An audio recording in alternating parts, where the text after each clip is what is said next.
Y'all don't hear us. Pull up a seat and motherfucking listen.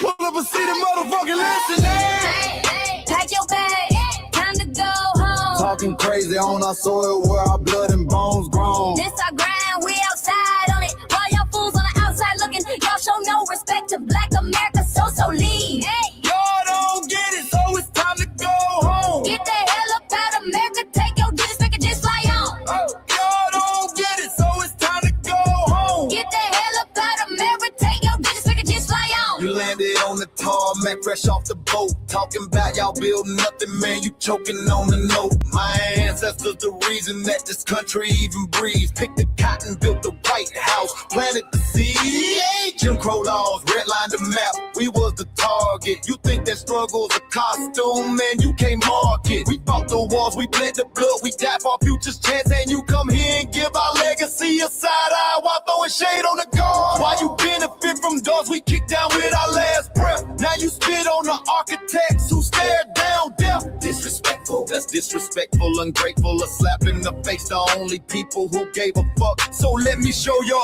ungrateful ass to the right place. Pack your bags, time to go home. Talking crazy on our soil where our blood and bones grown. This our grind and we outside on it. While y'all fools on the outside looking, y'all show no respect to Black America, so leave. Y'all don't get it, so it's time to go home. Get the hell up out of America, take your disrespect and just fly on. Y'all don't get it, so it's time to go home. Get the hell up out of America, take your disrespect and fly on. Passport, the visa, the privilege to be here. Cause my grandma did march for y'all, so disappear from our land.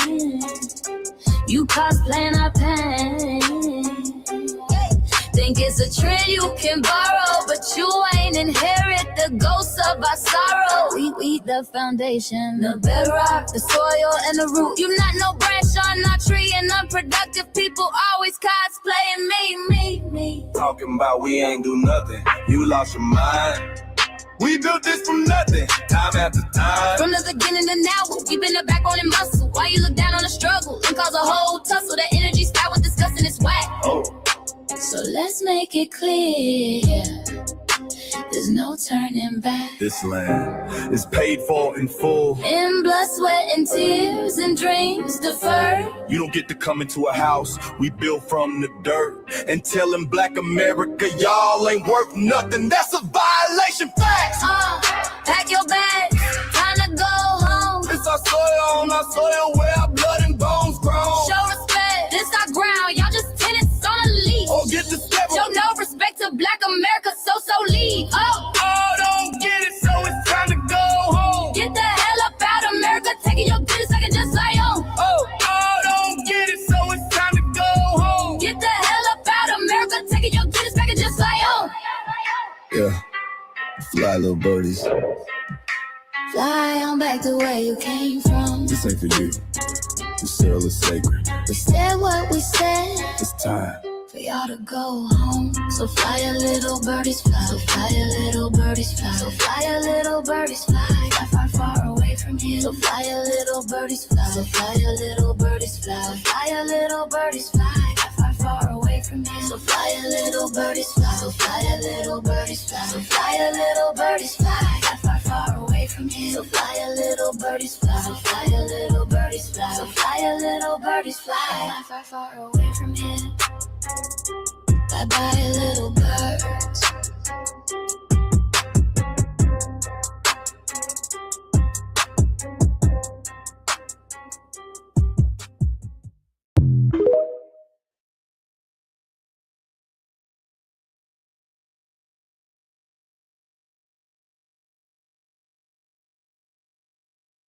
Certified salute, Reparations Nation. Appreciate you tapping in. Make sure you hit that like and subscribe button.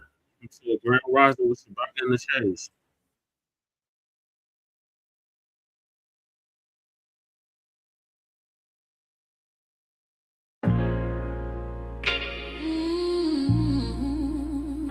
Yeah. They thought we forgot, but we never forget. This one follow the rules. We built this land from dust and tears for 100 years, and we still here. They write new rules, but they don't see every freedom they got came off you and me. We planted seeds, they took the bloom. We lit the flame, they left the room. But we back now, no disguise. The spirit's woke, we realize all we want is what we earn. That sweat and blood, yeah, that table turn. You can't buy culture, can't fake that fight. This is our day, this is our right. We happiness. Say it loud, say it strong. We the heartbeat that's been there all along. Foundational Black Americans, stand tall. We ain't begging for nothing, we built that all. Born from pain and grace, you can see the truth written in our face. We the soul, the sound, to fight the flame. Foundational Black Americans, say our name. They love our rhythm, but they dodge our blues. Use our voice when it fits their news. They take our sound, but not our scars. We the backbone, we the stars. Now the veil is gone, the mask is clear. We see the game, we know it's here.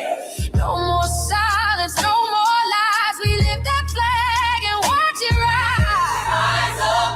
Rise up. We the ones that made this nation breathe. Our veins are power, our roots are trees. We know world. It's rhythm and grace, sounds, and now we're here reclaiming our rightful place. Can't copy courage, can't steal pain. You can't inherit soul by changing names. Our story ain't done, it's the revival. We guard the gate, it's about survival. We FBA, say it proud, say it loud. The world dances on what we vow. Foundational Black Americans, still we stand, still we fight, still we demand. Every block, every song, we've been right here all along. The soul of a people strong and free. Foundational Black Americans.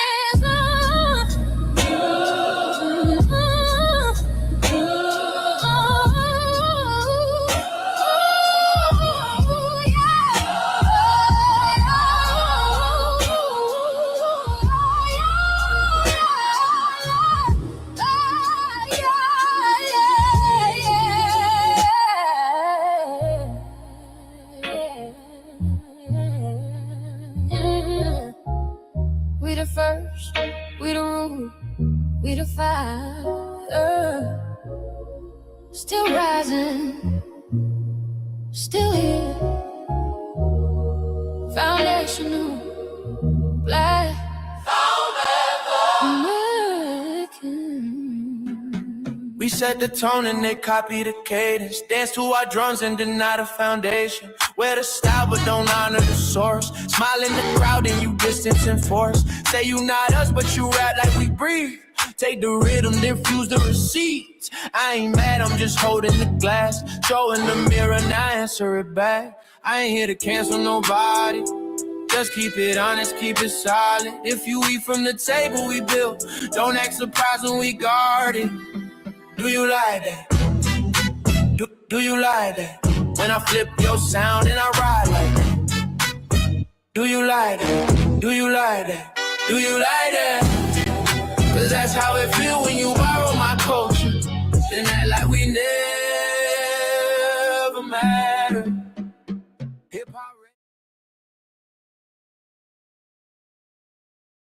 Mike Larry. Now this shit here, it's what see it is. We're not fighting your battles. We're not carrying your fear. We're not lending our history to people who erased us while we were here. Just cause you're born here, don't make you FBA. That makes you a citizen, learn the difference today. This is lineage, not a look you can wear. Not a costume you borrow when it benefits you there. You used our culture, like an access card, backstage pass, a straight facade, but now the mirror's in your face. No disguise, and you're uncomfortable looking truth in the eyes. Oh, we didn't leave our land to beg for a chance. We stayed, we fought, we took every advance. That's the separation, that's the line you cross. We paid the price, you learned the cost. You waving your flag on our soil, but fighting not to go back home. Waving your flag on our soil, building comfort on a foundation you didn't know. We waving our flag, red, black, and gold. Stood our ground, never sold. You waving your flag on our soil, but scared to build what you claim you love. Our humor, our style, the way we move, the smoothness, the sound, the things we prove. Music we birth, language we shape, innovation forged under constant escape. Warrior spirit means stay and defend, not flee your land and rewrite the end. You call it success, but don't confuse the two. East came after what we went through. You abandoned your land and called it strategy. You waved that flag loud, but won't return to build your legacy. That contradiction tells the story for you.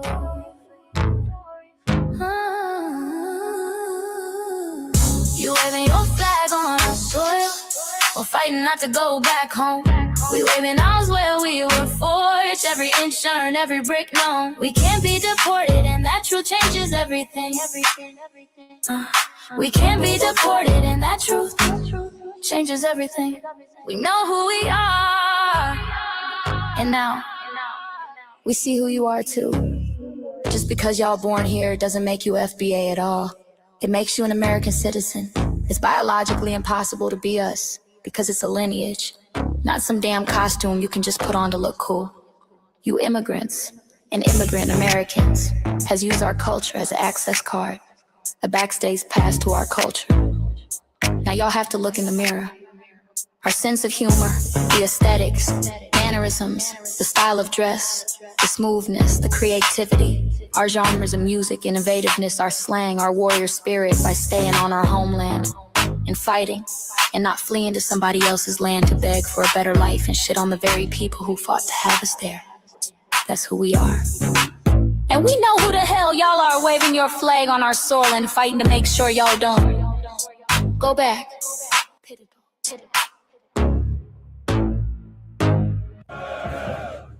You can't leech off our culture anymore. Beat it!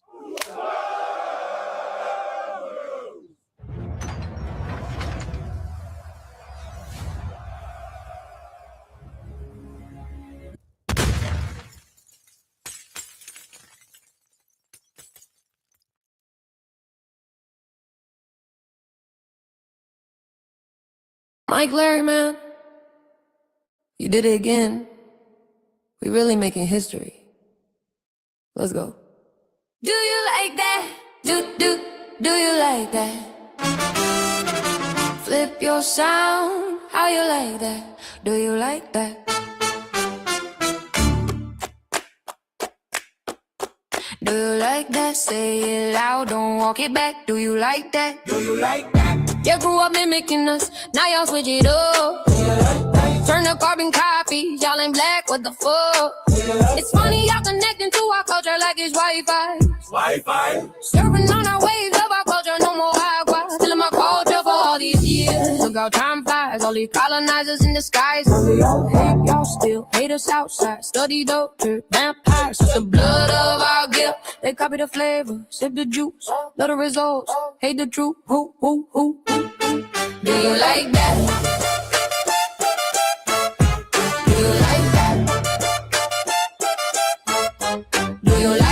Flip your sound, how you like that?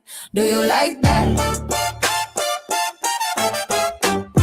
Democratic shields, talking points, the road they fill. Fish and chips, agent on the mic, judging FBAs, but ain't you half white? Talking like you one of us, we need a proof face. The agent type with a prune face, like 50 and Jim, it's a cold game. Throwing stones cause we build our own lane. I'm joking, kinda, but I mean, smile calm, pressure intact.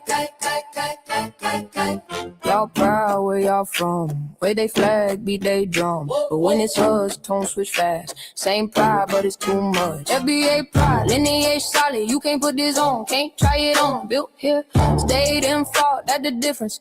That's the car. Do you like that?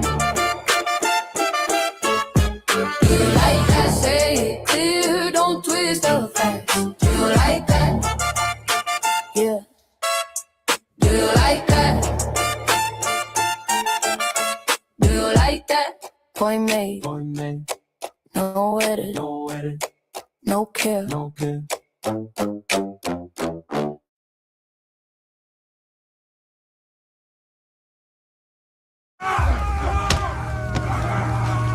You know, erasing history is something that you have to do when it comes to conquest, domination, and destroying a people. If people knew who they were, what they were, and what they were capable of in the past, they will understand what they have a possibility or a likelihood of doing in the future.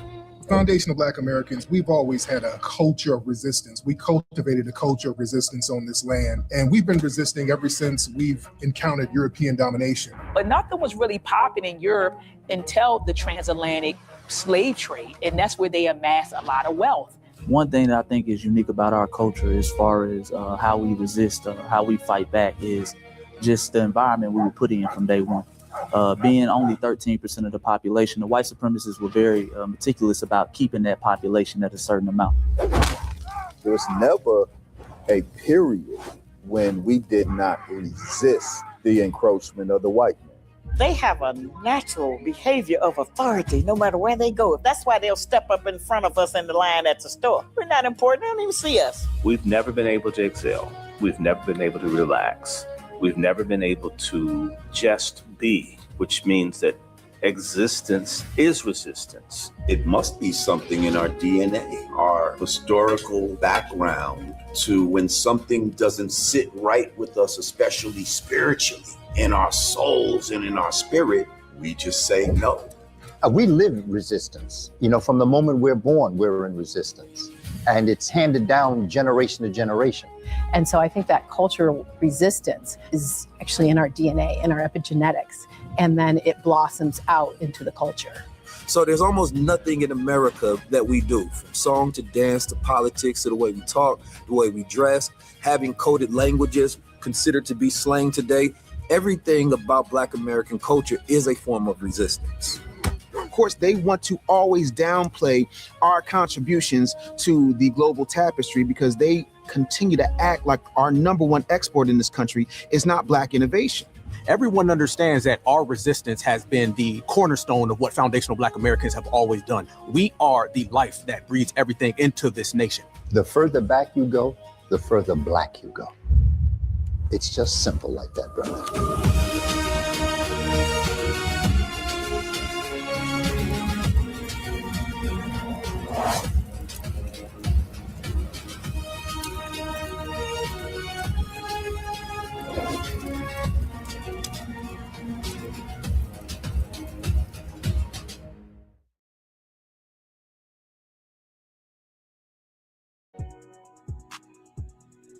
Introducing the B1 Rolodex, the easiest way to search for and support FBA and B1 businesses.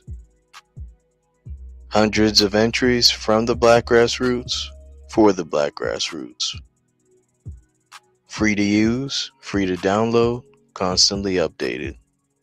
Trouble navigating the document? Try using the map version. Notice a business missing? Use this simple Google form to submit an FBA or B1 business. Also submit anti-Black businesses, which are now being collected in that last tab. Find resources, contact numbers, and much more using the second tab. All the info you need to start practicing group economics today. Go to blacktruthunited.com. That's blacktruthunited.com. All right, greetings, Black family, greetings. Thank y'all for tuning in to another episode of the Front Line Blacc News. I'm your host, Chan Crewman, and we should be joined here shortly with our West Coast correspondent, Shabaka Corey. He's having issues signing in, it looks like. He should be joining us here shortly. And Lady Chase should be joining us here as well. And once she finishes up with the RBA, she decided to do an RBA right before before Shabaka's Black Experience, Grand Rising with Shabaka and the Chase. So on this season 11, episode 31 of Grand Rising with Shabaka and the Chase, in conjunction with the Front Line Blacc News, we'll be discussing several topics. The first topic is the booty bandit Afrika Bambaataa dies from cancer, but nobody cares. Should people mourn the passing of Afrika Bambaataa? I say no. Iran's animated message to Black Americans. What does it mean?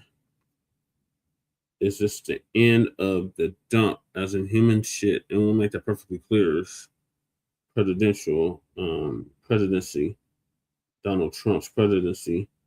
Then we got automatic military draft for ages 18 to 25, starting in December of 2026. Then we got Americans are crashing out over gas prices and the cost of living. Black farmers beg for justice after drive-by shooting. Harassment from racist neighbors. This happened here in Colorado. Shout out to the Mallories. Then we got UK bans Kanye. Why his haters need to destroy him. The UK government banned Kanye. And if we have time, Foundation of Black Americans discuss Democratic Party accountability and reparations, or did they? Fulton County Reparations Task Force releases its findings in the harm report. And Shabaka's Black Experience Enhanced is based on the 50th anniversary of the original Black Panther Party for self-defense. Yeah, it's the device bullshit again, Shabaka. It's something with your mic, so you might have to get on your headset or something, but it's not letting you on. I can't let you on if the devices aren't connected. Shabaka's Black Experience Enhanced is based on the 50th anniversary of the founding of the original Black Panther Party for self-defense. It started on Blog Talk Radio back in 2016 and have been around for 11 seasons now. Shabaka's Black Experience Enhanced covers the Black experience from the beginning of time until 10 minutes ago. It is also part of the Frontline campaign. It has recently, within the last 2 years, moved from Blog Talk Radio to StreamYard. Just make sure y'all like to share the broadcast, family. Please join us on StreamYard, YouTube, Frontline Blacc News. Links to all of our channels are in the description, including Frontline Blacc News. Frontline Blacc News 2, our backup channel. Make sure you're sub to that, just in case they try to take Frontline Blacc News down again. Then we got my personal page, Jesse Parrish, aka Chan Chroma, which has a strike on it because I showed the truth about Easter. But make sure y'all sub to that channel as well. That's where we stream all the city council meetings and local Denver and Aurora events, Black events. Then we got Lady Che's backup channel, Seduction Doll. Make sure y'all sub to that so Lady Che can start going live on that backup channel. And then we got her main channel, The Revolutionary Agenda. Make sure y'all sub to The Revolutionary Agenda. She's live right now, but yeah, definitely make sure y'all check her out. She usually covers topics that we don't get to on Frontline Blacc News and Shabaka's Black Experience Enhanced. Then we got Shabaka's backup channel, Jeanette 1. Make sure y'all sub to that so Shabaka can start going live on YouTube. And then we got our cousin or Lokester out the Bay Area, Jay Militant. Make sure y'all sub to his channel, What's Cracking TV with Jay Militant.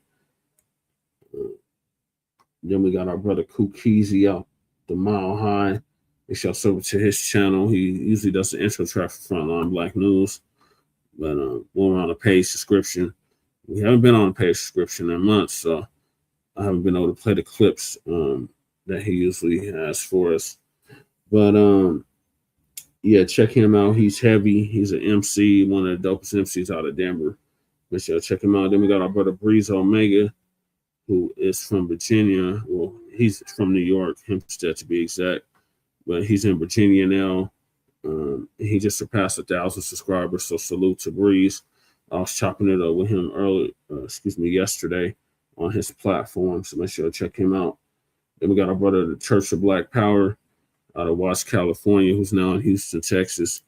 Make sure you sub to his channel. He's heavy as well. He just surpassed 2,000 subscribers. It's fast approaching 3,000. And some of the people from his channel came over, like Reparations Nation. Salute to you, Reparations Nation. Appreciate you coming over. Then we got, last but not least, our brother Black Truth United, who's been on hiatus, but he came up with the B1 Rolodex, which I just showed the commercial for, which is a modern-day green book for FBA and B1 businesses.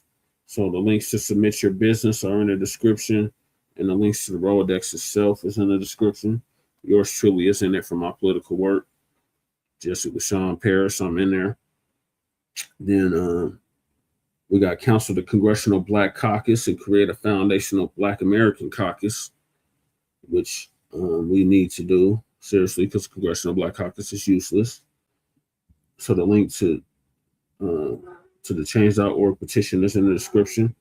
Then we got the call to action, Freedmen Legal Fund that Sister Brooke has set up in New York. The link to that is also in the description. Then we got Lady Chase GoFundMe. If y'all haven't donated to that, please do. The link to her GoFundMe is also in the description. And last but certainly not least, we got 103-year-old Elders GoFundMe, who's on the verge of losing her home of almost 40 years in South Central Los Angeles, or now they call it South Los Angeles. So make sure she keeps her home. So the link to her GoFundMe is also in the description. Then PewTube, we got copyright disclaimer under Section 107 of the Copyright Act in 1976. Allowances made for fair use for purposes such as criticism, comment, news reporting, teaching, scholarship, education, and research. And I do not own the rights to the music. And if you don't understand racism and white supremacy, what it is and how it works, everything else you think you understand will only confuse you in all 9 or 10 areas of human or people activity. Okay, it looks like you got it together, Shabaka. And those areas are economics, education, entertainment, labor, law, politics, religion, sex, and war. And some say health and nutrition. We got stolen ancestors in the building. Salute stolen ancestors. Appreciate you tapping in, sister. And y'all check her out on TikTok. She be dropping videos all the time. Salute to you. And that was by Neely Fuller Jr., who transitioned exactly a year ago at the age of 95, ProduceJustice.com. And also by Neely Fuller Jr., when you, a Black person, are captured by any race soldier, like the police, race soldiers, policy enforcers, as Shabaka would say, you must fight or flee, comply and defend yourself in court, also by Neely Fuller Jr. And last certainly not least, ProduceJustice.com. And last and certainly not least, we got racism and white supremacy is conscious and subconscious behavior to maintain white genetic survival, to prevent white genetic annihilation. And that was by the late, great master teacher, Dr. Francis Cress Welsing, who transitioned exactly 10 years ago at the age of 80. And shout out to our FBA brother, Tariq Nasheed, for paying for her funeral, along with several others. And the links to the ISIS papers, the colors of the code. Is it the colors of the code or the code of the colors? Is in the description. I think you got code of the colors. Okay, code of the colors is in the description. So make sure y'all check that out. So those are the topics. Make sure y'all hit that like and subscribe button. Greetings, Shabaka. I'm glad you finally got it together. Greetings from the high income and illegal migrant flooded city. Yeah, man, and they up here playing these BS games again with me, man, with this internet stuff. You know what I'm saying? So it is what it is. And then, too, it's because they don't like these truths that we're telling. Oh, let me shout out who we got in here right now. So we got Twin in the building. They're messing with Reparations Nation. We got Reparations Stolen Nation. Ancestors. Stolen Ancestors. And, yeah, that's it so far. Mm-hmm. So we'll probably have more people tapping in later.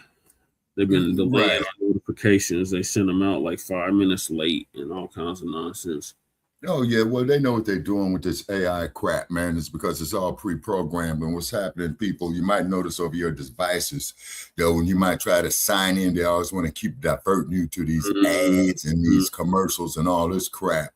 And I remember, that's about why you got to get an ad blocker, Shabaka, so you can bypass all of that nonsense. Yeah, and that's what I, got, call myself having the ad blocker. You see what I'm saying? With DuckDuckGo. But what it is they got all this stuff intertwined with each other. And then they were even saying on mainstream media of how this AI is taking crap over. You see? Yeah. And what's happening is, people, is that this AI is growing on itself. And I'm putting it out there. Not only is this here is wrong, okay, it is extremely dangerous. It's only dangerous if you don't know how to own it and control it. Yeah. Remember, I showed you that we created AI. It was a black man by the name of Blackwell that created AI, artificial technology. They didn't give him this proper credit, but it was a black man that created this. Oh, yeah. Yeah. And that's another thing we probably need to do a show on in the future about all our talents that were stolen, all the way from science, technology, biology. We already did a show on that on Front Line, but yeah, I guess we could do a Shabaka. Yeah. Oh, okay. Yeah, do a update to it. You know what I'm saying? And it's a pleasant 69 degrees out here, mostly sunny today out here in this desert. And then also too, for all of you people who's been putting stuff up on my like page up on Shabaka's Black Experience Enhanced on Facebook. I'm getting a lot of idiots. Please keep your ignorance coming, is because, I find it most enjoyable laughing at your ignorance, but then quite naturally, of course, I'm going to shout out this who's putting up relevant, intelligent conversations. You see what I mean? Right. And then to get to the first topic, Shabaka, so finish your thought. And then I'm going to yes, sir. First topic. Okay, and then just two more sentences, ladies and gentlemen. This Yasa Boston is getting out of hand. These ass scratchers, they need to be ignored. You see what I mean? It's just too much Yasa Boston and ass scratching out here. Yeah, it really is. And then I'll never forget that clip that I sent you, Brother Che. Then we're gonna go and get to the show about American sad ass, okay, which was hilarious. And it seems like, man, that every day this crap is getting more and more redundant, particularly with these coons and coonettes. Yeah. Yep.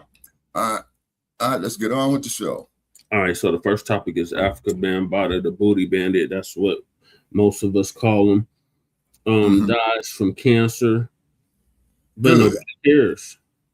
Yeah, exactly. Because if he's up here sodomizing people and sound like he's messing with children as well, too, to let the ass just go on there and deal with his ass for eternity. Right. Say that's Eurocentric crap. Yeah, so Mike Larry's gonna give us an update on that, and then Tariq's gonna follow up. All right. Yo, make sure y'all tune in to All Viral Access Media, man. Make sure y'all subscribe. Make sure y'all subscribe to Front Line Blacc News. Peace, everybody, man. Welcome back, man. Yeah, it's been a minute, but we gonna get right to it, man. Rest in peace to the legendary, to one of the greatest pedophiles that ever existed. The guy, Afrika Bambaataa, has passed away around 3 a.m. this morning in Pennsylvania. As I looked across social media, I haven't seen any rappers or whatever, probably KRS-One and a few, that probably showed him love for us his passing. But this man has been a predator since day one. This man had messed up so many people's lives. He didn't even look for the vulnerable. He went and got the thugs. He done broke little boys. He done snatched up. He was so tough, he went to the niggas who act tough and broke them down, digging in their peanut butter and forming what we called the Doodoo Nation. I mean, Zulu Nation. You understand? This guy has so many allegations which were true. And the last court date that he had was sexually assaulting somebody. He didn't even show up to court. I don't even know if the man was on a run. If you don't show up to court, there's a warrant issued. So who knows how that went? But we know he is rotten in feces right now. And I don't wish that for anybody. I don't want to play like that. Excuse me, God, for saying this, but God don't like pedophiles. No, he don't. God don't like people who take advantage of another innocent young child. You understand? For his benefit, and take their innocence and turn victims into victimizers, like Hassan Campbell and other men. But I give Hassan his credit because he shitted on him as well too, and exposed him as well. You understand? But he said he did pretty much the same thing to other people. And that's not a shot. That's just an example of innocent people being a victim and then become a victimizer. And then all of these rappers like KRS-One and there's a few others that literally praise this man. And I'm starting to think KRS-One got touched up too. I could be wrong, but I don't know, because Stockholm Syndrome is crazy. So this is the man who literally took the elements that was already formed, hip-hop that was already done, and took credit. He definitely contributed, we can't deny. But took what was already there from the Black Spades and everybody that was already out there breakdancing, rhyming, mixing, creating music, so on for the neighborhood, because it was a cultural thing, and a cultural thing. And two other people who still get credit, absolutely contributed, can't deny. We talking about Cool Herc, Grandmaster Flash, and they created this thing where they are the holy trinity that created hip hop. So that alone is a slap in our face for people encroaching, appropriating, and stealing our culture. So, but besides that, this guy is a predator. Way before R. Kelly, way before Epstein, Jeffrey Epstein, way before you just name it. Yeah, he's been doing this since the 80s, the 70s, the late 60s, I believe. The late 60s. Yeah. 30, 40 years. Over 40 years, this man got away with raping little boys and taking little boys and grown men innocence. So these type of people should never be celebrated, which I see he is not being celebrated, which is a beautiful thing, a great thing. He's not being celebrated, and he shouldn't. His legacy is tarnished and it's obliterated from the history. And it has to be. African Bambaataa, rest and piss. Right. Y'all let me know your thoughts in the comment section. How do you feel about this? There's no wrong you can do to them things. You know what I'm saying? There's no wrong it's beautiful you can do with them things. But it's all about the mark you leave in it at the end of the day. So which side of history you gonna be on? You dig?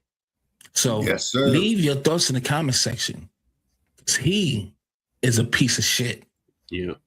Okay. You don't get no argument and from never me, owned sir. up and faced the people. At least apologize to the victims. Right. None of these things. He did none of that. He stayed in the shadows while being protected by members of the Zulu Nation. Damn. So everybody who was a part of this Doodoo Nation are just as guilty as the goddamn predator. Because y'all protected him afterwards. Y'all protected this man. Yeah. And there's hundreds of them that protected him. Damn. You got to hold those rappers accountable as well. that protected him. Well, you like got to hold all KRS-One of Hollywood and the entertainment and many industry others accountable. And with that being said, again, let me know your thoughts in the comment section. All right. Well, brother, I'm going to give you my thoughts right now, man. And shout out to that brother right there. See, yeah, that's Mike Berry. That's the one that does 3 of the tracks that I usually play. Okay. See, you got acts that are against statues, as you know, brother Che, which are laws or written on the books, right? Then you have acts that are wrong within themselves, which is definitely what that was, what this gentleman just described. You see, and then not to mention the fact, what happens is that a lot of these individuals who are these type of victims in their youth, when they get older, they start perpetuating this kind of crap. Yeah, what they say, hurt people hurt people. Yeah, you say, and keep in mind, man, you know, the human mind is unlimited as space itself, right? Okay. Yeah. And you got a whole lot of these individuals out here with these dark thoughts. So therefore, this is why when your sons and daughters start coming of age 5, 6 years old and what have you, teach them some self-defense mechanisms. You see what I'm saying? Teach them that nobody's supposed to touch them in their no spots. Yeah, or wear your bathing suit covers, as they used to say. Has anybody touched you with any parts where your bathing suit covers? You see what I'm saying? And then, of course, the individual will be withdrawn, okay, is because not only have they been violated, is a lot of them are embarrassed about it. But keep in mind, this Eurocentric jailhouse system perpetuates a lot of this bullshit. You see what I'm saying? Just say, you know, and then it's just modern day buck breaking. Yeah, no, that's exactly what it is. It's because, as we had stated, Brother Che, the police departments, you know what I'm saying, evolved from the slave patrollers. You see, and I've been arguing with idiots on my like page. Yeah, I'm glad you survived that. Stolen Ancestors. Stolen Ancestors says I was a victim and sold for money and status. Damn Stolen Ancestors. I hope you got you some revenge. I hope you got you some revenge. I hope you got you some revenge. You see what I mean? So this is why, particularly with the little girls, you got to start teaching them how to defend themselves at a young age. You see, go for them vital parts. You see what I'm saying? And what have you. And then keep in mind is that this pisses off a lot of men for 2 reasons. Hey, either they was a victim of this, or, you know, you're violating their child. You see what I'm saying? Why do you think, man, you know, when they put them fools off in the slammer, man, you know, they PC them up. You see what I'm saying? Or what they would do in some cases, they'll say what he is and let general population know, and then they go on there and work them. You see what I'm saying? Yeah, say, and these are acts wrong within themselves. You see what I'm saying? Yeah, so this is why you got to teach these babies some skills. Martial arts, boxing, fighting, unconventional fighting, anything to preserve the self. You see what I'm saying? And then, like I said, a lot of these individuals who do this type of crap, you say they have been victim themselves, but that still does not excuse it. You see?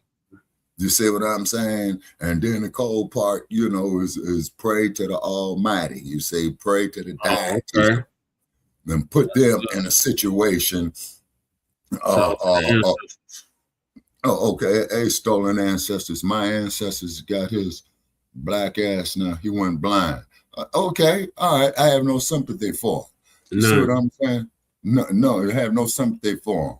You know, and then on top of it, you see, you know, this is why you want to, like the referee says, protect yourself at all times. You say, and then there should be some crews out there who specify in protecting the children. Right. Well, FBA is the only group that protects children. We don't have no sex ring for children. Right. Yeah, like that Epstein crap. You know what I'm saying? And what have you. And you got to be one sick ass individual, because if you can't catch you no fish, you can always go buy you some. You know what I mean? Right. See, you know, and man, I'm about to throw up my coffee, man. You know what I'm saying here and there. So I pray for that child and that child's family. You see what I mean? because that baby has been scarred for life. You see what I'm saying? You know, and then too, like I sent you the clip of Professor PLO Lumumba, Brother Che, where he was discussing all this type of business right here, also discussing of how, you know, the cave dwellers had came over there, like we discussed, man, of how they pre-planned and stuff. What's the first one that comes in? The missionaries. You see what I'm saying? Doing a recon, you see, and what have you, you know. And those poor babies are messed up for the rest of their lives. And then, of course, you know, the Harvey Weinstein man. We know all about him. You know, the stuff that he was doing out here in the West. Then he went to the East and doing time in the East. And then after he finishes time in the East in about 10 years, if he's still alive, they're going to ship his ass right out here to California, right straight into the slammers in California. You know, now stolen ancestors. I just finished my coffee, you know what I'm saying, you know, and what have you. See, these are acts wrong within themselves. You see what I'm saying? And then also too, Brother Che, as we had pointed out so well, is that Amaru? No, it's me. Oh, okay. Look like you had Amaru up there trying to get up on TV. Oh, okay. Oh, he's over on the window ledge. He'll be over shortly. No, okay, yeah, he's out there surveillancing, huh? All right. And then you don't even see this here in the animal kingdom, as they call it. You don't see other critters doing this here to each other. See, people, the human mind is unlimited at space itself. You got the positive side of it, then you got the dark side of it. You see what I mean? But to go out there and mess with children and if you can't catch you no fish, you can always go buy you some, you know what I'm saying? Right. You know, and I mean, oh my goodness, you know, but like I said, this is from these Nabiscos. These is from these cave dwellers, you see, and I've argued with our people about this. Oh, well, man, back over there, you had them like that. No, off the research that I've done, people come up with stuff like that. No, they were dealt with in certain ways. You see what I mean? Because, see, these are acts wrong within themselves, like rape, child molestation, abuse of the elderly, abuse of infants, you know, just like these fools on the continent, you know, selling children to these Euros and Nabiscos. You see? Euro Nabiscos. Now, stolen ancestors, I finished my coffee, you know what I'm saying? You know, and once again, you have to blame it on this Eurocentricity. You see what I mean? And I've been arguing with idiots, you know what I'm saying, all in the night to put myself to sleep when I look at some of these dumb bunny comments, you know, and I'm not going to say their names because I'm not giving them no free advertisement. Right. Just like one idiot up there, President Trump, the greatest thing. I says, Negro, quit yassa bossing. Quit yassa bossing. You know, let's see what Rick had to say about this. Yeah, you know, and Osambo, he didn't do shit for us either. Moving right along. So should people mourn the passing of Afrika Bambaataa? I say hell no. No, hell to the no.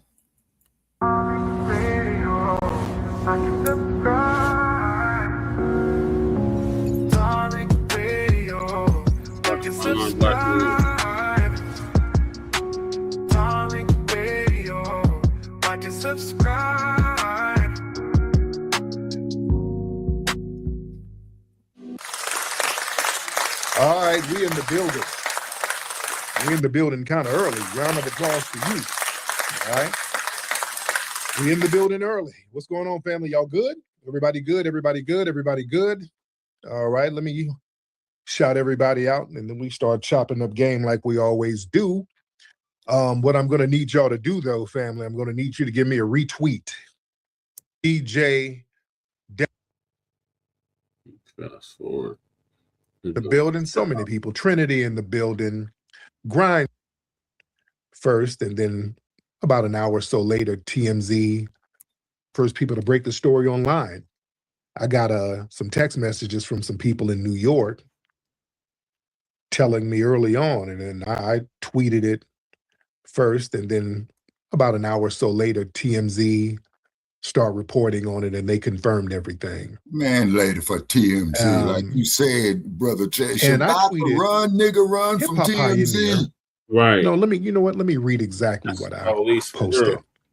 Let me read it word for word. Let me read that. I'm going to read it word for word, but let me do this before I do that. Hold on, let me just take my time here. We got time. I'm not in a rush. Let me read.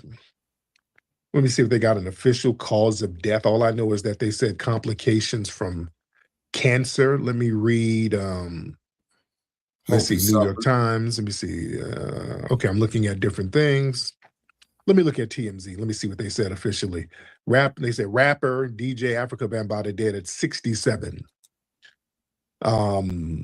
They said he died of complications from cancer at 3 a.m. today in Pennsylvania. So he was out and he was living in Pennsylvania. Bambaataa was born in the Bronx. He joined a local gang called the Black Spades, quickly rising up in the ranks in the gang to position of warlord. Beginning in the 70s, Bambaataa began hosting parties where hip-hop flourished, which quickly grew to become huge block parties in the South Bronx. Bambaataa released his first single in 1980 entitled Zulu Nation Throwdown, a reference to the Universal Zulu Nation, an art collective for socially conscious rappers, graffiti artists, b-boys, and more people involved in hip-hop culture. In 1982, the track Planet Rock rose up the ranks to reach number 4 on the U.S. R&B charts. Yeah, I can't even listen to that song. And in 1985, Bambaataa helped make the anti-apartheid album Sun City with several huge artists, including Joey Ramone, Run DMC, U2, and many more. Near the end of his life, Bambaataa ran into a host of legal issues after multiple men accused him of sexually abusing them in the 80s and 90s. He was forced to pay out a settlement in 2025, accusing him of sex trafficking him in the 90s, after a judge issued a default judgment where he didn't show up to court. All right. Bambaataa was 67. Okay. So those are the basics. And I tweeted earlier, my tweet was very vague and very basic. I just tweeted the basics. I said, breaking, there are reports that hip-hop pioneer Afrika Bambaataa has passed away today. That was my tweet. Do you know there were some clowns commenting under it? No, this ain't it, Tyreek. He had did all this to these boys. Tyreek, what you trying to say? Okay, well, okay, calm down. First of all, I hope you niggas ain't trolling, just saying shit to get a reaction and using the exploitation of children as a vehicle for you to get some damn attention, because that's real tacky. Very. You're not dumb and you're not dense. Mark this day, brother. I gave a vague no lies detected on Tariq today. Saying hip-hop pioneer, that's not incorrect. But understand something. Two things can be true. Let's be very clear. Afrika Bambaataa was undeniably a pioneer of hip-hop. That's, like him, hate him, or whatever. His name is tied to the foundational era of the culture, that Bronx party scene, the Zulu Nation, records like Planet Rock, all of that did help shape hip-hop sound and make a global reach. All right, that's the reality. Now, none of that means that people got to sanitize serious abuse accusations, and we're not doing that. But acknowledging his historical impact, that's not the same thing as giving moral absolution, all right? And recognizing his influence, that's not the same as celebrating him. Nobody saw, I'm not celebrating him. I just acknowledge he died. Acting like stating a person as a pioneer, that's not praise. That's not automatic praise. That's just acknowledging a historic fact. He is a pioneer. Not only is he is a pioneer. The term hip hop for the culture came from him. Mm-hmm. You know, the name, we talked about this in the movie Microphone Check. The name hip hop as it relates to the culture, because they were using hip hop in the 70s. They'd just be at the parties and hip hop, the word hip hop had been around, but the culture didn't have a name. You understand? throughout the 70s, hip hop culture did not have an official name. They knew it was a thing. It just didn't have a name. So all the parties people would go to, they were like, yeah, we're going to the jams. Yeah. You know, we're about to go to the jams. We're about to go to the joint. You know what I'm saying? It was like real vague things. They knew what they were talking about, but it didn't have an official name. It got an official name in 1982 when a reporter was interviewing Bambaataa for like some local magazine out there in New York. They were like, hey man, what's the name of this stuff? What's all this culture, the graffiti and breakdancing and rapping? What's the name of it? And Bambaataa just off the cuff said, it's the hip hop. It's hip hop culture. So that's where the name for the culture came from. So yeah, that's pioneering, whether you like it or not. Whether you like it or not. Yeah. And, you know, history is full of people who change industries and politics and music and culture. And there's some people who are very harmful. You know, so saying Bambaataa helped pioneer hip hop, that's a factual statement about the culture's history and also condemning predatory behavior, you know, about his conduct. You know, those are not contradictions. Two separate judgments can hold up at once. And, you know, we tell the truth. You know, we don't want to distort hip hop history. We're not, you know, one of the dangers in moments like this is when people get so uncomfortable with the ugliness of the allegations, they want to act like the man really didn't have a role at all. And, you know, that's, well, I don't want to be intellectually dishonest. You know, hip hop history, you know, shouldn't be rewritten because that truth makes people uncomfortable. The culture loses its credibility. You start pretending people who were a part of the culture didn't exist. So we can tell the truth about his contributions and tell the truth about them damn allegations as well. And this is from somebody, I did the hip hop documentary Microphone Check, which is the greatest hip hop documentary ever. No documentary about hip hop is better than Microphone Check. And I had an opportunity to put Bam in it, and I did not. When I was filming the movie, there were several people like, hey man, I know Bam. I got Bam's number if you want to talk to him. Like, no thanks. Nope. I'm good. No, I didn't want to have him in there because of the allegation. I don't know. No, I'm not going to platform him. Yeah, we mentioned him in the movie. We mentioned him, but I'm damn sure I'm not platforming him. The shit he did was fucked up. But we did mention him in the movie. I mean, we talked about history, but I wasn't going to have him in the movie. Yeah. Good call. You see? Tariq. No we got to lies understand detected. some things. Now, there are some people who, you know, who said some controversial things about Bambaataa. Yeah, like, yeah, I don't care what he did. That should be ignored. You know, stuff like that. I don't want to go there. No. Definitely not ignoring that shit. No, No, we can can't go acknowledge that there acts were wrong people within victimized by themselves. him. You know, and a lot of times when public figures die, people go into memorial mode. And the people who said they were harmed sometimes get pushed to the side. And that's not justice. So yeah, we should acknowledge the people who were harmed by him. We can acknowledge both. Yeah, like a Tribe Called Quest. And somebody who kind of built this platform talking about Bambaataa, Hassan Campbell. You know, condolences to him too, because I know this, you know, a lot of talk of Bambaataa. Out of New York, that was, you know, that's probably conjuring up stuff with him as well. I think he's done a broadcast about it today, and he's been dealing with that because he was violated by Bambaataa, and he talked about that extensively.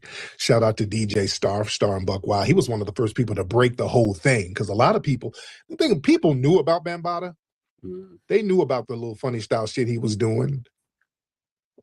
They've been knowing this for years, and we knew this out in the West Coast. We've heard stuff about Bambaataa out here. Yep, we know for years. Timber too. So that's kind of been an open secret in certain circles. And the first person to really blow it out the water was our brother Star. DJ Star really put it on Front Street. From what I understand, that's one of the first people I saw really going in on it like that. So we can have a conversation about accountability. We can do that. You know? And listen, the stuff that he was doing and stuff that he was accused of, we condemn that wholeheartedly. Right. I don't know what went on in them Caribbean households. All right. And then that's another thing. Bambaataa is Caribbean. He was Caribbean. He came from a Caribbean background. So all that little weird shit, that's not we ain't got nothing to do with that. It ain't nothing to do with our culture. Not to minimize it or whatever, but yeah, we're not taking that damn stigma. We ain't taking that. But again, condolences to the victims that was victimized allegedly by him. I'll say that. But we're not going to lie about history, though.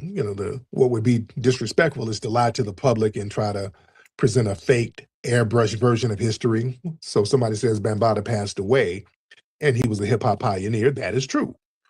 And if they said he was accused by multiple men of predatory behavior, and many people never reconcile that part of his legacy, that is also true. Yeah. All right. One doesn't cancel out the other. So no, I'm not praising him. Just for the record, I ain't praising him, and just acknowledging somebody passed away and who they were. That's not an endorsement or a praise. If you say Bambaataa passed away and somebody who don't know him say, who the hell is Bambaataa? Why is he significant? Well, he was a hip hop pioneer. That's not a praise. That's historic fact. All right. So that's where we are with it. Shout out to everybody in here. Y'all, let me get some of the family in here. Let's get Kyrie. Let's get Kyrie in the building. All right. Listen. Yeah. What's up, Kyrie? What's up, man? I've been a big fan. My dad put me on to you, man, when you dropped the first Hidden Colors. Love that. Now, how old were you then? Man, I'm 28 now. So you were 18, right? Yeah. Something like that. Yep. Been a fan a long time, man. But to stay on topic though, I agree with everything you're saying. Pretty much, like, we can't take away what he contributed to the culture, but we also can't take away his crimes against his fellow brothers. Right. Real talk. Yeah. We got to hold our people accountable as well as being FBAs. That's the only way we gonna continue to grow. Is to acknowledge the light and the dark. Yes, indeed. I agree. I absolutely agree, brother. Thank you so much. Yes, sir. Yes, sir. And by the way, Bambaataa wasn't FBA. By the way, let's not forget that. Right. He was. By the way, he wasn't FBA. So that little janky shit didn't really have nothing to do with our culture, but it's okay. All right. Cowboy Troy in the building. Cowboy right. Troy. Yeah. Let's try Jocko. Oh shit, Brady. Come on, y'all raising your hand and y'all ain't ready to get up. Let's get Gordon. Salute, Breeze. Oh, hold on. Let's get Erica Kirk, then Gordon. Erica Kirk. My name's Erica Kirk, and I like to flirt. There you go. There it is. What's up, Erica? I appreciate you letting me on, Brother Tariq. I was trying to get on yesterday, but I had a little echo. But what I wanted to say real quick, and then I'll speak about the Afrika Bambaataa stuff. These white people, they're talking about a civil war.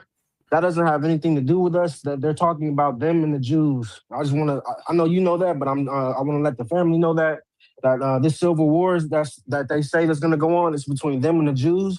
And the white boys are telling us black people that we should stay out of it. But let me get on the Afrika Bambaataa stuff. Yeah, Afrika Bambaataa. He came over here, from the Caribbean. He benefited off of FBA culture, FBA music. And then he wants to come over here and start doing little things like that to FBA children. I'm not walking with that. Yeah. So you Africans hold this L. Yeah. Thank you, brother. Thank you so much, brother. Yes, indeed. Now, about them white supremacists talking about a civil war, these people, they ain't about to have no civil war. They just want a bigger cut of the ill-gotten gains. Mm-hmm. You understand? Yeah. They just running their damn mouth. They ain't gonna do shit.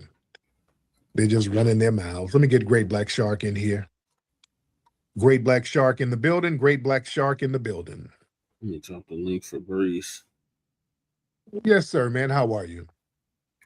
I'm gonna drop the link for Breeze. They're doing well also. I'll be brief, brother. I want to touch on something that you were talking about at the opening of the space. I hate when we get those types of males, I can't call them men, that when they will see you make a simple statement, they immediately jump off the deep end and jump out the window and try to add this to stuff. Just breeze. You're breaking up, brother. Oh. If anybody else come up, you're not gonna be up. Oh, Great Black, I can't hear you. Uh-oh. I don't know what happened. I'll get Great Black on in a minute. He was talking. Can y'all hear me? We good? If y'all can hear me, give me a thumbs up. Because this thing be tripping sometimes. Yeah. Can y'all hear me? Can you hear me? Yes. Let's get FBA extremist. Hey man, how you feeling? I'm good. Can you hear me good, brother? Yeah, I can hear Okay, you. good. All right, what's on your mind? Yeah, so with this tank in Trump's popularity, I was wondering what you think the Democrats, they're gonna capitalize off this. Oh yeah. So I was wondering what tactics you think they're gonna use, and my fault. My fault. Yeah, and how FBAs could be cognizant of these tactics. Yeah, basically, the Democrats are going to use their scare tactics. You know, the same thing they've always done. They're going to use that to try to get us to vote Democrats. It was like the Roland Martin.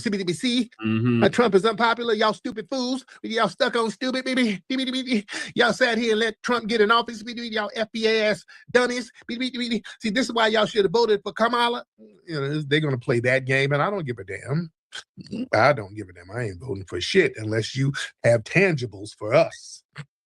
That's where I am with it. We're not going to let them scare us because things are pretty much the same for us. Nothing better, nothing worse. It's the same. We ain't getting targeted. So it's pretty much the same for us. Same deal.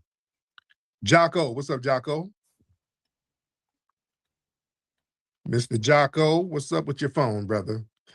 Let's try Panama. Panama. Mr. Panama. All right, let's try Zay. Yo, Zay. Okay. Can y'all hear me, people? Okay, y'all raise your hand. Okay, there's Panama. Panama, you here? Mr. Panama. Oh, Breeze on the phone. All right. Let me try. This link. Gual. Remember Gual the other day, the Eritrean. Okay, the StreamYard link. Yeah, already. Guale. And I emailed it to him, but I can hear you. He's on the phone, so that's why I put it in. Tariq. Oh, really? Okay. Yeah, there's issues like where I've had to like come in multiple times, but I don't think it's you. It's been going on with Spaces over for the last 2 weeks. Oh, okay, got it. Yeah, that's why people aren't able to speak.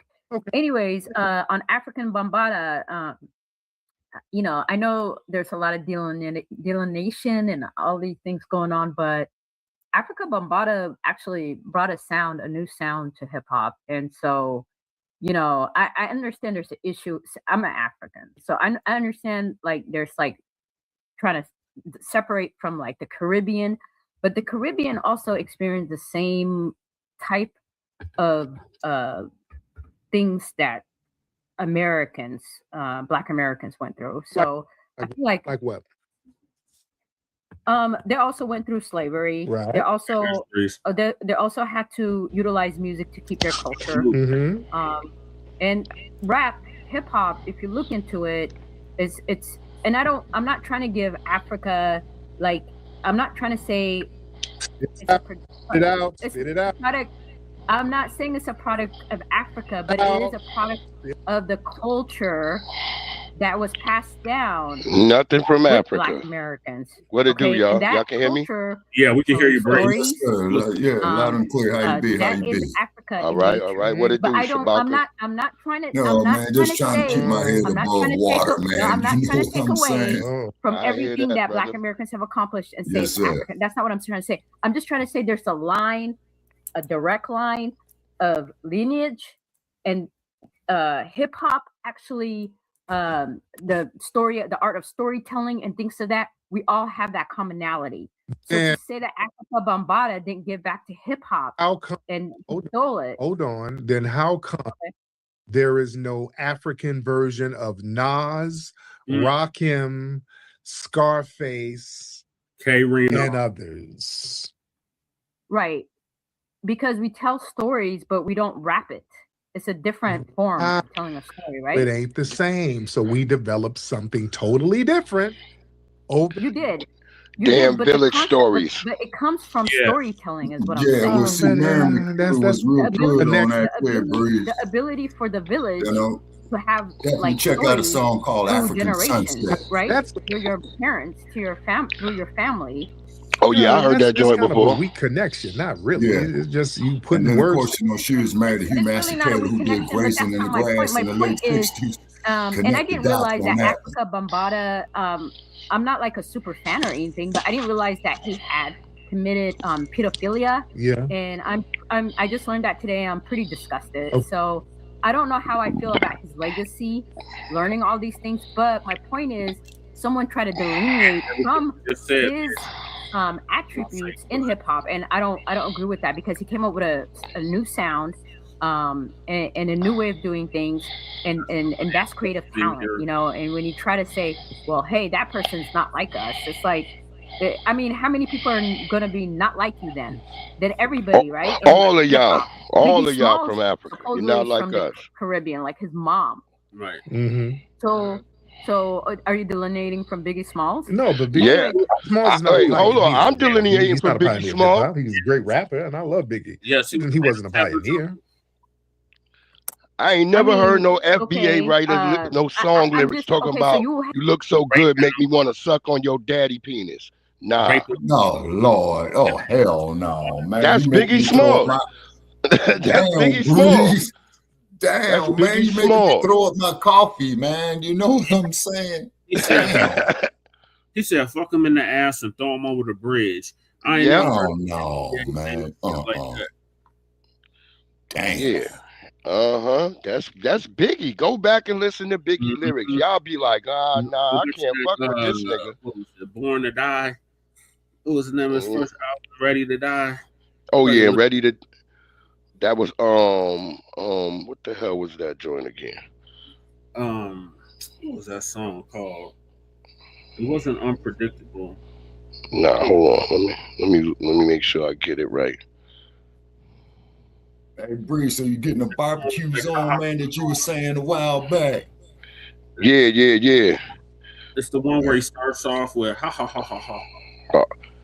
Yeah, I'm trying to get it right now. Yeah. And then, of course, too, Brother Chaz, we mentioned, man, you know, about old Clive Davis. You know what I'm saying? Yeah. Mm-hmm. And Clive Davis must be damn near 100 now. Yeah, that's another pedophile predator. Mm-hmm. Mm-hmm. Mm-hmm. Damn, what the hell's the name of that song? It's not B. That was on. It's this one, right? I think so. No, it starts off with him saying ha ha ha ha ha ha ha.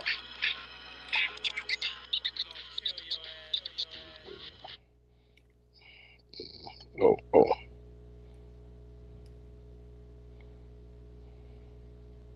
Anyway, he was a damn tether too. Yeah, he was.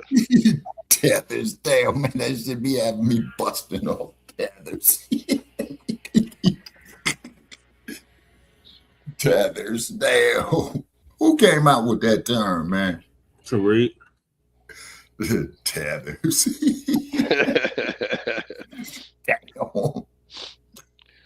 They mad at they hate that. They hate when we use that term on their ass, boy. No, no bullshit, Breeze. Because one time we was doing a show, man, and you know them tethers tried to come at me, man. You know what I'm saying? What was they calling me, a cotter and all that? And I says, look, you dumbass bastard. You know you need to blame yourselves, is because you know you let the missionaries come in there, man, which was the recon for the colonizers. And whooping on their ass the whole entire time. Yeah, man. Yeah. You got Chinese over there beating on them with bamboo sticks, all types of shit.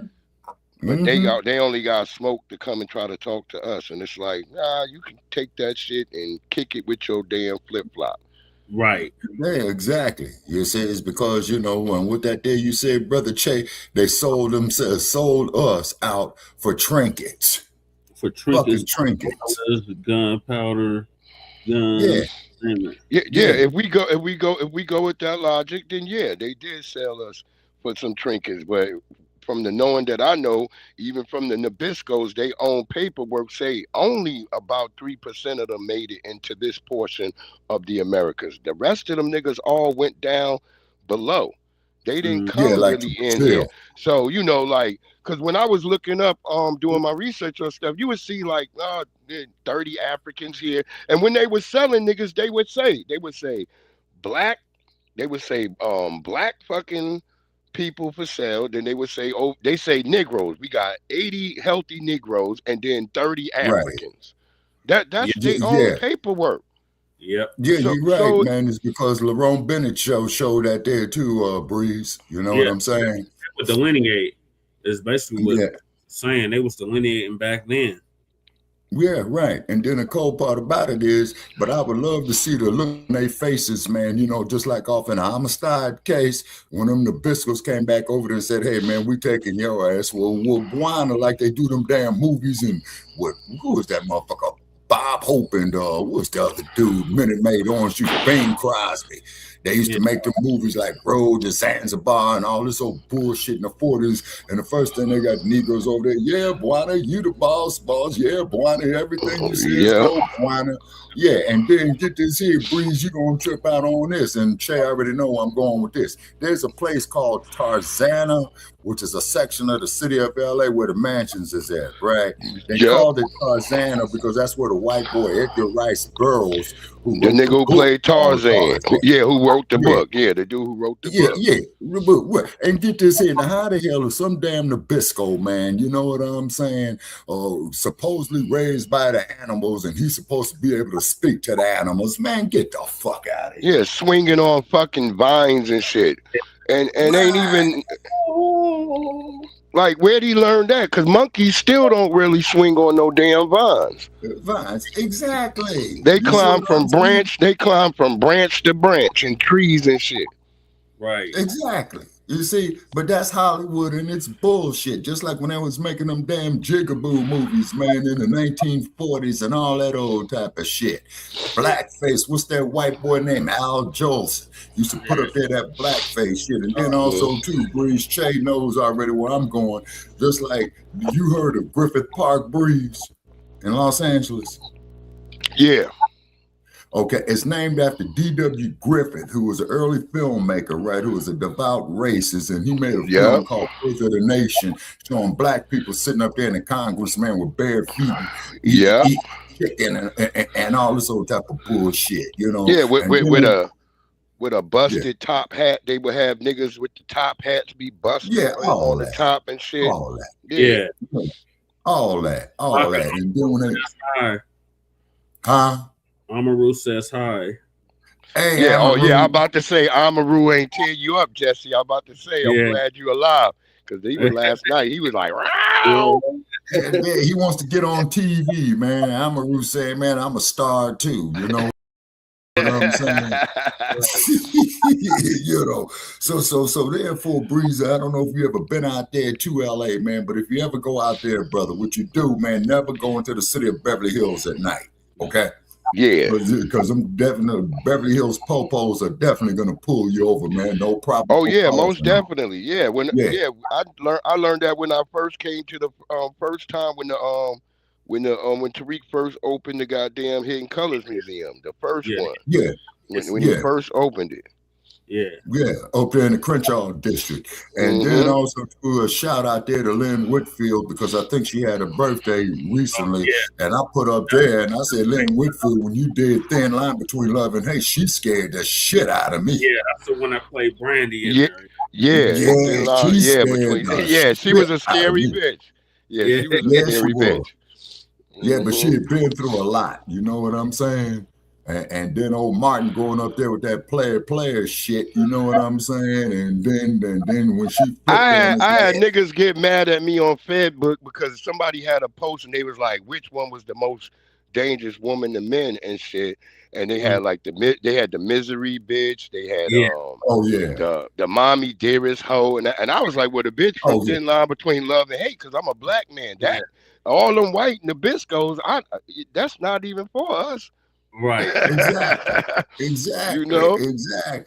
Exactly. You know what I'm saying? And then get a load of this here, man. I get this here with this pedophile shit, man, up there in Hollywood. There was a movie with Joan Crawford called Mildred Pierce. Okay. Yep. And what it was a murder mystery, right? Where the dead body was found in the house. Well, anyway, to find out that this dude was up there screwing her daughter. You see what I mean? And so then the dude was trying to hit on Mildred Pierce, and the daughter went up there and dumped on his ass. You know what I'm saying? You busted half the foot in that trick. You know what I mean? You see? So then, too, another thing that we got to pay homage to is our elder, you know, who transitioned, Oscar Mashore, because they stole a whole lot of talent from black movie makers. You see what I'm saying? A lot of them, just like the Nicholas brothers of the 1940s. You know what I'm saying?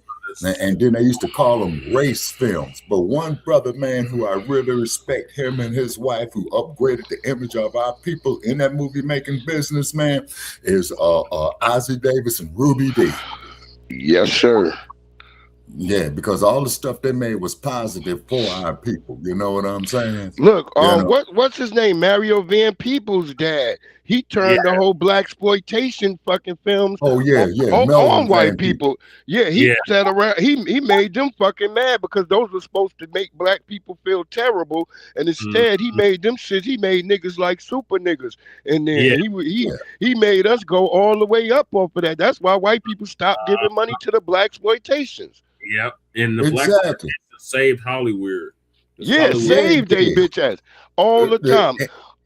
What's the brother from the movie Three Strikes? He did that movie out there. I'm trying to think of his name. He just recently did a damn podcast, and he was on there talking about how the white people told him, like, yeah, you know, y'all movies make the best. Y'all movies go all the way up. Y'all make the money, right? But we just don't want to work with you guys. That's what the white people told him. They didn't want to work with black men. They wanted to work with the black women. They wanted to know. They wanted to work with the black women. You see what I'm saying? And that's what he was saying. They said it to black men. Yeah, they knew that all the movies, like, you know, like I said, his movie Three Strikes was really a big hit, and a lot of people loved that movie. Fucking what's that shit called? The Wood, all those movies were fucking top movies where, like, you know what I'm saying? You saw black people having to move and maneuver around the gang culture and stuff, and then it would show like DJ Pooh? Or are you talking about DJ Pooh? Is that his name? He directed Three Strikes. Yeah. And then don't forget, in the heat of the night in 1967, where they made that classic scene with Sidney Poitier, they said to slap around the world. You know what I'm saying? Yeah. Well, he smacked the shit out that white man. Oh, I love that. Love that part. You know what I'm saying? And then he's gonna ask the white sheriff. He says, "Well, Gillespie, you saw what you're gonna do." And what Gillespie says, I don't know. You know what I'm saying? Yeah. All right, let me finish this up, and then I'm gonna hear Breeze's thoughts on Africa. Right. Bambooty. I have a problem with the word pioneer. Got it. I don't want to take up too much of your space. All right, there you go. Yeah. No. Boy, these weak connections. Y'all be trying to make these weak connections. Well, storytelling came from Africa. All right. Then where's the African rock? No, they call but they how come y'all not rapping like us? Okay, we don't do that. Every time we do, they always do that with us. Foundation of Black Americans. Every time we do something extraordinary, we have to. They find some weak connection to Africa. We gotta give credit to. Well, you know, R&B started because there was a flute in a tree in a jungle 3,000 years ago, and they blew the flute, and that was R&B. No, it wasn't. Now stop it. They always No, do that. Tariq, They it only was do the that shit drum with that us. communicated with, sir. Everything we It was the create and drum we that do something communicated great. with. There's a tethering Over onto here it. too, Shabaka. They didn't. Oh no, that's why they don't like us delineating. And I think Sister Harriet was working That's on when why she they was don't saying like this us is time to get on delineating the because now Underground that stops Railroad. the tethering. Yeah, we had our own drums over here. No, we can't give you credit because you don't have a Beyonce. You don't have a Luther. Yeah, this was cultivated on this land. We had an ethnogenesis and we created whole new music genres, styles. That's why we are so unique. And then we become the template. We become the prototype. There is no other version of a Michael Jackson. There's no other version of a Prince. Now, here was the Come on disappointment now. part about Michael Jackson. I'm going This to say after FBA you finish your business. clip. Remind me, Brother Che. And if you got greatness over there, we'll give you props for I like Tim's. Yeah, she does her thing, but yeah, we got our own Tim's thing make over me go here. to sleep. Panama, you in here? Yo, Panama, let me take you down. Yo, Zay, are you in here? Let me try you again. Zay, are you in here? All right, Zay ain't in the building. You just want to be. All right, let me try. Let me get my brother Sage in here. I ain't talked to Sage in a minute. Sage in the building. Brother Sage, hop on in. What's up, Brother Arthur? I see you down there. Grinds and Woods. Sage. Brother Flex, can you hear me? I can hear you, Sage. Okay, How go are ahead, you? Brother Sage. Yeah. No, I'm good, brother. I was just calling to let you know that the space is going somewhat in and out with the hearing. I do want to admit to that. I do want to also say this. Unfortunately for Bambaataa, he passed on the day that DMX passed away a couple of years ago. Oh, wow. So, Is yeah, that this is like right? International X Day in New York. And yeah, we have murals to Ice Cube. We got murals to Pac, Big, all types of, pioneers. Not pioneers, excuse me. All types of hip-hop artists out here. And I've never seen a mural with Bambaataa in New York. So I'm not saying that New York don't love dude, but that he's not looked upon as, certain pioneers. Again, Eazy-E ain't from this side of town. You already know that, brother. So, but we have murals for him out here. We have a mural for Nipsey. Yep. So unfortunately, like I said, New York don't love That's dude as all in the much Crenshaw district, Che. Yeah, we didn't really rock with African Bambaataa and the X Clan like that. We didn't. I'm on my way. Where you going, Root Work Jones? There's some musty suckers on the streets. I got to go handle that. I rocked with X Clan, but yeah, I get what you're saying. Yeah, we rocked with them, but we didn't rock with them the whole entire time. At some point, they started falling off, is what I'm saying. Especially in New York. We was like, and we was already hearing the rumors about this nigga and his boy play. Mm-hmm. Damn. So it was like in New York, you was like, I don't know that nigga Bambaataa. That's why he quietly fell off in New York. People don't really know because niggas in New York started being like, I can't do that X Clan shit. Because the fact that the nigga had a septum ring too, that was another thing that turned niggas off. Oh yeah, you talking about Brother Jay? Yeah, Brother Jay and all them niggas. Professor X, the overseer. Yep. We acted, because we felt like at some point we was the niggas doing the Black Medallions, no gold. That come from the Native Tongues niggas. They the ones who start getting us all on Black Medallions, no gold. And we was doing that shit. And then niggas just woke up one day like, nah, this shit ain't fly. I want some fly. I want some fly shit. Yeah. And then another cat, man, if I may say, gentlemen, do you know who really revolutionized jazz, Brother Che? And I found that out here since I've been in Vegas. Guess who that was? Miles Davis. Him too, Quincy Jones. Oh, Quincy Jones, yeah. He started off as Yeah, and get this here, gentlemen. And do you know, like Nat King Cole, that's another Quincy goddamn Jones, that's another damn predator, Shabaka. Quincy Jones. Yeah. We heard the stories about Quincy Jones too. Yeah, I heard some shit about Q because see what he did was, man, he married a white woman by the name of Peggy Lipton who used to do a TV series called The Mod Squad in 1968. Yep, The Mod Squad. Yep. And then, man, but what it is though, it's kind of like when these cats go out there in Hollywood, right, man? It's kind of like it. See, Hollywood is its own planet. Right. See, It really is. So I guess the motherfucker who came up with that idea, Planet Hollywood, man, I guess he must have had some insight to it, man, because they got a whole lot of weird shit going on out there. And get this here, Breeze. When I was about 18 years old, man, I'm in Hollywood, on Hollywood, right? And keep in mind, Hollywood is a section of the city of Los Angeles, okay? So I'm walking down the street. Dude said, "Hey, man, you want to do a walk-on party?" You know, it's the first thing I said to him. "Okay, man, how much are you paying me?" "Well, you see, brother, we can't pay you no money, man. We can give you some exposure." I told him 2 words, man. "Fuck you." Oh yeah, I remember that story. You making all this damn money, man. Motherfucker, if you just would have broken me off about $200 or $300, you say at that time, yeah, I would have did it, but I ain't going up there into your damn canyons. I ain't going up there to them damn Diddy parties in there, man, because once they get you locked in up there, brother, all that shit is mansions, is deep in them, for all practical purposes, the woods. You see what I'm saying? Mm-hmm. You sound like you got the talent to be in Hollywood, though. Like, you make the best impersonations. Okay, well, see, Brother Che, let me explain something to you about me. If I ever got off into a public position, brother, I would be assassinated. You see, and then another person who they degraded, man, was Cicely Tyson. You remember me telling you about Cicely Tyson when she was doing Sounder? And the thing about Cicely Tyson, she kept her dignity as a woman, but the film of Sounder, man, and if you don't cry when you see this part in Sounder, man, you ain't human.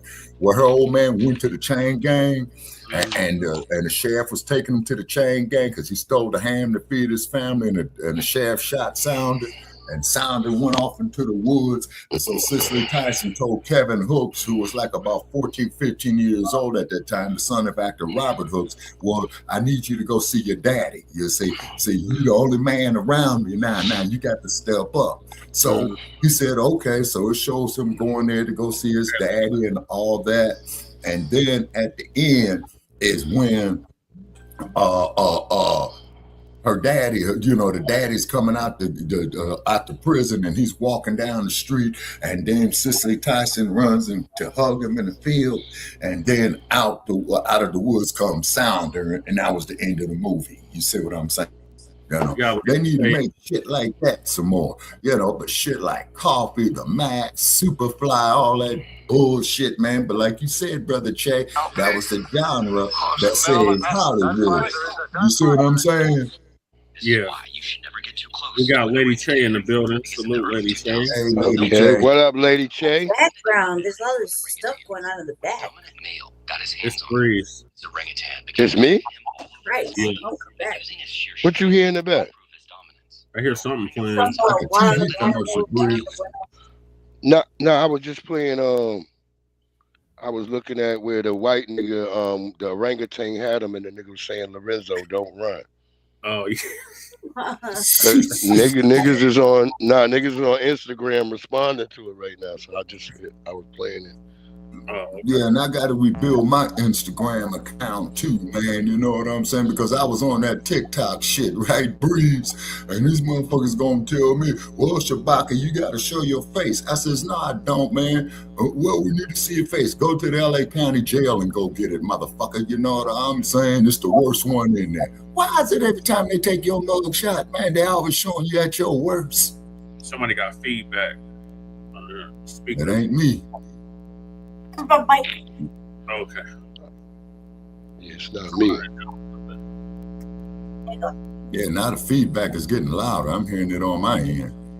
It's on Lady Che's end. It might be. Actually, it might not be because. There it go. You got it together. Yeah, it's gone now. So whatever voodoo and magic you worked on that, keep it like that. You know what I'm saying?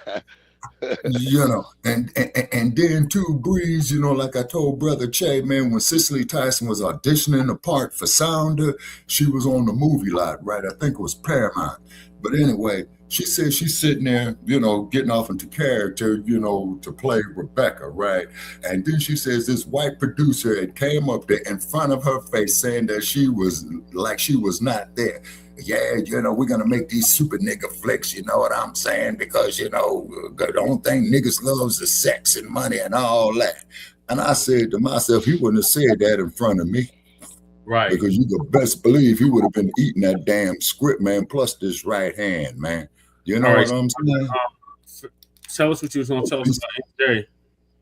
About who? Michael Jackson? Yeah. Oh yeah, you said something about Michael Jackson. Okay, you remember when he had the Neverland museum for the kids and all this old type of shit, and they hit him with all these pedophile charges? Okay, somebody had told me, a loved one that transitioned, years ago, that said, well, if he was doing all this, then you need to blame them fucking parents for going up there because they trying to get discovered. You see what I'm saying? Same damn thing, man, with Stymie and the Little Rascals movie, Buckwheat and all this old type of shit. You see what I'm saying? It's because, man, and I don't know if it's the smog out there. I don't know, it's the atmosphere, but this is what they would call when you get starstruck. You see what I'm saying? Look what the Weinstein man did to our sister Lupita Nyong'o. Well, she's a damn child. And she's a bad witch. A bad winch and tether. Yep. And she said some real fucked up shit. They see another person that they Trojan horsed in on us. Exactly. Look what happened to our girl Nichelle Nichols, who used to be Nyota Uhura on the Star Trek series. Yeah. And she was from the Chi. Because I remember her and Dr. Mae Jameson, they were going around, man, lecturing all the trade schools and universities, interested in kids in science and technology. You see what I'm saying? Oh, man. Lord. Yeah. And I got a partner that I get to her. That's like his great aunt. Yeah, yes, and Dorothy Dandridge was a very beautiful woman. Jack Dennison, took all her money and all that old type of stuff. You know what I'm saying? And it's really cold. But you see, in this day and age, man, with the talent we got, man, the ones in your generations with the rapping, man, you know what I'm saying? Old ass bastards with me who got some ideas for you, man, so I can relate to you the experiences that we truly lived through. You see what I'm saying? In its infancy, Shabaka. You remember the Last Poets? You remember I had that there. Niggas are scared of revolution. Niggas ride around in L's talking about I got the broad's mind up tight. Niggas should ride in hell and go to hell and all that. But the Last Poets was the first rappers. You see? Yeah. Yeah, but one thing they did say that I had to agree with even to this day. Niggas are scared of revolution. Yep. All right, Lady Che, what are your thoughts on Bambaataa passing? Lady Che. Yeah, like I said, I don't really. I kind of addressed this in my live yesterday. I said I really don't feel nothing about it because he's a weirdo. Yeah, right. Go ahead, Lady Che. We can hear you now. I mean, it's been a long time since I listened to anything that he did. So, I mean, it's sad. That's his most notable hit was Planet Rock. Hit me. Sad when we lose everybody black. But other than that, I mean, I didn't really, listen to a lot of his music. I knew who he was, you know what I mean, and that kind of thing. I felt I didn't really feel anything but I don't feel anything about anything really nowadays. Alrighty. Well, moving right along, we got Iran. Iran got a message for us. FBA. Yeah, they need to keep us out they bullshit. They need to keep us out exactly. And when it comes to that shit right there, man, that's why I always refer back to the heavyweight champion in the mid-1960s. You see, who refused induction. So Iran did an animated video or series of videos in Lego form. Yeah, they did them in Lego and shit. I saw some of that shit. I was like, yeah, they need to just stay out our business because they had a Lego Malcolm X and shit. Oh, hell no. Yeah. So Lisa gonna give us an update on that.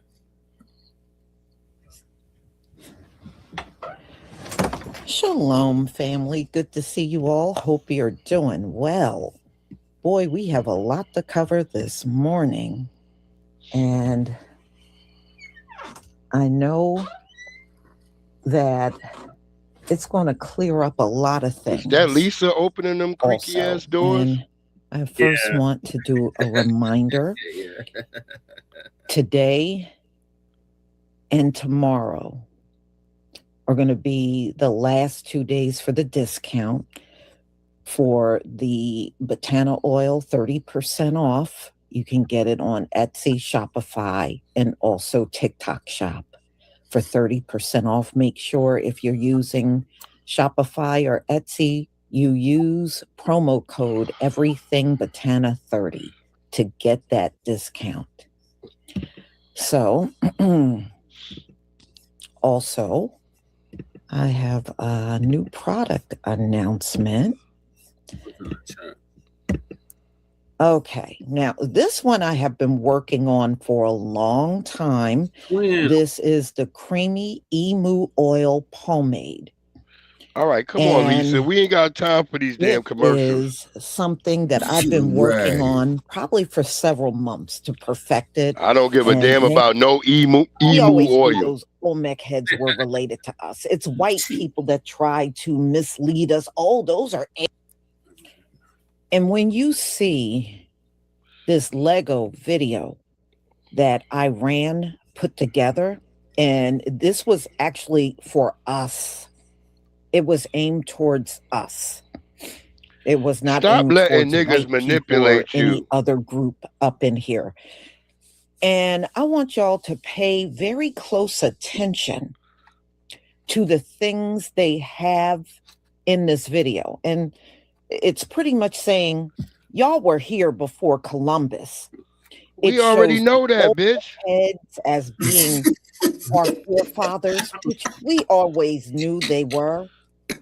We always knew those Olmec heads were related to us. It's white people that tried The to Folsom mislead us. people, Oh, all those of are that. aliens. Oh, those are baby heads and all this nonsense they done came up with. No, those Olmecs, the Olmecs are our forefathers, ladies and gentlemen. That's what they are. They're not no. I had a crazy way. Hold on, pause it real quick, Jesse. Pause it real white quick. People don't want us to find. Go ahead, Breeze. I had a nigga tell me like, "Yo, Breeze, nigga, you a New York nigga, so I know you used to watch Robotech, nigga. Them heads down there, that's the heads of the Zentradi." A nigga told me that because he saw some giant niggas in the Robotech, that was the Zentradi heads. I started dying laughing. I was like, it's too many nutty niggas out here, yo. Hey. Here's one for you, Breeze. You're gonna love this. You remember Brother Che when this dude was saying, man, they had giants out here in Las Vegas, man. Yeah. You remember that shit, man? And I went to the intersection, man. I said, no, I just got to do this because I know this is bullshit. And lo and behold, it was, man. What be with these motherfuckers, man? You know, I've been trying to sell bullshit, man. You know what I mean? Damn. They said it was giants in Iraq. Yeah, giants in Afghanistan. It's always some giants. Mercy, man. Lord have mercy. You know, and by the way, Brother Che, we need you all to get some more snow, man. We need to hijack some more of your water, man. Word up. Yeah, because out here in the West, Breeze, you know, all the water comes from the Colorado River. Los Angeles. Yeah. So that's why I be telling Che, snow on the Rocky Mountain High, so we can hijack y'all water. You know what I'm saying? But to be honest, putting all bullshit aside, I get me bottled water, man. I ain't drinking none of this that shit. That shit was really low as hell. That shit was low as hell though last year when I saw that shit. Yeah, but get this here though, Breeze. When Lake Mead dried up, man, and they found all them sunken boats, man. Them bodies with them bodies. All them bodies out there. 35 dead motherfuckers, man, who've been missing since the 30s and 40s. And niggas was in oil cans and shit. They had some niggas in just barrels. It was all these barrels they found with bodies in it. Yep. Yeah, man, you know, but this is Las Vegas, man. Everybody's here. You know what I'm saying? All the good fellas. And I'm going to leave it at that. You know what I'm saying? Yeah, you know that.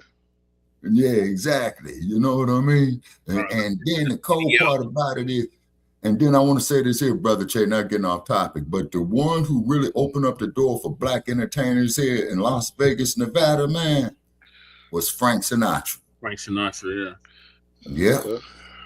Was Frank Find out Sinatra. who we are. They don't want us to know. That's why over the years, oh, we don't know who they are. They're baby heads, or they'll put some person from Mexico next to the head saying they're these Mexicans. No, they're not. Yes. No, they're not. Yeah, they they don't would look have nothing like never a looked Mexican. like the Mexicans that you see today.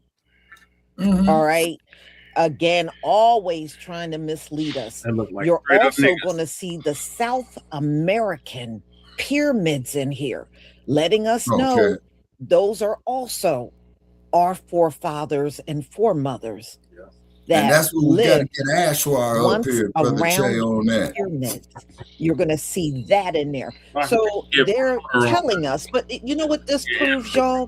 The world has studied us. They have studied us. They know who we are. They know what we are related to. They know we're tied to this land. They know everything about us. To the world, Lisa, everything about us. All right. And Nearly Fuller Jr. said that. This Lego video. Right. So I want y'all to pay attention to all the stuff that's in here. The background, the pyramids, the Olmec heads. Like we already know this. Why we should be like, proving that like why should we be like praising people who come and giving us secondary knowledge that we already know? But this just goes to show you other people on this earth. That's them playing a psychological thing on our mind. In this land. Yes, psychops. And see, and knowledge like this, you got to spoon feed it. Because everybody knows who we are but us. Exactly. And that's why we created the hashtag, Brother Chev, Resurrection of the Mental Dead. And these Nabiscos go out their way to make sure we don't know who we are.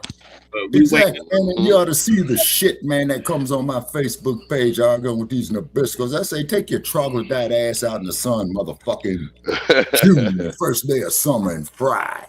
You know? All right, let's see what Go ahead, I was just going to segue into what Shabaka was saying, because there was this white woman, she made a video on TikTok and she was explaining that when black people used to be outside all the time in the sun, we used to be that's when we was at our healthiest. But now that black people avoid the sun because some niggas got it in their mind that we burn from the sun just like white folks. Because I've had niggas say that to me, like, you need sunscreen. No, the fuck I don't. Right. Exactly. I just need 10 to 12 hours of sunshine. I'm not saying I need to be out 24 hours baking in the bitch, but a healthy black person, you need 10 to 12 hours of sunshine out there so you can regulate your body and get the D12 that comes from the sun. It already goes into us because of our melanin. We absorb it. Yeah. That's why we supposed. I don't need sunscreen. In fact, I think I get more melanated when I don't go outside. Huh? Yeah. I don't know how that works, but I don't know. I don't know how that works, but yeah, I get night. I have to get something to hit me, but when I do go outside, it's like whoa, you know what I mean? But I'm more activated by the moon than during the day. Okay. Yeah. See, I'm just see you're a night person though. That's because you're a night person. That's all. You were you born in the nighttime? Mm-hmm. I said, what time were you born? Do you remember what your mama told you what time you was born? It's probably like midnight or some shit. Oh yeah, see, you a night damn person. Yeah. See, I was born at goddamn. I was born at 33. Yeah, I was born at goddamn 7:03 a.m. in the morning. So I'm always born at 5:15 in the morning. Yeah, I'm always a morning nigga. That's why I'm up always now. I have never been a morning nigga until recently. Yep, I'm a morning nigga all the time. I hate the nighttime. I sleep better during the day and I'm up at night. I hate the night activates me, man. Yeah, my wife used to trip because she was a night person and I was a day person. She was like, God damn, I can't stand you being happy all in the morning. Because I'm a happier nigga in the morning.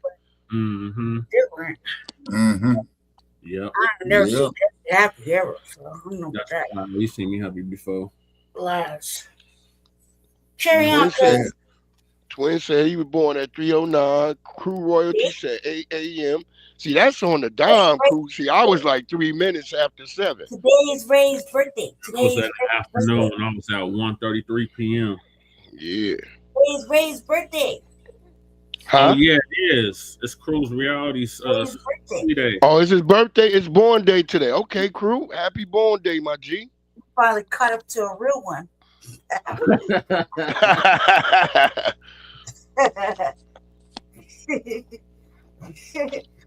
9 days later.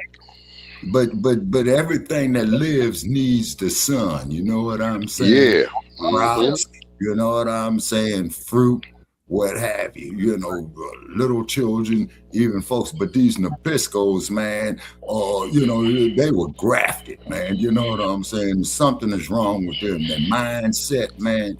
Their skin situation, and they always come up to us, man, figuring we supposed to be there so happy and Yasa boss and to help them, you the boss and all that shit, man. Later for that bullshit. You know what I'm saying? White people don't use boxes no more. The feedback, Lady J. It ain't my shit. Somebody's feedback. It's not me. I got my shit turned all the way Okay, down. hold on. I'm gonna mute out. I'm gonna see if it's me. Yep. No, it's not Shabaka. Yep. Oh, it was Shabaka. It is me. Yep. I sure sound like me. I turned my mic and everything off. What it do, stolen ancestors? What it do, stolen ancestors? Yes. Salute to our sister. Hey. I saw you over there on TikTok.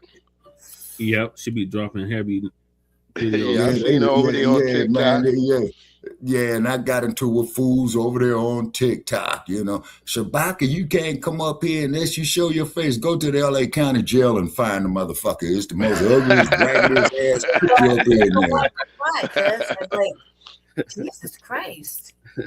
So competitive. Lady J, why is it that every time, you know, everybody take a mug shot, they always want to get you at your worst, man? Look at the mug shot of James Brown. Mug shots that are like, Wait, stolen ancestors, you call me a stalker? Oh, God. Lady J, oh, shit. Remember what Khaled said? I live for what? For confrontation. That's I dream of confrontation. That's I'm a rebellious slave. That's Shabaka all day. All right, let me get to the clip, y'all. Go ahead. To Well, that's why we Columbus. created the hashtag So it's not just Resurrection the of the Memphis. Iranians that know this. They all know it.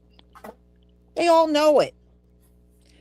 I thank them, but in the same token, would they have ever said something to us if the war did not break out? No. See, right now, they got a problem with these white folks. That's what the Iranians got a problem Lisa with. They got a problem with them. Yeah. So would you have revealed all of this to us if this war did not break out? No. Yes. And I'm not only just saying this to Iran, I'm saying this to everybody on this earth. Because y'all have studied us worldwide. Horrible. Now, here in this country, they teach you a fraudulent version of American history. Mm-hmm. Everything they teach you about history in this country is very fraudulent. And the things that are real, like the slavery that took place in the land, they try to eliminate. See, that's why Donald Trump can sit around talking about, why can't we have a patriotic history? In other words, a fake history. Propping up the white I call it kumbaya That's what history. they want The kumbaya to malord. have in this country. Carry on with their white some old fake shit. Kumbaya.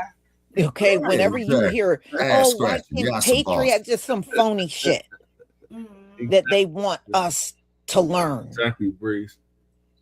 You know, when I started realizing a lot of things about our people in this land, that was when I had to come to terms with the fact that for 12 years, really 13 if you count kindergarten, of my life in this school system, They taught me absolutely nothing significant when it came down to his. All they want you to do is feel like you were nothing but dragging around as a slave.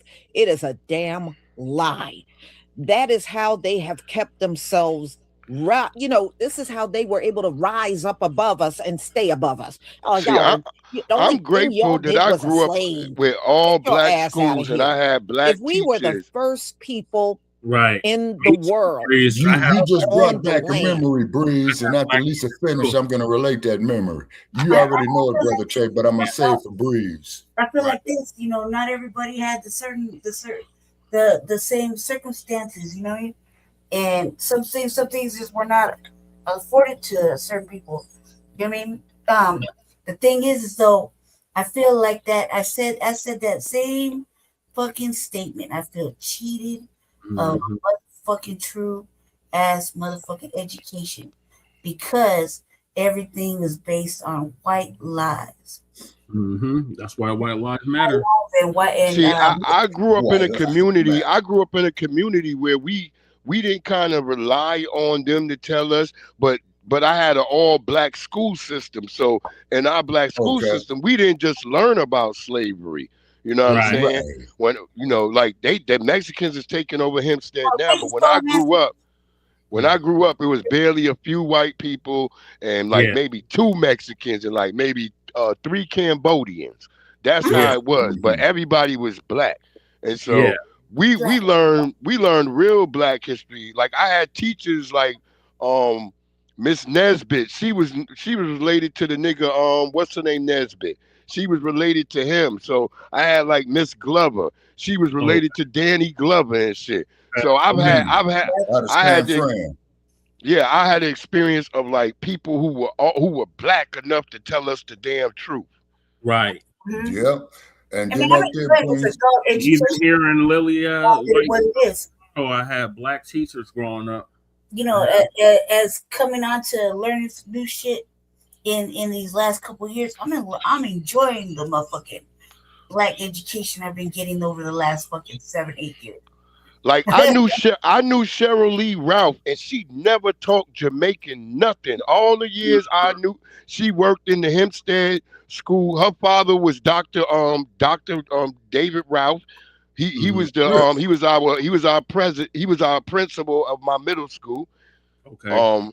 And they never talked Jamaican nothing. He always talked about black people. He never said Jamaican nothing. I learned in middle school that Charles Garvey was a goddamn traitor. Yeah, I got evidence like a motherfucker on it too, Breeze. You should have been on the show the other night because I was in there. I was in there watching that. I was in there watching.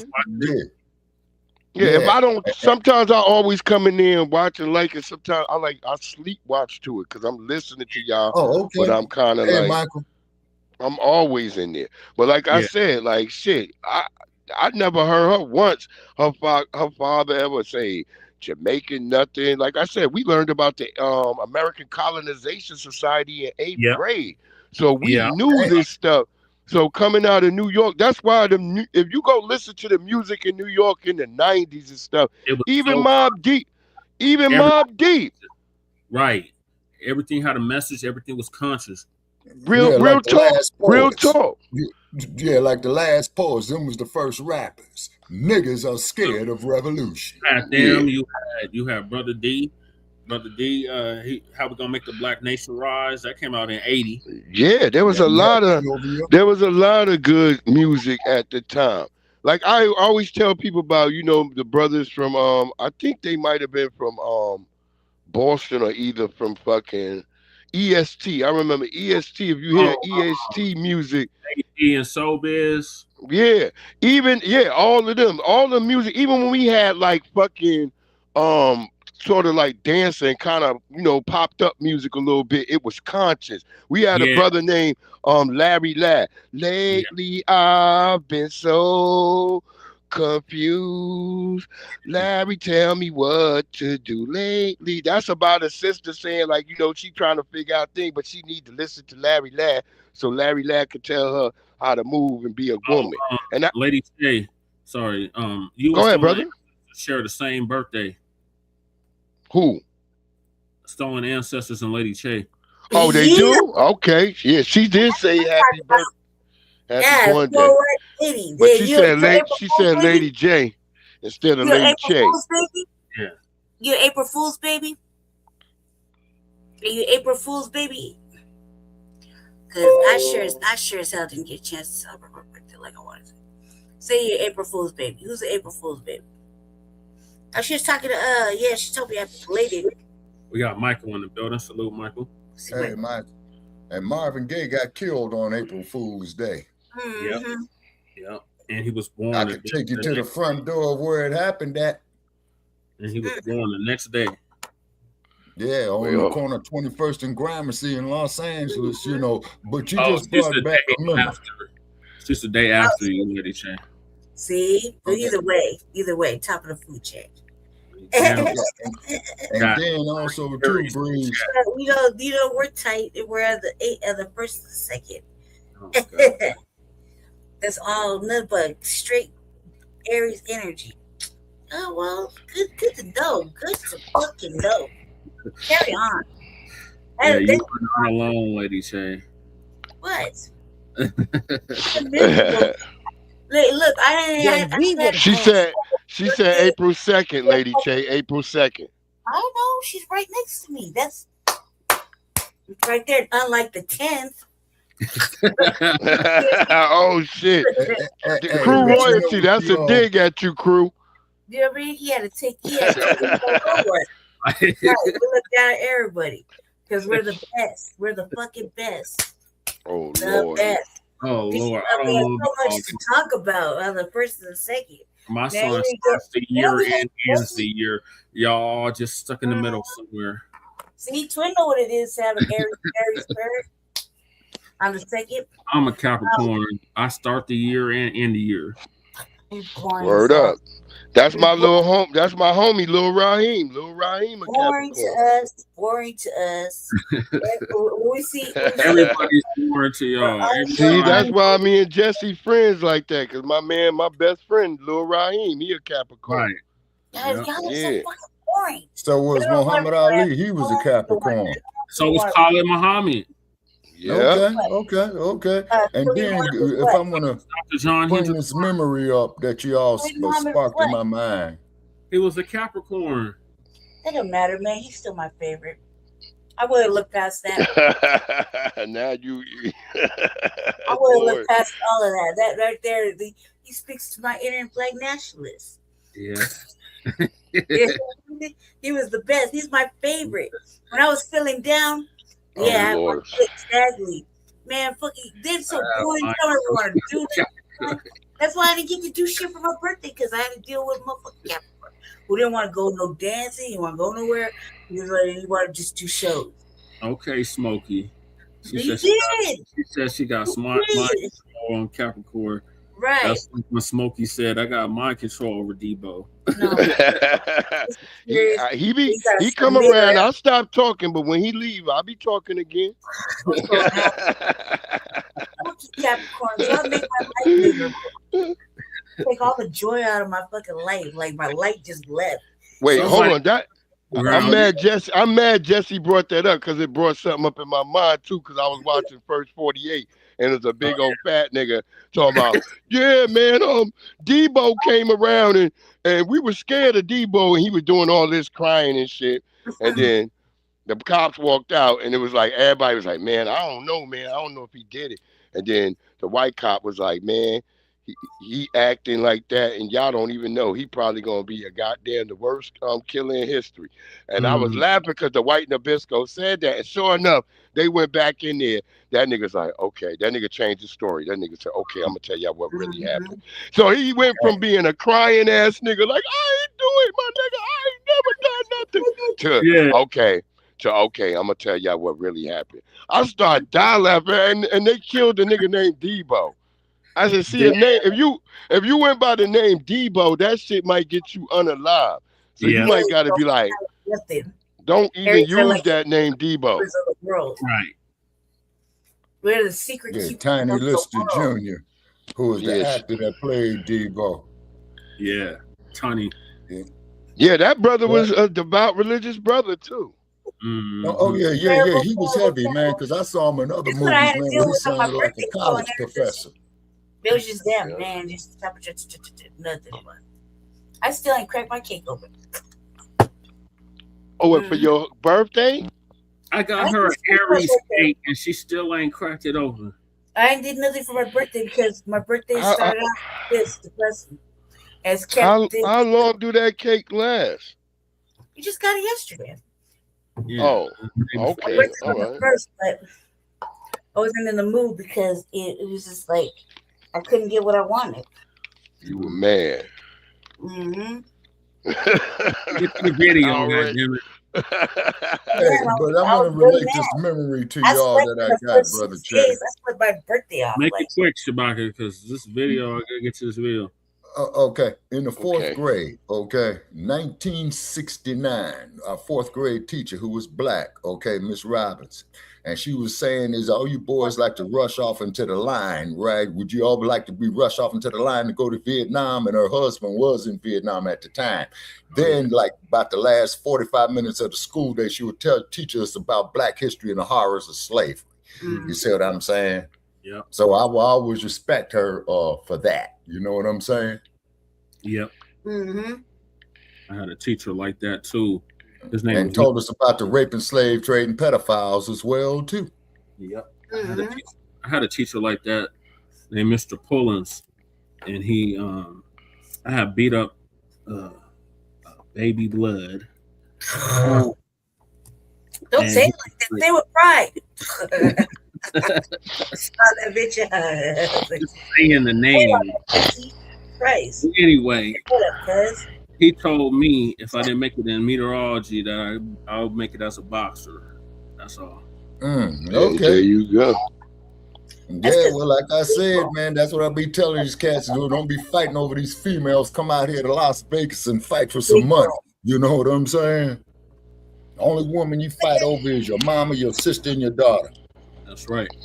Have the richest history out of every group. That's why y'all have gotten rid of our history, and now Donald Trump wants to get rid of the slavery part 2. The feedback is back. Yeah, I mean, hold on. Wait a minute. Hold it. I'm mute now. Let me know if it's coming from me. No, if you mute it out. No, it's not you. Okay, I'm muted back in, so it ain't coming from me.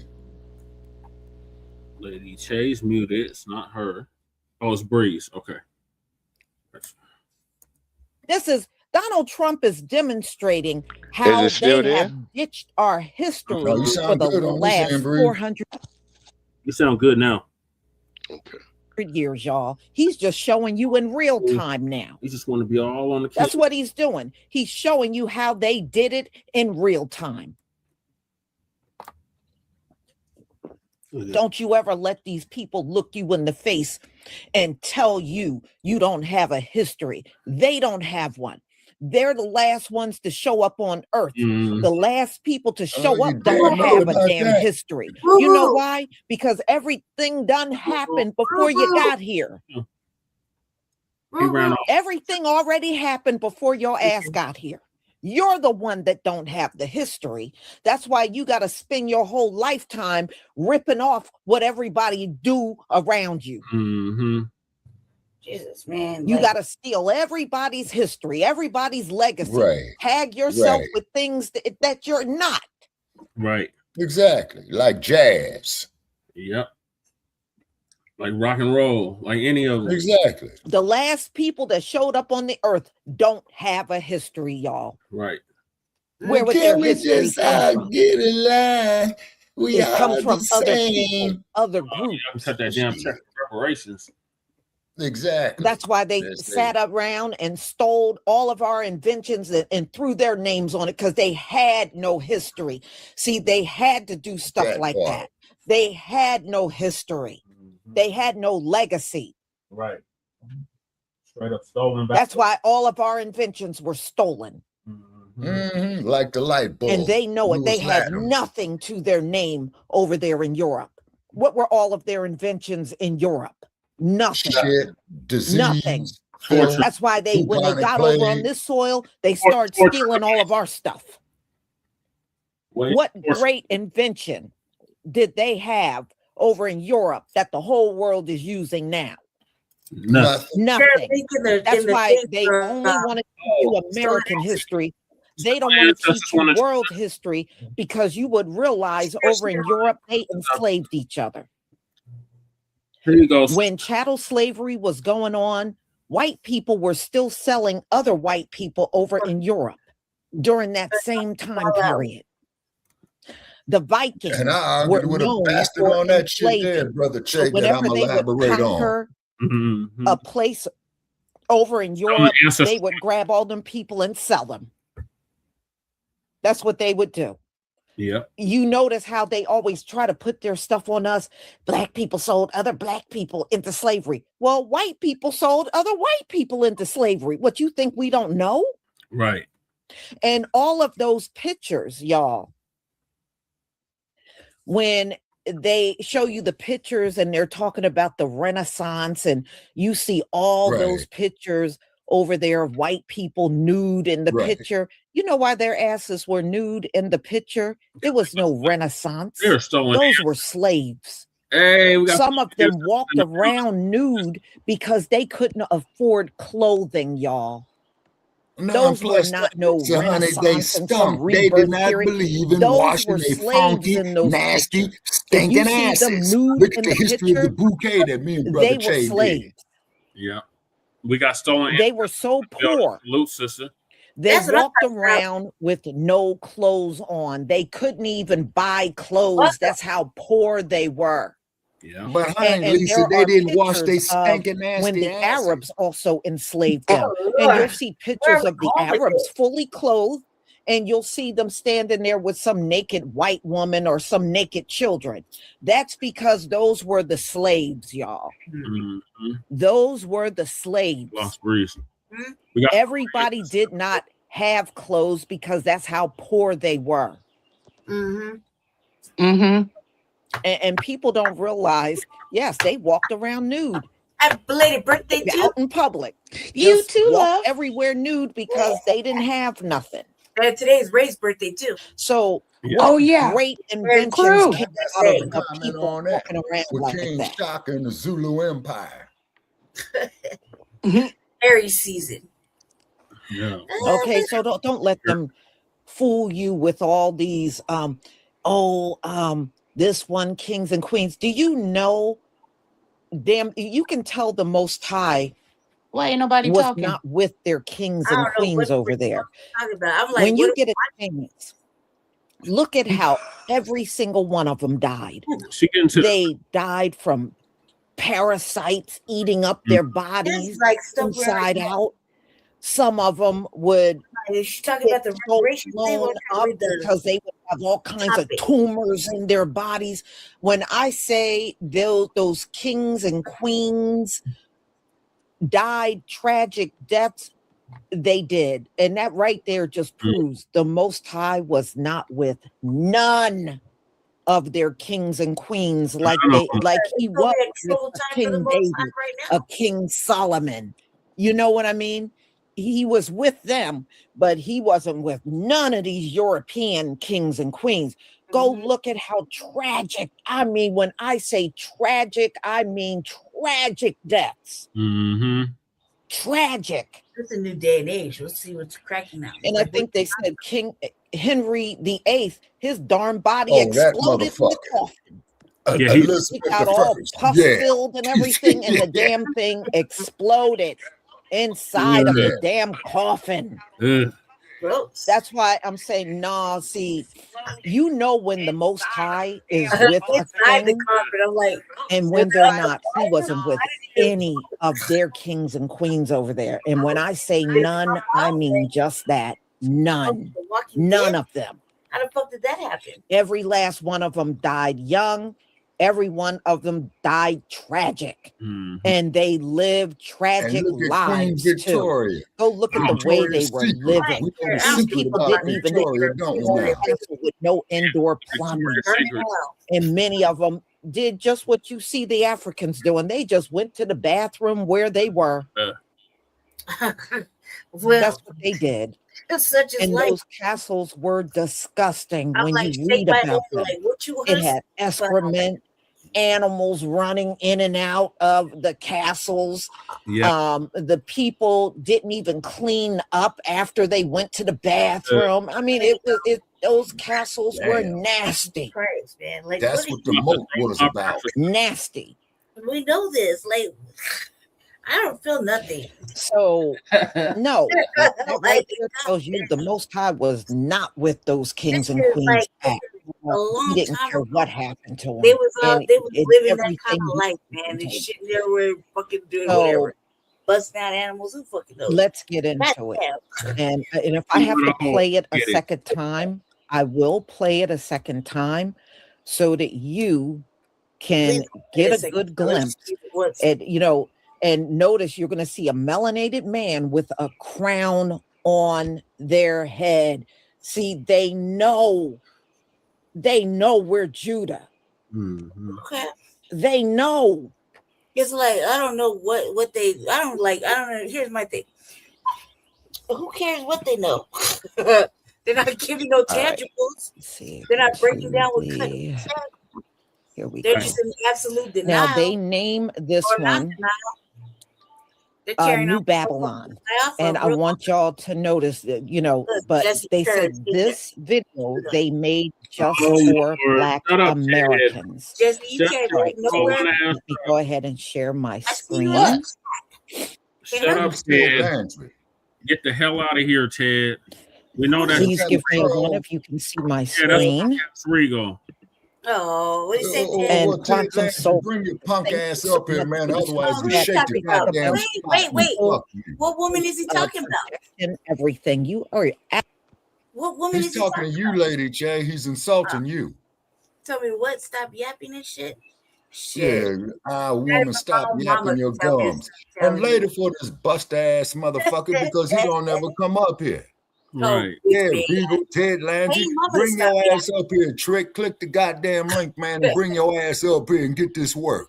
Or tell your boyfriend to stop yapping. Yeah, man, 285. We don't never have a dull day here, man. Talking about stop yapping. Here, Matt, 285. Cousin, shut up. You ready? Yeah, he's a buster, Lady J. You know what I'm saying? He's a hit buster. the link, Ted, or get the hell gone. Suck a dick on Wednesday, cuz, and get off. Bullshit. Twin, drop the wrench on this fool if he don't hit this link. Right.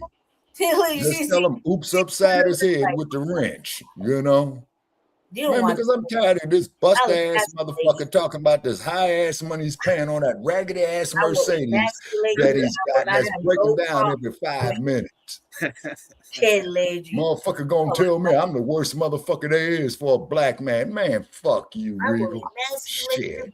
Ass, I will tell you all up in your pussy and shit while you up in here. I will make you feel some kind of way. If I were you, I'd stop. Yeah, the fool is starving for attention. He said, I bet you that's what your daddy should have told your mama. Damn, Lady J. Wow. I'm yapping your gums and swallow this. I mean, never mind. And here you are. Yeah, Lady J. I can do this all motherfucking day. I got nothing but free time and opportunity. I live for that. I got to go sit at the lunch counter and beg for a cup of coffee, but fortunately, I own the lunch counter. Yeah, because I want to see this Regal motherfucker come up here, man, because I'm tired of this punk, man. Hit the link or it's permanent vacation. Yeah, and Regal, you supposed to come out here and kick my ass, man. You know what I'm saying? Right, kick his ass. Michael hit the link. Well, it wasn't for Michael, it was for Regal's punk ass. But greetings. Yeah, exactly. And then shout out to Michael because we really appreciate his input.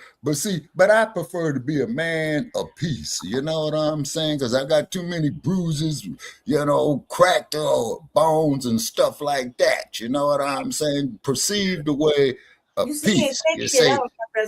Because you younger brothers are the vanguard of this empire as sister was talking about. You see what I mean?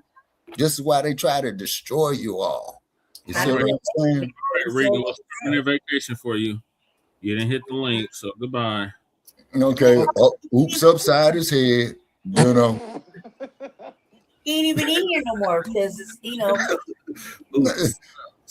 Yeah, oops upside his head. You know, he just sitting up here talking bullshit. I don't mind talking to the cat, man, if he's got something sensible to say. Hell, me and Che disagree all the time, but we don't go after each other's throats and shit. Right. Yeah, go Mac 285, go drive the Benz in traffic. Yeah, be sure to ride that raggedy motherfucker on the wrong side of the road. You know what I'm saying? Friday. Let a damn utility truck hit his ass. All right. We finally get to the Lego video. Oh, okay. Absolutely right. Absolutely right. Cyberdyne 100, thank you so much for the super chat. Good morning, Lisa Cabrera and chat. Shalom. Thank you so much. And shalom to you too. Thank you for your support for my channel. Thank you, everybody, for the ones. Just like, no. New Babylon, okay, yeah. Yeah, like Babylon is falling. You see what I'm saying? Yeah, go too far. No, it's early. I could have went further. They said history started on a boat. Show us one. That ain't gonna what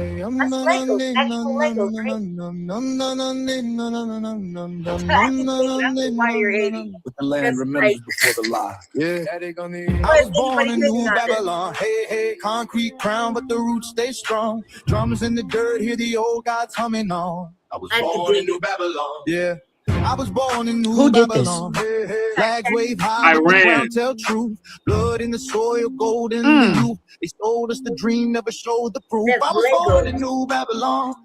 Born where the rivers bend like hieroglyphs. Mississippi mounds, astronomers and ships aligned with the stars. Equinox map long before Wall Street drew lines on maps. Old McHeads with the Nubian face. Plus all kings carve time and place. They say mystery, I say erase. Black earth stories buried under U.S. states. Aztec calendars, new reset days. Cycles collapse, then the world reborn blaze. Mayan zero, yeah. Math to advance while reinvented Europe's to feed the ocean's glance. They call it myth when it don't fit charts.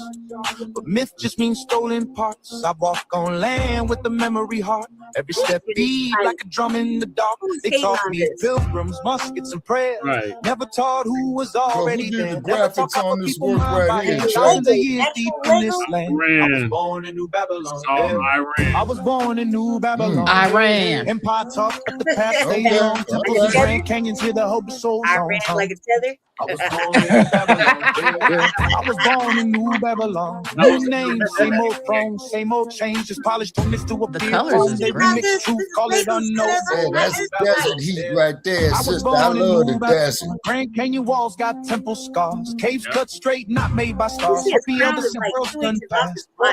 Fourth one shaking, better learn fast. Never hope because the twin face age. Tech too loud, no respect for sage. When the web glows brighter than the sun, prophecy says the test begun. Yeah, they talk Atlantis like it's fantasy. But flood myths match globally. From Kemet to Andes peaks, same story told in different speech. Machu Picchu clouds. From Kemet to the Andes peaks. Oh, okay, now, Brother Che, you remember when? Okay, I'll say it after. Remind me, Brother Che, about that, man, when he finished. Nimrod built towers, lost his name. Babylon ain't just any system selling power over brain. Grandmama said, boy, this land got bones. Every road paved for our ancestors' homes. If you don't know where you stand, you die defending the lie, not yours, fam.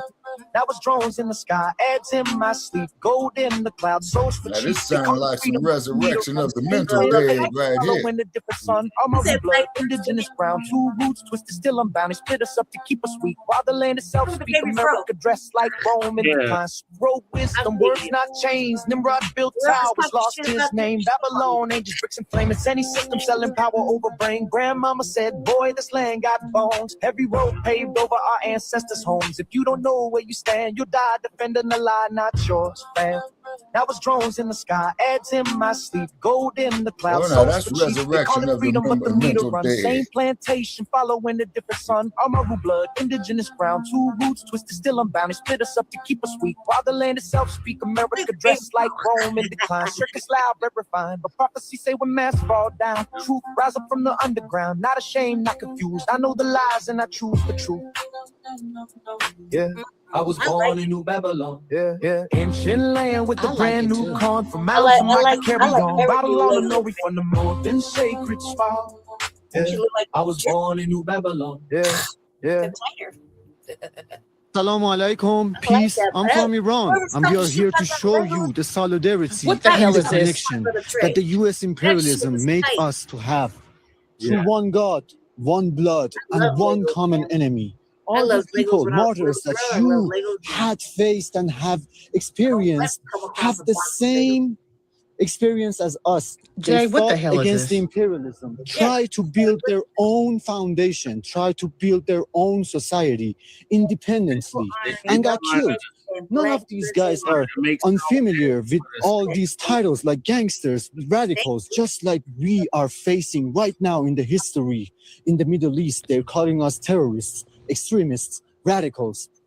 When they start From Martin honoring Luther King, Malcolm X. Malcolm X to Nipsey Hussle, we are all sharing the same goal, having an independent and free society. Assalamu alaikum. Peace. Hold up. I watched this video the other day and I thought one of us made it, but apparently it came from Iran. It's another Lego video, and this is for us, my indigenous people. They said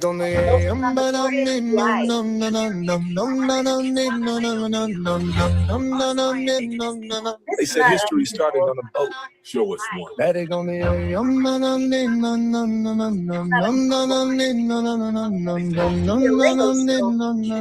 land remembers before the lie. Yeah. I was born in New Babylon. Hey, hey, concrete crown, but the roots stay strong. Drums in the dirt, hear the old gods humming on. I was born in New Babylon. Yeah.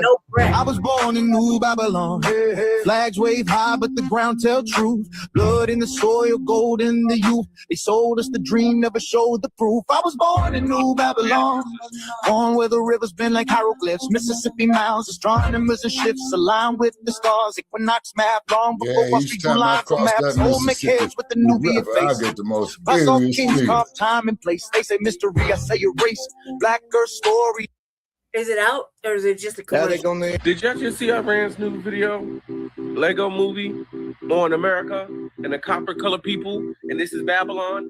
And that motherfucker was just black. watch this. As states, Aztec calendars, new reset days, cycles collapsed, then the world reborn blaze. Mayan zero, yeah, math to advance while reinvented Europe's to feed the ocean's glance.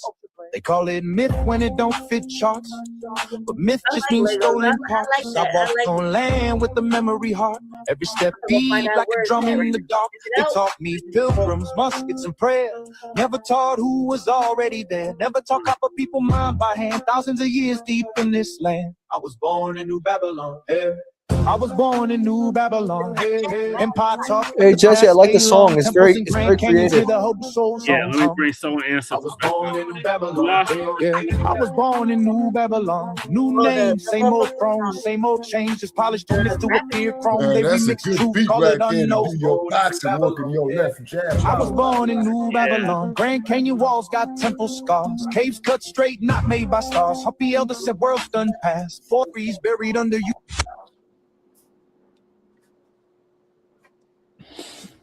All right, y'all. Now, when you saw that first video, you saw, like I said, the Olmec heads. They showed the Grand Canyon. You know why? Because a lot of our history is in the Grand Canyon. That's why they won't let you go to all parts of it. There's many murals there with melanated people. They don't want it seen. To the temple. Every now and then somebody will sneak in there and get pictures, and you can clearly see they are dark people. All right. And they showed the pyramids in South America. So it goes to show you, they know about us. They know about our legacy. they know we were already in the land. And so I guess this is them attempting to reveal what they know to us. First time they did Black Lego. Because, and I'm glad they just addressed us, because we know what them folks would do. They'd be all over, it's a lie, it's not true. We already know what they're gonna do. We already know what they're gonna do before they get their mouth open. Mm-hmm. So, hey, Bree, Iran, that's what I mean by when I tell these motherfuckers to get their lies straight first. You know that 10 Lost Breeze, list of things you want from America, add on their reparations for us. Oh, that's what I mean, Michael, about add get on your their lies reparations straight. for us. You will end the war when they give us reparations. I'm serious. You may not think I'm serious. I am dead serious, because they said they're watching our videos. Mm-hmm. They're watching our videos, y'all. Well, we can't have that. I'm asking you. We're gonna tell them what to add do. on their reparations and I'm for just a 35-count convicted If you can get that on the list and hold firm and not end the war until they meet that demand, that's what I request that you do, Iran, because we have tried everything. And these people are determined not to give us reparations. So add reparations for us on that list. If you do that and not end the war until they make good on it, that is a significant move. Yeah, Lisa. Make that part of the demands. Yeah, that's So excellent what anyway, you said. Great moves. Quantum Solace, thank you so much again for a super chat. Not to flex, although I graduated with honors in their debased educational system, I have learned nothing.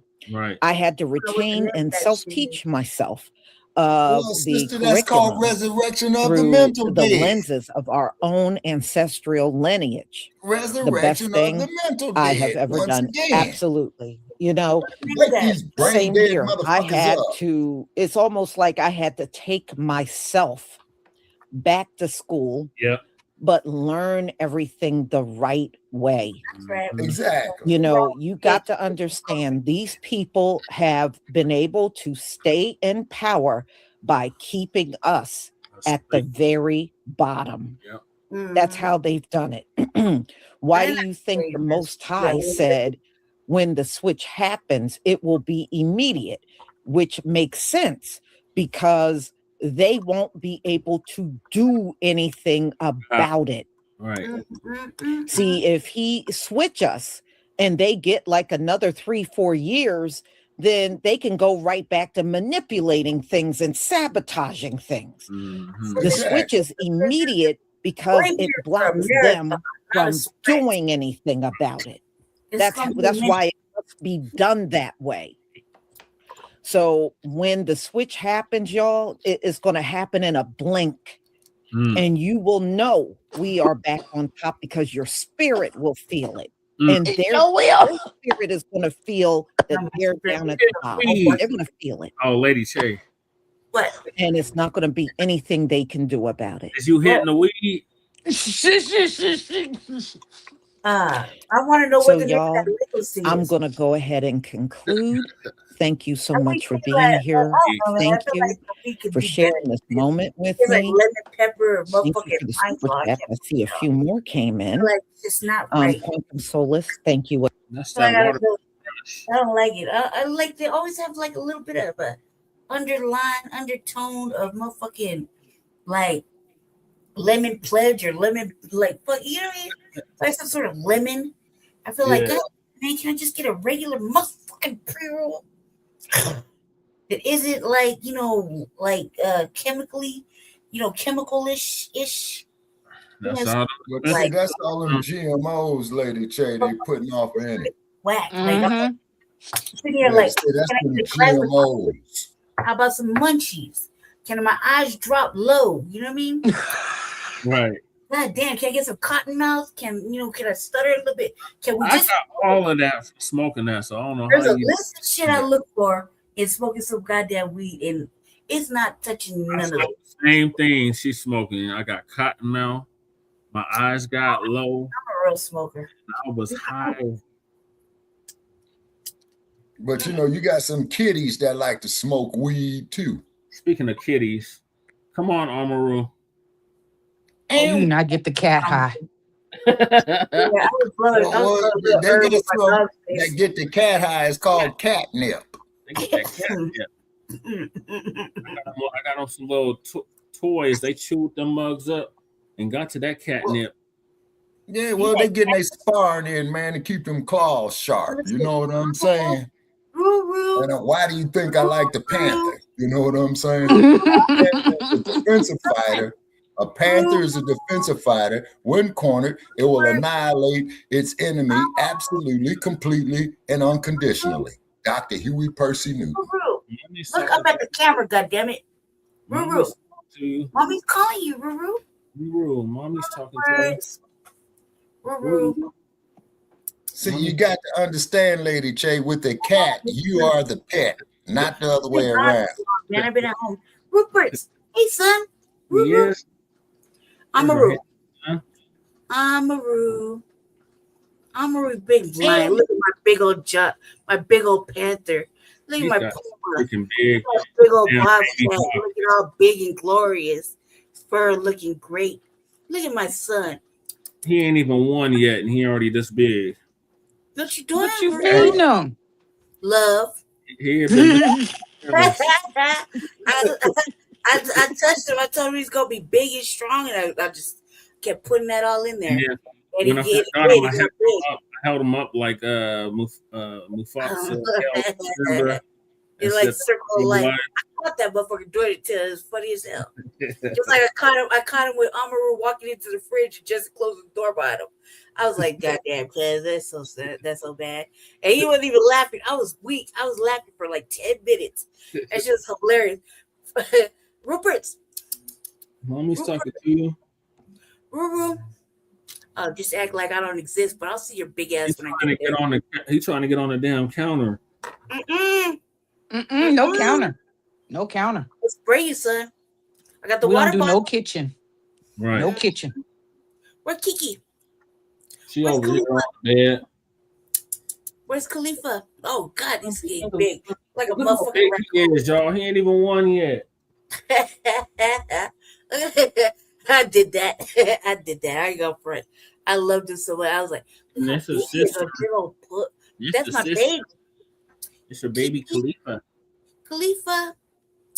Khalifa. Killer Khalifa. Hey baby, Yes. what you doing? Pretty but deadly. Kiki. Where's my Kiki's at? Where's my Kiki's at? I always wanted a tortie, right? A tortoiseshell black cat, right? My mama said, that's the one you should get. They're the smartest ones, right? And I always wanted a tortie. And I finally got one of them motherfuckers got to stay at just house. I waited forever to get one. They look like me, like black and multicolored. Like my dog. You ready? Yeah. I got a dog too, same thing, got the same colors. Well, yes. My baby. Kiki don't listen. She's smart as hell. She does what she wants. Yeah, she do. You need some tuna fish to bribe her. Exactly. She purred too. What she wants. All over me. To be such of me, like. What she be like? Kind of such bitch. You okay, Lady Che? Okay, Lady Che. Getting the weed. Yeah, I was choking on the weed. Oh, okay. That's some good shit. Yeah. It kind of like hard. And I already smoked half the motherfuckers. It better be like by this time. Goddamn. Took me like half the You know, I hit me some weed. Y'all gonna love this, Lady Che. Not cutting your wisdom the first time like in about 3 years. Yeah. And you know, I forgot where the hell I parked my fucking car.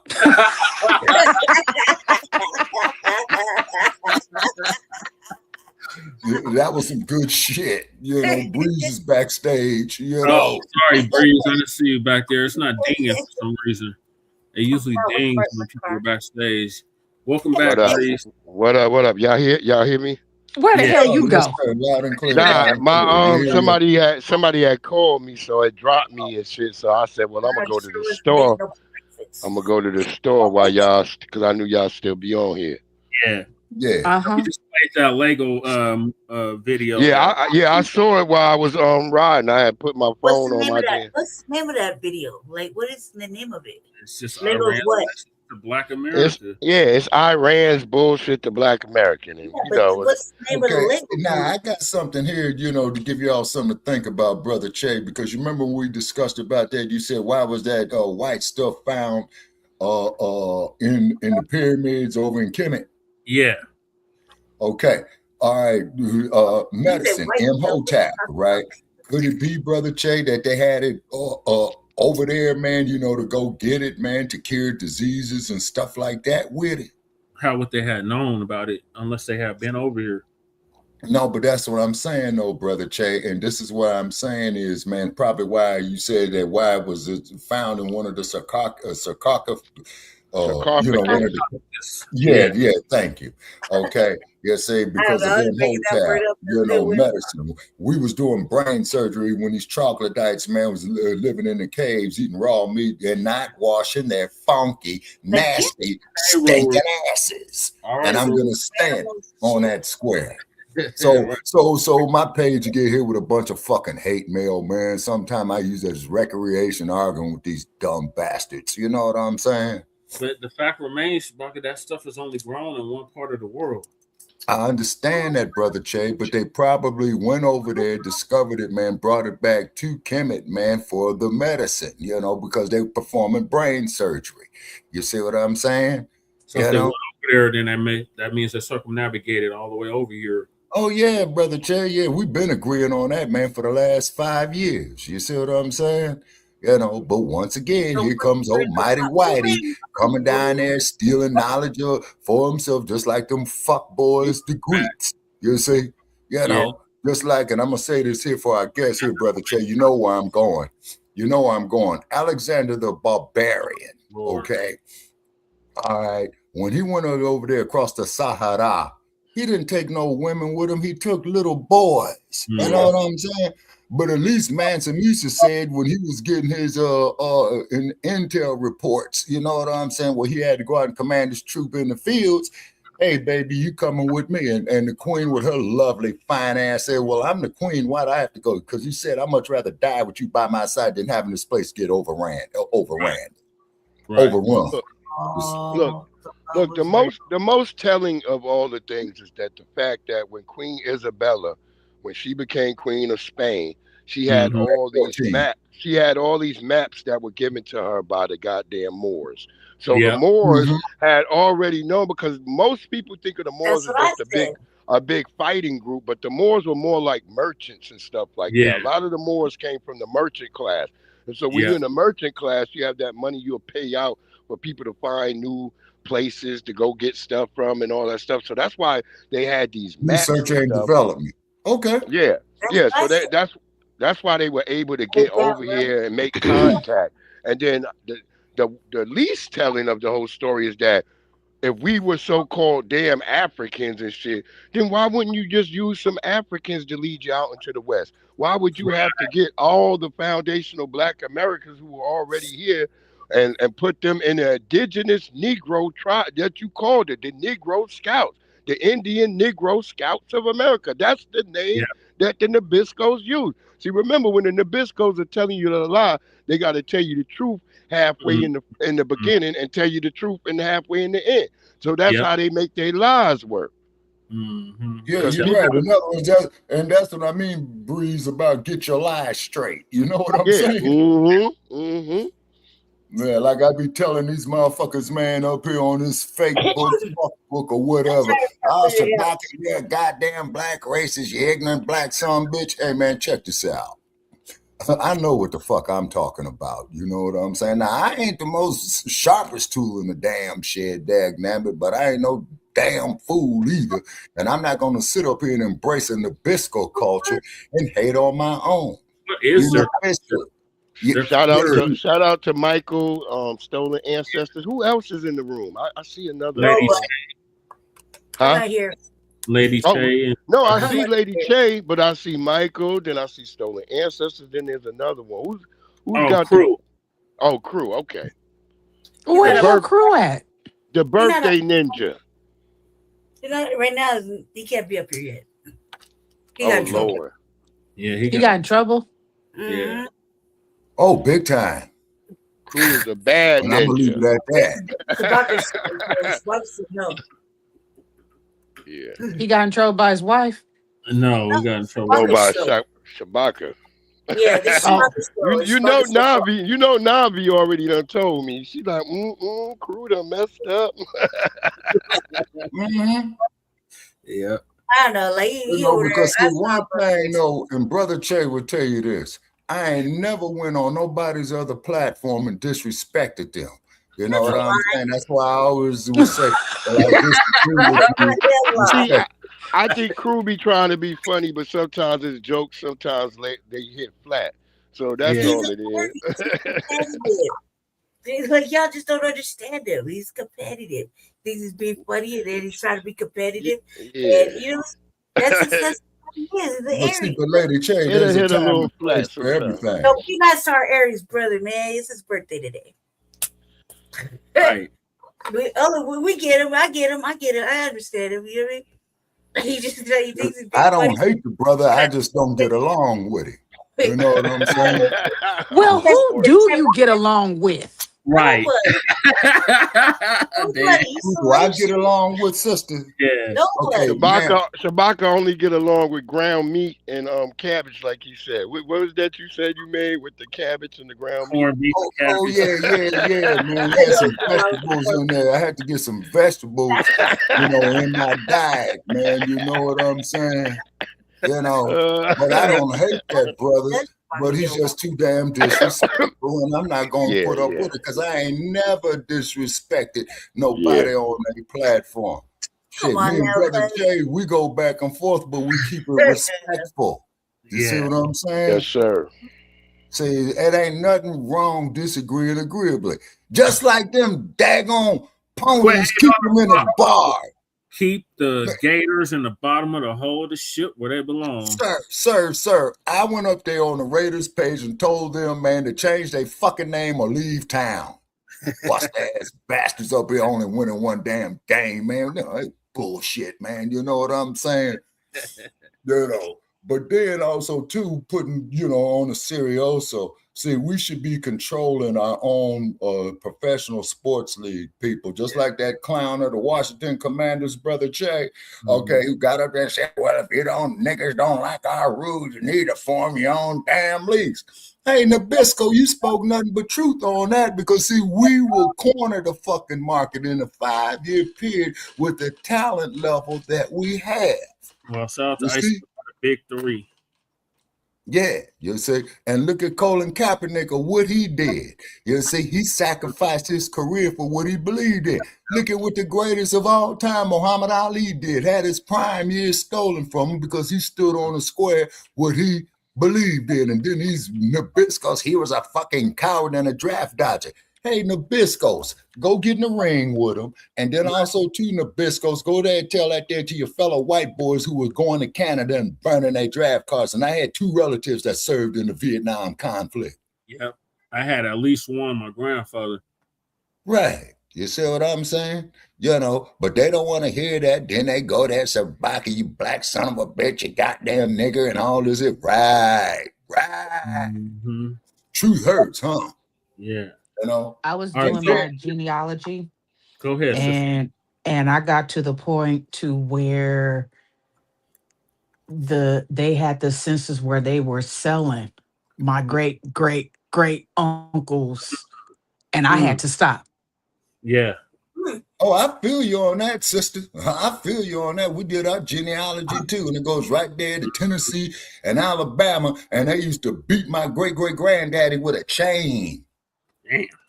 Dang. What a chain. Carolina, South Carolina, North Carolina, Virginia, where you at, Breeze, Georgia, and Florida. Yeah, and then people put me to the test, sister, to go, well, Shabaka, when you going to take your ass to the South? I went through the South. And I couldn't stand it because all I kept hearing that song was Strange Fruit by Billie Holiday. I like the South. I feel that too. But man, I love the South. And then that musky, raggedy ass troglodyte broad Carolyn Bryan that lie. And Biden allowed her to just keep on going. Yep, he hit her. Biden. Another avid racist. If you don't vote for Biden, you ain't black. Hey, Biden, check this out. You don't know what the hell it is to be black because your ass opposed every motherfucking bill for equal rights, for black people in the South. Look, and Biden's mentor was Strom Thurmond. I mean, what? Okay, there you go.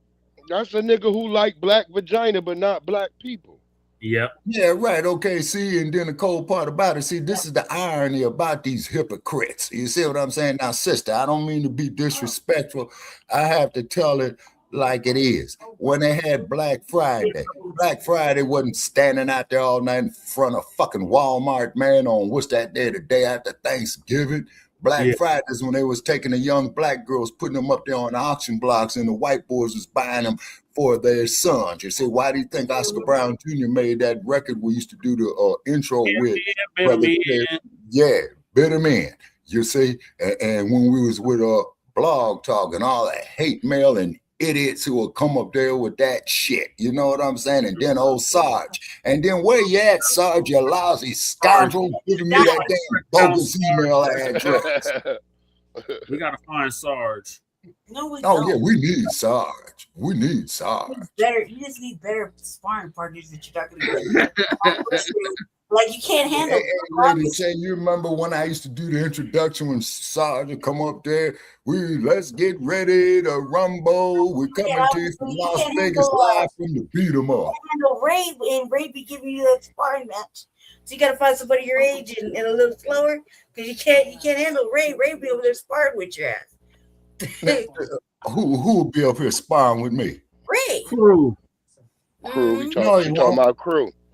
No, he won't. Spar with you. He ain't gonna spar with me. Intellectually, Shabaka. Goddamn. Okay, well, I can do that. Yeah, I do that all the time. You know what I'm saying? On the platform, so you can't do it because it's not the same thing. Whereas motherfucking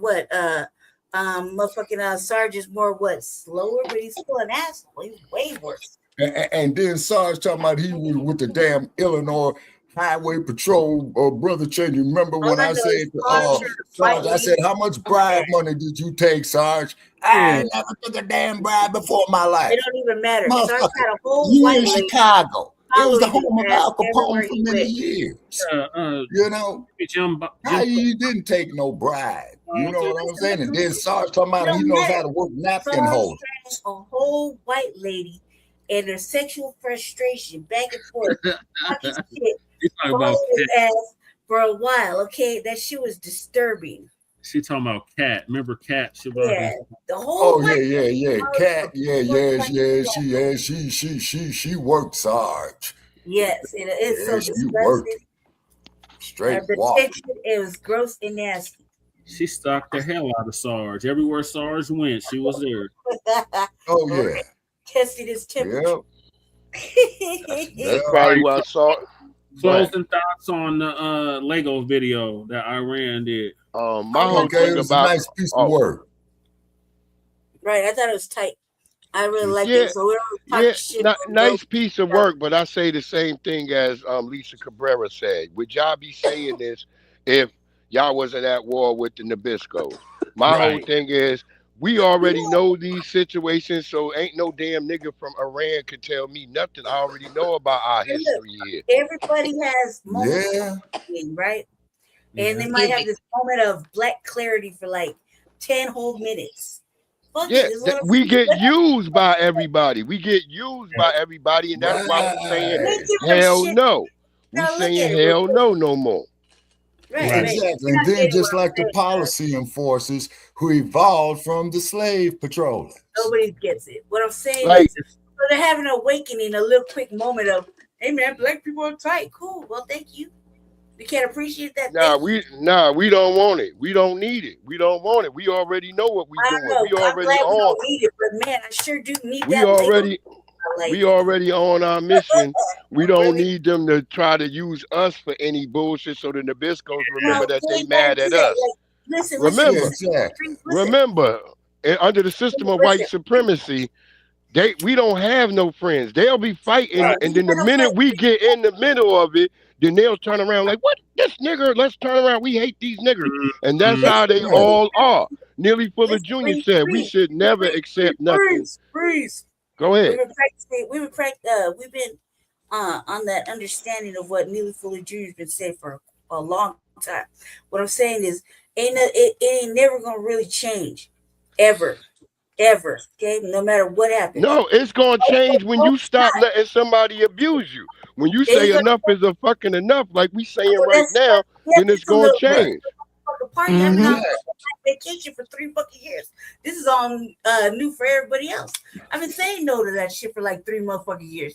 What I'm saying is, you see the way the world is changing right now, currently. There's nothing new under the sun that they hate fucking black people here. They treat us the same fucking way. They acknowledge they hate us because they cannot be us, lady. It's not just that. It's not That's that. it. But were you really expecting them to do anything for us this term? I mean, really? You know what I mean? No, it's not about them doing any damn thing for us. It's about them just leaving us out of their bullshit. Y'all do what y'all do. Y'all do y'all scrap and don't go asking Tyrone to come over here and try to save you. That's between you and Mr. Charlie. You and Mr. Charlie got to deal with this. That ain't got nothing to do with us. So don't influence, don't try to put black people in there so then these Nabiscos sitting around here like getting turned up like, oh, and they even said something about the niggers and the niggers might like them because you get a few goofy niggas on TikTok who say, I believe what Iran said. Shut the fuck up. Yeah, and then Breeze, you ought to see this house nigga, man, that come up there on Facebook, man. You know what I'm saying? And his name is Melvin. And Melvin, you don't never respond to me, you no good bastard. Okay, you say, and this is the only time I won't say your name, Trick. You know, absolutely right. And I be telling the man, quit Yassa bossing, man. The day the Yassa boss is over. Yeah, biscuit eating type. That's why you call back. I that's wanna call, an old FBA name. I want to call Shabaka Uncle Sonny because that's exactly who he sounds like. My Uncle Sonny. Uncle Sonny. Shout out to Uncle Sonny. Okay, sister, let me explain something to you about here we go, man, with the attitude. Okay. No, it ain't no attitude. I'm just explaining myself, Lady Che. See, ma'am, Shabaka's black experience, we deal with the black experience from the beginning of time to 10 minutes ago, okay? Now, I don't have a problem if Nabiscos come up on our platforms and speak correct. You see what I'm saying? Look, biggest lie ever told. Well, you sold your own people into slavery. Those there were getting rid of prisoners of war. Okay, just like we was talking about in Zinga. And I sent you the link there, Brother Che, that you had said that you were so right about. The first thing that came in that does the recon is the missionaries. Yep. They did it to the Native Americans right here on this soil. And then what the fuck they do? They give them blankets with smallpox. That was our ancestors, Shabaka, that did that too. But let me continue. Hey, Shabaka. Yes, sir. Hey, I just want to read something what Miss Consuelo said yesterday. As I told Jesse, so I'll read pretty quick. Yes, sir. This is what she said. Let me see. Okay, she said she understands the importance of fighting for lineage-based cash payment reparations for American freedom of chattel slavery. However, I already read it. Oh, what'd you say? Sorry, Jesse. What? I already read it to him. I read it to him. Oh, okay. Right. Okay. Sorry. Okay. Yeah, you did. And I appreciate the sister taking time and what have you. And like I said, I did not mean to get belligerent. You see what I'm saying? But sometimes to the sister out there, when I get out here and talk, sister, and get on the road, that ain't me talking. That's the spirit of the ancestors talking. Right. Yeah. Correct. We all have Breeze breathing super hard. He sounds like Darth Vader. Oh, Is because Navi over at the house, I'm Breezy? no. I'm looking down. I'm rolling a blunt because I saw Jesse rolling a blunt, so I started rolling my Oh blunt. yeah. Where's Yeah, your light CPAP, one up Breeze? in my name, you know. Where's your CPAP, Breeze? Nah, I didn't need no CPAP. I just got my head down into my neck. That's what I'm saying. Like I'm into You my breathing head is bent, like so you fell you asleep. hear me breathing like that. Breakfast. And then I want to ask the sister who joined us and come and check with us on a regular, sister. What do you think about Kamala Harris talking about, I'm not going to do nothing strictly for black people, number one. And then also, too, and she's up here talking about washing greens in the bathtub. That broad is not black first. She's not with it. She's just fucking, why are we going over this? Oh, yeah, that's right. She, what Brother Chase said, she's a Brahmin. Yeah. She's a damn Brahmin. Yeah. You want to know my thoughts on Red Dot Ho? Yeah. Damn. Here's my thing, and I had a conversation with my cousins last week about this, and my family, they're in Oregon, and they're that's a blue state, and yeah, they this all racist as hell too. oh hell yeah, down southern Oregon, Sun River, Tualatin. We call Lake Oswego. That's where all the trailblazers lived. We call that Lake as no Negroes. Because the only way that you could live in Lake Oswego is unless you was a celebrity that was black. That was a whole sundown state. Mm-hmm. Yeah, it was. Lived there till 1909. Yeah. And they only allow black people to come to Oregon to work for white folks and to get the hell out of there. It was a black man that discovered Oregon, York. And they killed York when they asked him when he asked for his freedom. They just straight killed him. So my family, they're Democrats or whatever. My grandparents, they're not Democrats because they've seen it, they lived it, and it's still happening to this day. They're more like my grandma. She calls herself Lady JT. Oh, okay. She's more like, yeah, watch out for them. Yeah. That's how my grandma is. She's 84. She, May she rest her heart. If she, please, that woman is probably at the casino right goddamn now. Shit. Come on, 7-Eleven. No, I'm out here with all these casinos. Don't tempt me. She might be at the casino up there. They built one. Where is that? That's going towards it's in Washington. It's about like an hour and a half from Seattle. Okay. That's the newest one they just built. Okay, wait a minute. That there would be Tacoma, sister. Well, it's not. It's before you get to Tacoma. So I think that's might be. Yeah. Five. Yep. That's where the new one is. We got our brother Jay Dizzle up there in the PMW. Yeah. Mm-hmm. My thing is about Kamala is that she should have gave us what we asked for. Yeah, we know that. Ass up, face down. We know that.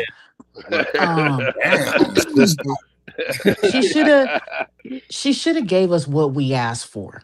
Right. Really. But I'm not gonna do nothing for black people now. Instead of vibes. What was it? But see, I can't. Here's my thing. This is how I feel about her. I can't trust nobody that laid down with an unused crayon. Right. Damn, sister. Because if you laying down with an unused crayon, you ain't gonna never be for me. Right. And you ain't gonna never stand with me. That's right. There you go. And to quote the term, sister, and I don't mean no disrespect, and Brother Che and Breeze, you know where I'm going with this one. There ain't no black power in white pussy. Yeah. Right. Absolutely correct.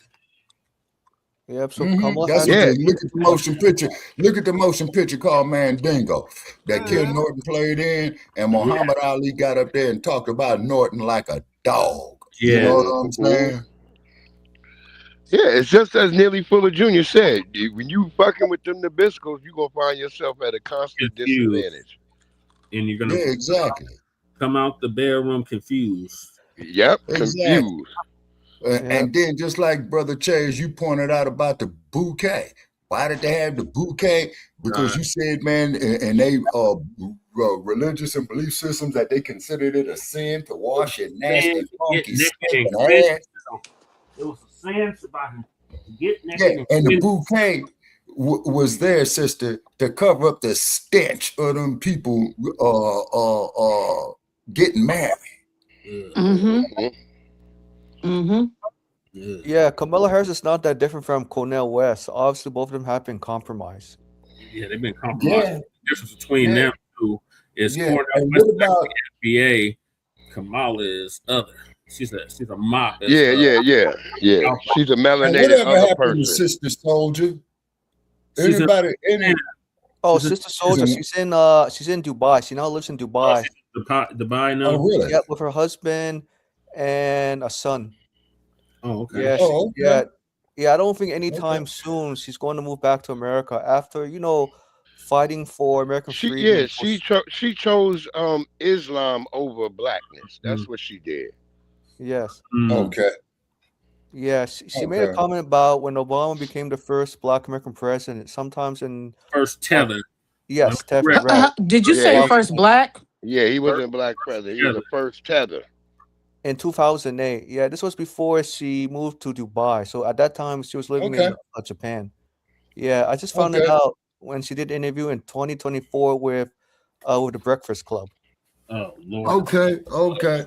And then on top of it too, and I'll never forget Obama. And President Obama, I'm talking to you. You're gonna go over there to Kenya, your ancestral land, and the President Kenyatta, and I don't know if that is Jomo's grandson or his grandnephew. And President Kenyatta said, "Well, thank you very much, Mr. President, for coming here visiting your ancestral land. We appreciate your accomplishment." What's the first goddamn thing Obama started talking about? Some fuckboy shit. And they told him, "Hey, man, you got to shake the spot, cat. You got to get the hell up out of here." Next stop was Ethiopia, land of some of the most hypnotically beautiful black women. And the head of state of Ethiopia called him up on Airplane One, which I call the jailbird now with the dumpster on it. Yeah, Air Force. They said, "Hey, Obama, we heard about your escapade down there in Nairobi. Don't bother landing here. Don't bother landing here." Yep. You see what I'm saying? And then some cat man who I had on, friend, you know who I'm talking about, Brother Che, when we was talking about the griots. This fool gonna sit up and say, "Well, they were gay." No, man, don't you know in African societies, man, they will kill you for that shit. Yep. Yeah. Obviously, Obama has not been back to Kenya in so many years. So I think he's pretty much forgot all the customs, cultures. Yeah, exactly. Yeah. And then the cold part, Obama's going to go up there to Detroit with all that finger waggering, the black men for not voting for Kamala. Yeah. But Sambo, you didn't do shit about unarmed black people being murdered by the police during your regime. We was catching hell under Obama. We was catching hell. Yeah, we was, man. Yeah, we was. Yeah. Didn't do a goddamn thing either. Yeah, and Obama was pretty much following Bill Clinton's playbook. Appease to white Republican voters or moderate voters. Exactly. And keep in mind that Hillary Clinton was a damn where was that picture, Brother Che, we pulled up a few years ago, sitting in front of a Stars and Bars flag? Yep, she idolized Margaret Sanger. Oh yeah, who wanted to exterminate us, Planned Parenthood. And then black women is making up 75% of the clientele of Planned Parenthood, and that's what she wanted. Doing the jig for her ass. Exactly. The only thing I liked about Michelle Obama was her hair. because it was all hers and it was natural. Yeah. And then they try to say Michelle Obama was a man called Michael. You know, interesting. You know, interesting. I noticed that. Oh, go ahead. Sorry. Like, I like the way she looked. Dark skin, long hair. She was always dressed like a lady, not in them fucking ugly ass pantsuits. That's what I like. That's what I like. And then if they gonna talk about Michelle Obama, Lady J, look at Melania Trump. We all know her history. Yeah. I don't look at white women, man, like that. I understand that, Lady J, but the point is, what I'm saying is, she trying to separate herself from Epstein right now. That's what she's trying to do. In other words, possibly when she tried to get away from damage Donald. control. Yeah, it's called damage control. Did y'all wait a minute? Okay, I seen something. What was this about a couple of days ago? And I don't know if it was true or not, but they were saying that Obama's library, is that a library that he's putting up? Yeah, the presidential library. Yeah, yeah. It's pushing niggas out of their homes out there in Chicago. Right. Yeah, that's what I heard too in the Chi. Yeah. Also that they were saying that order for you to get to like go inside the library, that you had to be a U.S. citizen. Interesting. I don't know if it's true. I seen it. It was like a shorts or whatever. I was scrolling on YouTube or something, and I seen it. And I was like, "Oh, well, shit, that's okay. interesting for a tether." And I was like, and I was telling my husband, I was like, wait a minute.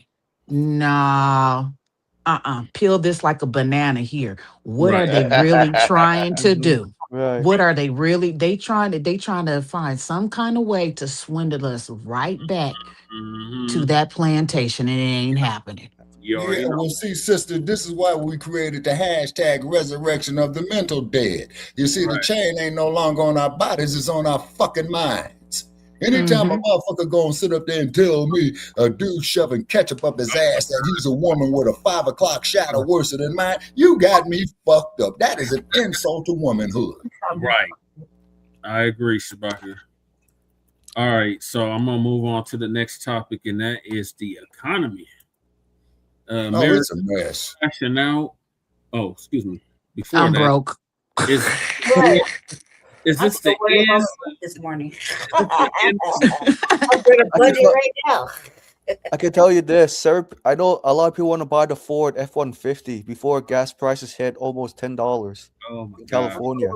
Especially the Trump supporters. They want a Ford F-150. They out of the it's gonna cost $100 to fill it up. Right.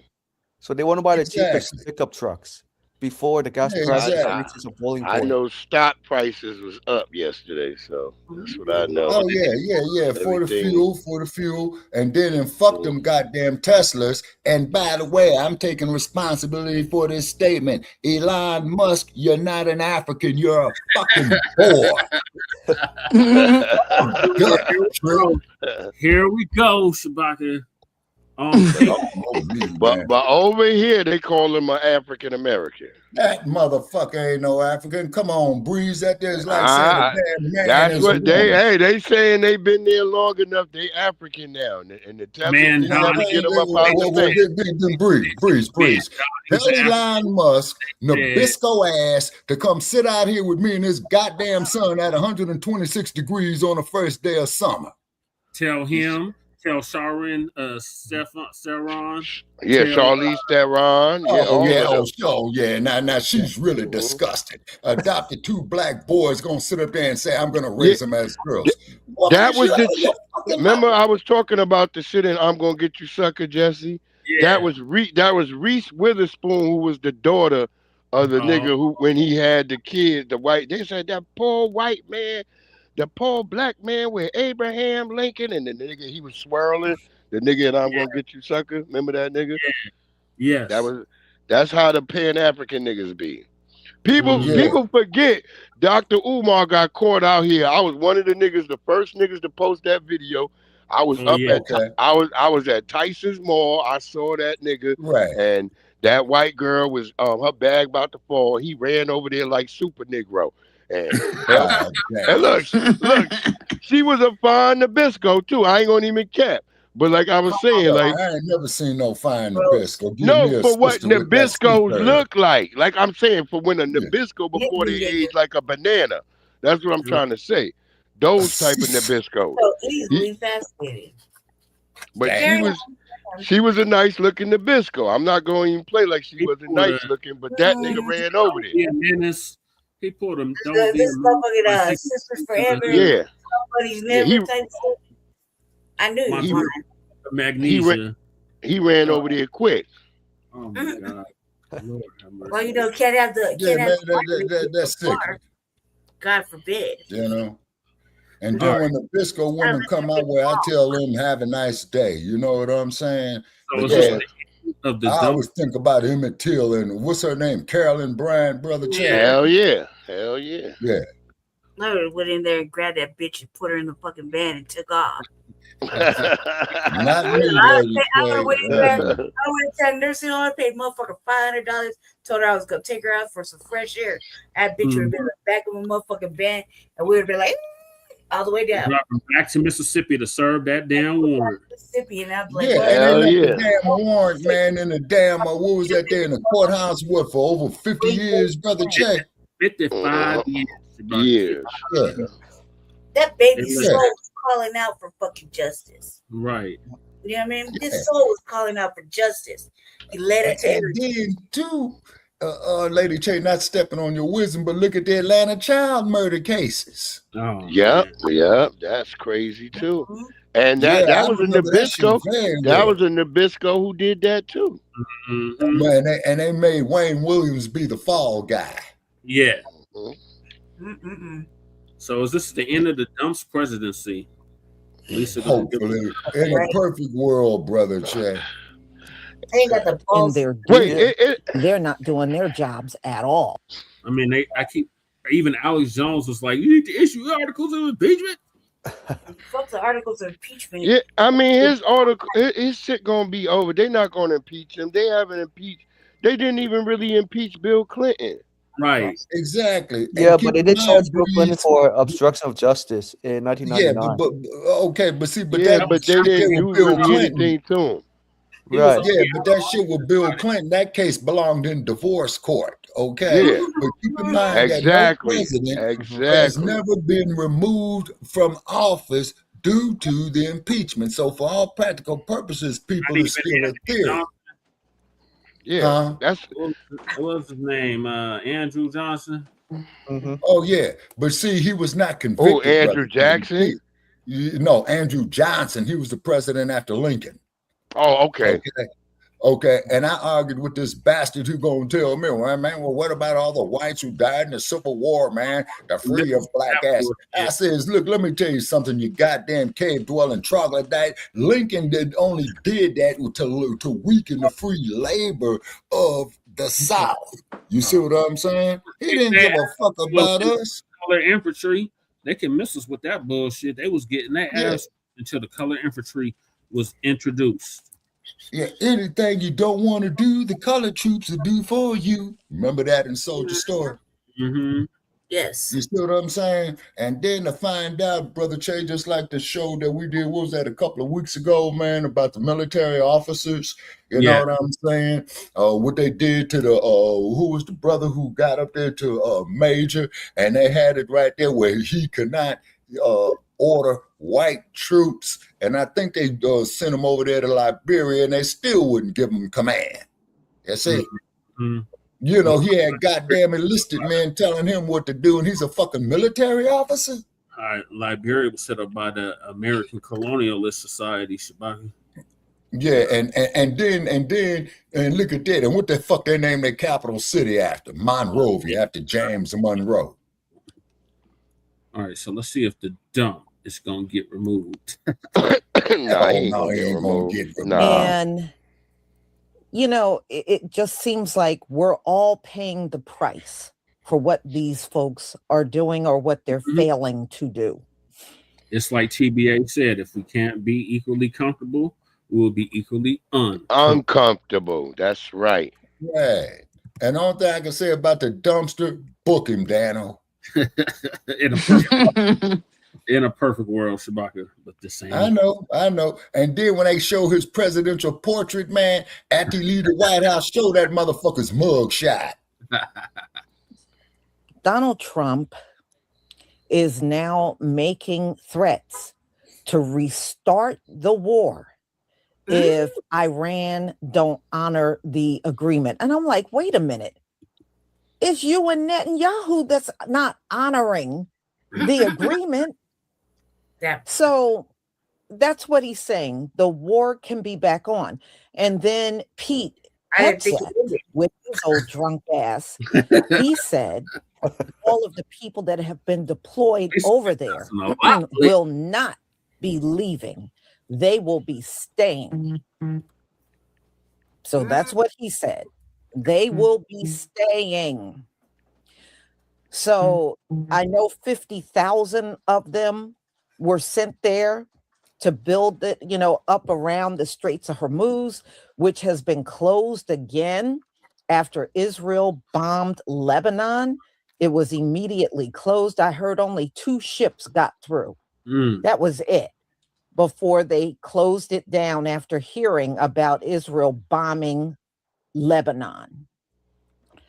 So now Donald Trump is trying to throw it back on them, saying they're violating the agreement. Actually, they're not. Y'all are. You and Netanyahu, you're violating the agreement. But, it's so typical. People like Donald Trump, that's what they do. They'll But Lisa, let me say this to Lisa. How is Trump violating Trump?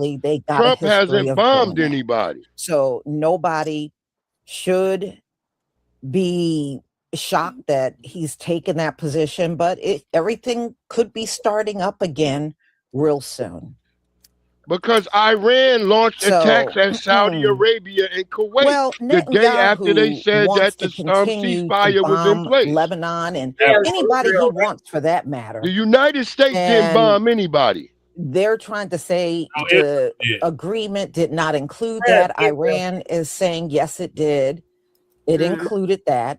What they said was to stop bombing. Israel is having their own goddamn. It wasn't between the United States, Israel, and Iran. United States was talking to Iran. And Netanyahu, and not only did he bomb them, I don't know if any of you saw some of the footage. I did yesterday. I mean, they tore them up.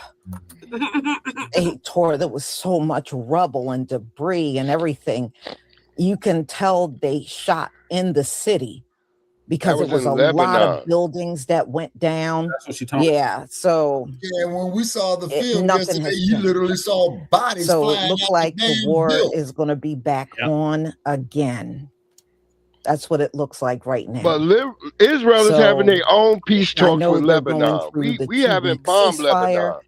Iran is also saying there have been several violations of the agreement that have happened, and they are keeping. She believe in Iran over them. I don't believe none of them, because I know that Iran immediately after they said there was going to be a ceasefire launched missiles at Saudi Arabia and Kuwait. Yeah, that did happen, Breeze. So who am I to believe in this situation? Because the Iranians lie, Trump lie, all these niggas lie. But see, but you got to keep in mind is that war is big business. See what I'm saying? It's money. This video of Zelensky in the Oval Office is coming up again because of something he said. And I know many of you are going to remember this once I play it. Thank you for the ones, everybody.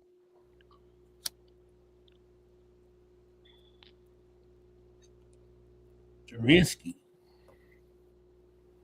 Oh, I remember this clip. During the war, everybody has problems. Even you, Mr. but you High have nice Heels. ocean and don't feel now, but you will feel it in the future. God bless. You don't know that. God bless. You're not blessed. You're not good. Don't tell us what we're going to feel. We're trying to solve a problem. Don't tell us what we're going to feel. I'm not telling you. Because you're in no position to dictate that. That's exactly what You're in no position to dictate what we're going to feel. We're going to feel very good. Feel influence. We're going to feel very good and very strong. You will feel influence. You're right now not in a very good position. You've allowed yourself to be in a very bad position, and he happens to be right about it. From the very beginning of the war. You're not in a good position. You don't have the cards right now. A few moments later. The man with no name. Tonight, the war with Iran is on the verge of escalation, with President Donald Trump threatening to target Iran's power grid, and Tehran vowing even more forceful strikes on Israel and U.S. Gulf allies if there is no ceasefire by tomorrow night. How do we 25th Amendment his ass? There he is. The problem is to get the 25th Amendment is harder than impeachment. You have to get 2/3 of the House and 2/3 of the Senate. So what do we do? So what do we do? Tackle Trump and pretend, let him pretend he's president and publicly report that he's going through a health issue and advance takeover. It literally needs to be something like that. It's that bad. Friend, I know I ain't the smartest person in the world. President Trump is going to be our last president. Oh, bitch, shut Just up. think about it. Let it You say got he a ain't lying. piercing in your eyebrow. His last name is Trump.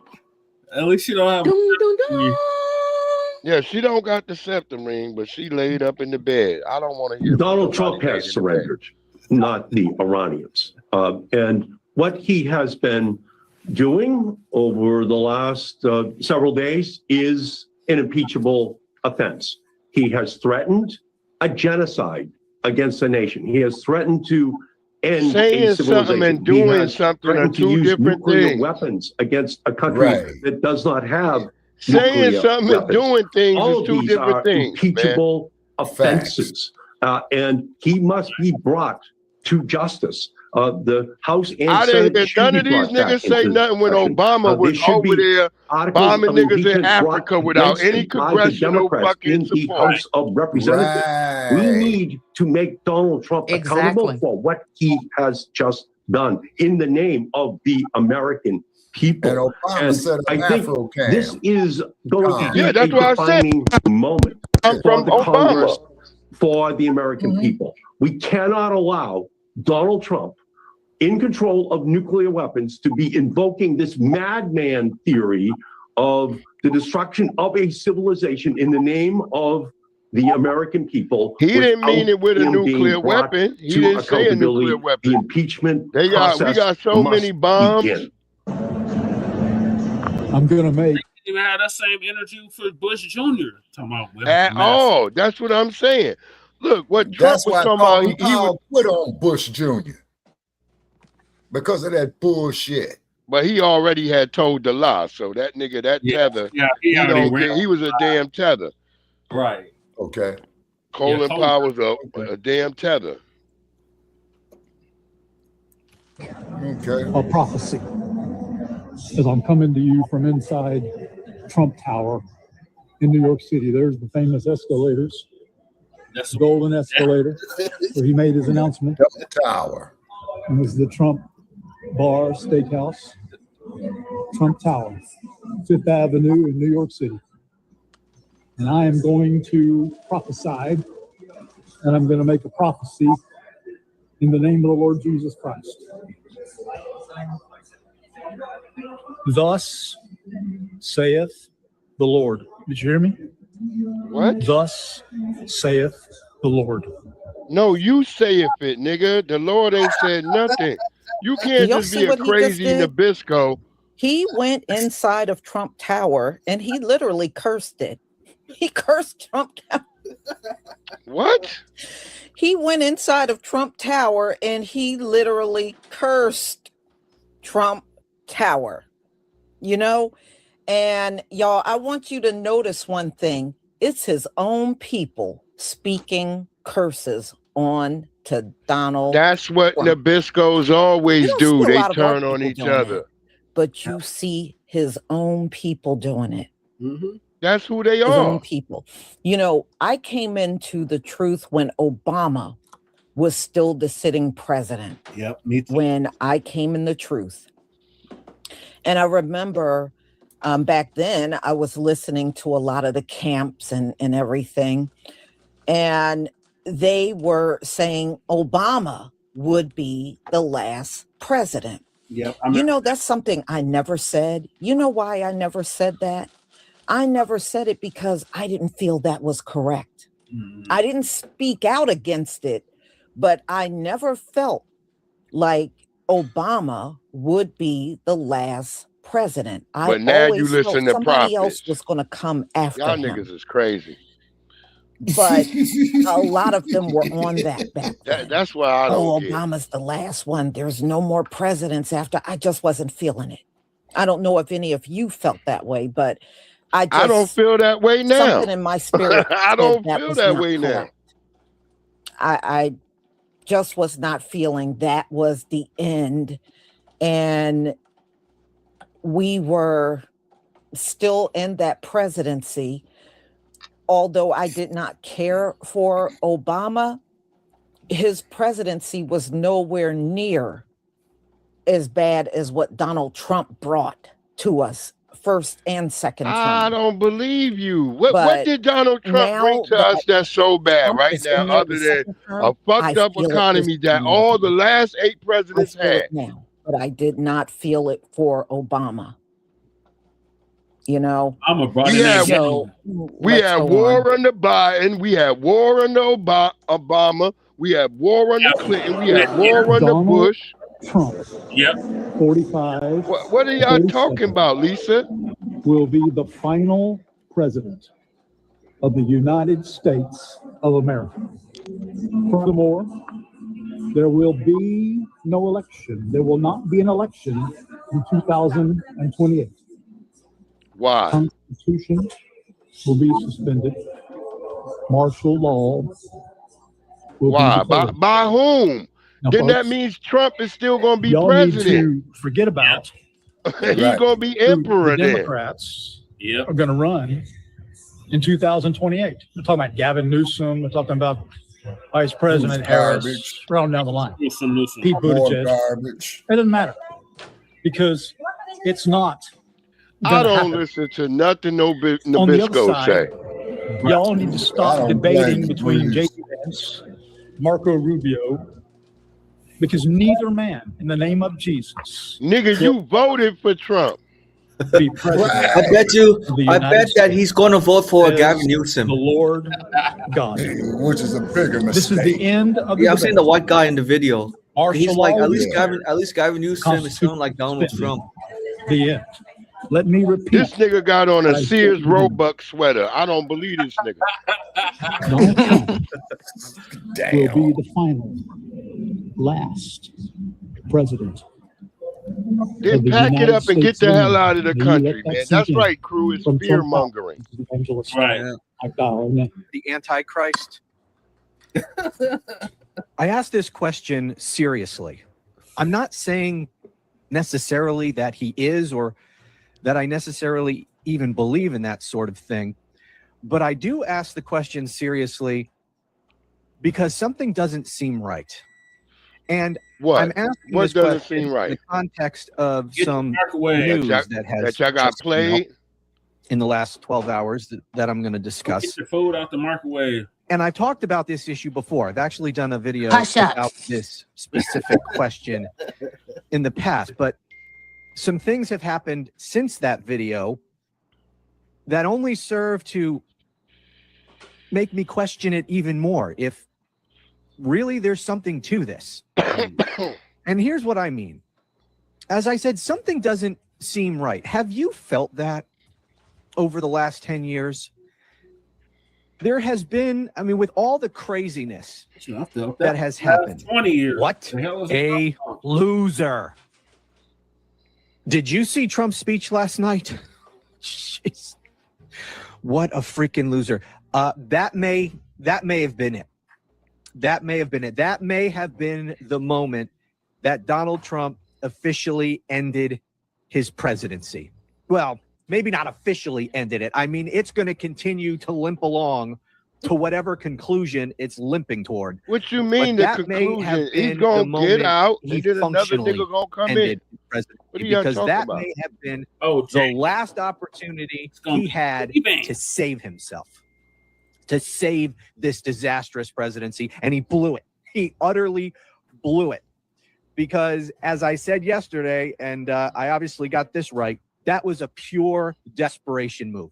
He had absolutely nothing to say. This was just a hastily called primetime address to the nation because Donald Trump's presidency is over. I'm looking at the details of this peace plan, and there is no recovery. No, motherfucker, you probably voted for his ass. He did. Uranium, and they will continue to be able to have their own nuclear program. They will commit to never having. Especially he's not showing his hat. That said, I voted for Trump. Second, Iran has full control over the Strait of Hormuz and will be able to charge $2 million per ship. Third, now that's some mob shit, Iran man. is going to get all the money back that they've had sanctioned from the United States. Remember all that cash that was flown to Iran that Obama gave to Iran and Donald Trump attacked him relentlessly for? Guess what's about to happen again? Fourth, this will end all. I don't believe no nigga in plaid shirts. Donald Trump is essentially agreeing to do and a no neck. The same thing that we were at. That's right. At the Obama nuclear deal. To be honest, I'm not going to be surprised that if they do vote for Democrats in 2028, it's going to be temporary, and then they're going to start voting for Republicans. And we have spent. Democrats ain't going to win. Democrats ain't gonna win because people don't want the immigrant shit of the United States of America. I'm just saying, like the white, with the white borders, they're always like split almost. Nah, throw that shit away, crew. Throw that shit away. Much more. So, see you guys then. See you guys. Love you. Never mind Vietnam. This could be Trump's Katrina, I think. This is the moment when his authority looks to be permanently destabilized. Why? Not just because he's shown that his judgment is so wrong. This is a guy who is constantly being shown to have backed himself into a corner. He doesn't know how to get out of it. His authority deeply damaged and enfeebled. His Gulf allies have been alienated. They're likely to look elsewhere for their own security needs in the future. They can no longer rely on America. America has not proven able to guarantee their security. Israel has opened up a new war, as I said, in Lebanon. That is going to prove to more instability or lead to more instability in the Middle East. Thousands and thousands of people being displaced, their homes being destroyed. The European-US relationship has been fractured, possibly beyond repair for the rest of the Trump presidency. That leads to permanent questions now, structural questions about NATO. President Putin is stronger than he's ever been before, or at least he has been for the last couple of years, because he's got lots of new oil money flowing into the coffers. Hold on, Donald Trump Trump has shown himself in this. He is less an emperor of Rome. Pause it. Real quick now. Putin has not even been able to beat the Ukrainians. Just understand that. More than 1 million Russians have paid the price for this damn war in Ukraine, and they haven't barely moved a goddamn inch. So this whole, we having all these Nabiscos and people like Lisa and them putting these people up like this is real factual. Nigga, we don't know what tomorrow gonna happen, because all these people say one thing and then they do the other. They do the opposite. And so that's why we got to get in our head to stop listening to these damn folks who come out here.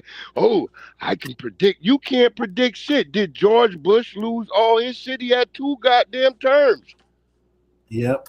And that was with Katrina. All he did was become a lame duck. That's what happens. Yep. Obama didn't do a goddamn thing. He was bombing Africa all over without congressional consent. Remember that, y'all. Yep. You're right, bro. So when are we gonna start being like, yeah, all these people, this is all like paying profiteering too, to another extent. And it may not be on us, it's on other people. They know this shit ain't gonna stop. War is money, and money is profit, and that's what they all working on. You got to pay these damn shareholders off. Until y'all start talking about the shareholders, then all this shit is a moot point. Yeah. And he is more a Wizard of Oz. A wizard who has been shown the world and shown himself the limits of American power. During the war, you can't have elections. So let me just say, 3.5 years from now. So you mean if we happen to be in a war with somebody, No more elections. Oh, it's good.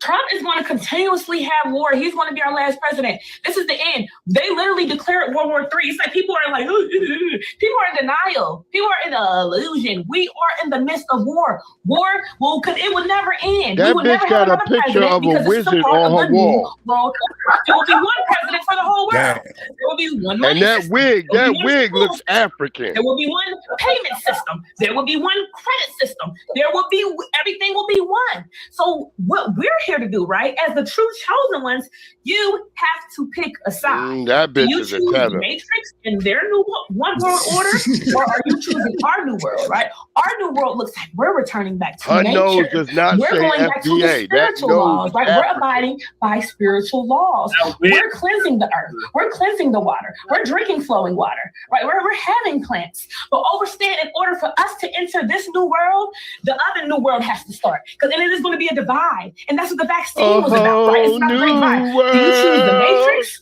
Or do you choose self? Do you love yourself, or do you love the Matrix? Little Mermaid yourself shit. or the Matrix? So understand. Get out of here. When is it going to happen? It's coming soon. Once the war really gets declared and they hit the bombs in America, that's when we can start our new world. It has to, everything up here has to go to shit. There has to be no jobs, no. People are not going to just say, God, you hear this? I'm going to quit feeding myself into the system. And Mother Nature, the universe knows that. She's going to force everybody to stop. So all this shit will get blown up. America will get blown up. Everybody will be fucked up, right? But the strong ones understand there's nothing that we can't overcome. There's nothing that we can't. Because what? Diamonds built under pressure. So everybody in America, we go through all this shit, all these toxins, all these vaccines. They attack us in America. What anybody else forget? We still have the highest levels of consciousness because we are the chosen one. There's nothing they can do to break us. So understand, once the nuclear bombs hitting America and all this shit collapses and comes in, most people are going to join the Matrix. But us as the chosen ones, we're going to go create our own utopia, our own. Bitch, what do you mean join the Matrix? You already in the Matrix, right?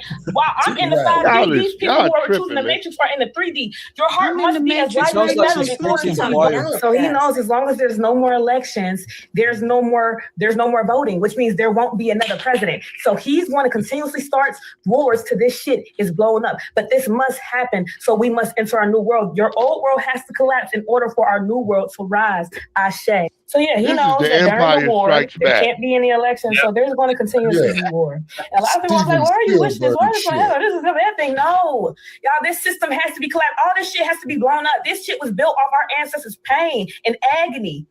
I can't wait for this system to collapse. That part is true. All right, sit down, get comfortable, because class is in session. We're going to break down this power move that Iran has implemented. Another tether. The power play in That's question, a tether hat. Iran's decision That's to a end tether hat. The last 52-year chick was a tether. This is a tether. The last standing pillar in upholding the financial empire to the United States. Yeah, they have now decided that any oil that is passing through the Strait of Hormuz will not be done with the transaction or with the use of the US dollar. It will now be done with the Chinese yuan. She's a tether. Iran basically said, Only you want tethers wear a knit hat. yuan. No ifs, ands, or buts, no conversation. Now, this is the part where I educate you ain't wearing them about a deal that actually went down in the United States that they don't you ain't wearing no knit hat. You ain't wearing no knit damn hat right now. It was not earned. Okay, they didn't work for it. Right? That's they a either tether hat. Somebody else lied where it came from, or they negotiated their way into having this power. This is kind of the case with this 52-year agreement that is now ended. The United States dollar power was never passed. Okay, the United States government never earned it. They never worked for it. They negotiated it. And that hat says tethers. Those eyes say tethers. More dollar bills than the Her United eyes States. got the 1,000-yard stare. He did this That's to the be able niggas to had in fund the Vietnam Vietnam. War. Then he abolished the gold standard entirely. He just got rid of it entirely. You ain't worried about me. I'm telling the truth. Rely solely on the U.S. dollar. You ain't gotta be worried about me. Every system that comes out is a tether. Both of them were tethers. Both of them were tethers. Look at that. Look at that chick wig. Look at that chick wig and her nose. Jesus Christ. The U.S. dollar is never going to be used again. I stay on TikTok enough that I know what tethers look like. I know what tethers look like. I'm about to wonder about you, Breeze. People all around the world no longer want to use the U.S. dollar. Anybody want to see America's downfall is a damn That's tether. one thing Or he's you a never going to turncoat. be able to do again. And it could happen at a worse time because America is insolvent. And a big bulk of that money. And only tethers wear knit hats on TikTok. Go on TikTok. Making everybody use Look, the bra just be like a little eclectic. no matter where they were in the world. Now that is now somebody gave her that hat. A Mexican gave her that hat. So what? Why you judging her? What bitches hat? Let her live, cuz. You know, that bitch is they a were tether. talking about. She can't speak on America. Go home. Iran is going to make this year alone, and see what you got to understand. They're charging $2 million for any ships to go in. The little knit hat. Maybe she knitted it herself. And they're charging $2 million. All right, let me just say this to Lisa and them. Let me just say this to Lisa and them. Okay. Where's the spot where the boats pull up and pay that $2 million? All right. So they're going to make all kinds of money. I think they had estimated by the end of this year, they'll have something like $65 billion. They're just trying to punish Trump. So there's no way they're going to let the U.S. bring that currency of the U.S. dollar back in there. You know, and I think they have already worked things out with China. On top of that, they've already worked things out, and they're not going to break that deal with China. So, y'all, they've been letting Chinese ships go through the Strait Donald Trump automatically. Is the last? Yes. I disagree, Lisa. This time around, I do feel it with Donald Trump, but we'll see how this all played out. $2 million. Because. But that's just showing how ridiculous like this shit is. Ceasefire is falling apart kind of ridiculous fucking rapidly. Comments. So they just gave him a little taste. And now they're finger pointing. And and I saw an article yesterday earlier. I think it might have been the Washington Post, where Trump was saying they're going to have shared power. White people kill me with that mess. When you are in power, you don't want to share power with anybody. Look, but when somebody else got the power, you want shared power. No, you should never have that because you don't give that to nobody. You don't have to dictate. So he's on there talking about the U.S. and Iran are going to have shared power over. Yeah, we know that. We know that. We know that's not going to happen. Iran did not say anything like that in their agreement. And you can listen to the 10 points on line or read about those 10 points. There is nothing in there he needs to be punished. that says they're going to share power with the United States. And watch, y'all, they are on that big time. They don't want to share no power with anybody. But when somebody else got the power, they want you to split off some power. No. And listen, y'all. When everything flipped and we're back on top, watch, they're going to come and try to pull that mess with us. Oh, we should share. But no, we ain't sharing nothing. Just like you didn't share nothing. Ain't going to be no power sharing. But that's what Donald Trump is trying to do. He's trying to set it up where he'll have some say over the Strait of Hormuz. It's really not your place to say anything, Donald Trump, because you ain't in that region. Iran is literally there. If you look on a map, they are right there. Okay? So why would you, who are thousands and thousands of miles away from there, have all this say? All right, pause it real quick, Jesse. Talk about power tripping. So anyway. Huh? We shall see. Oh, wait, she about to end anyway, happen. I think. Yes. And we will see if this war starts back up. We will see. I didn't know it ended. The ceasefire is only 2 weeks. and it's already honor getting that shit has messed been up. cracking off every So day. we will see what happens at the end of 2 weeks.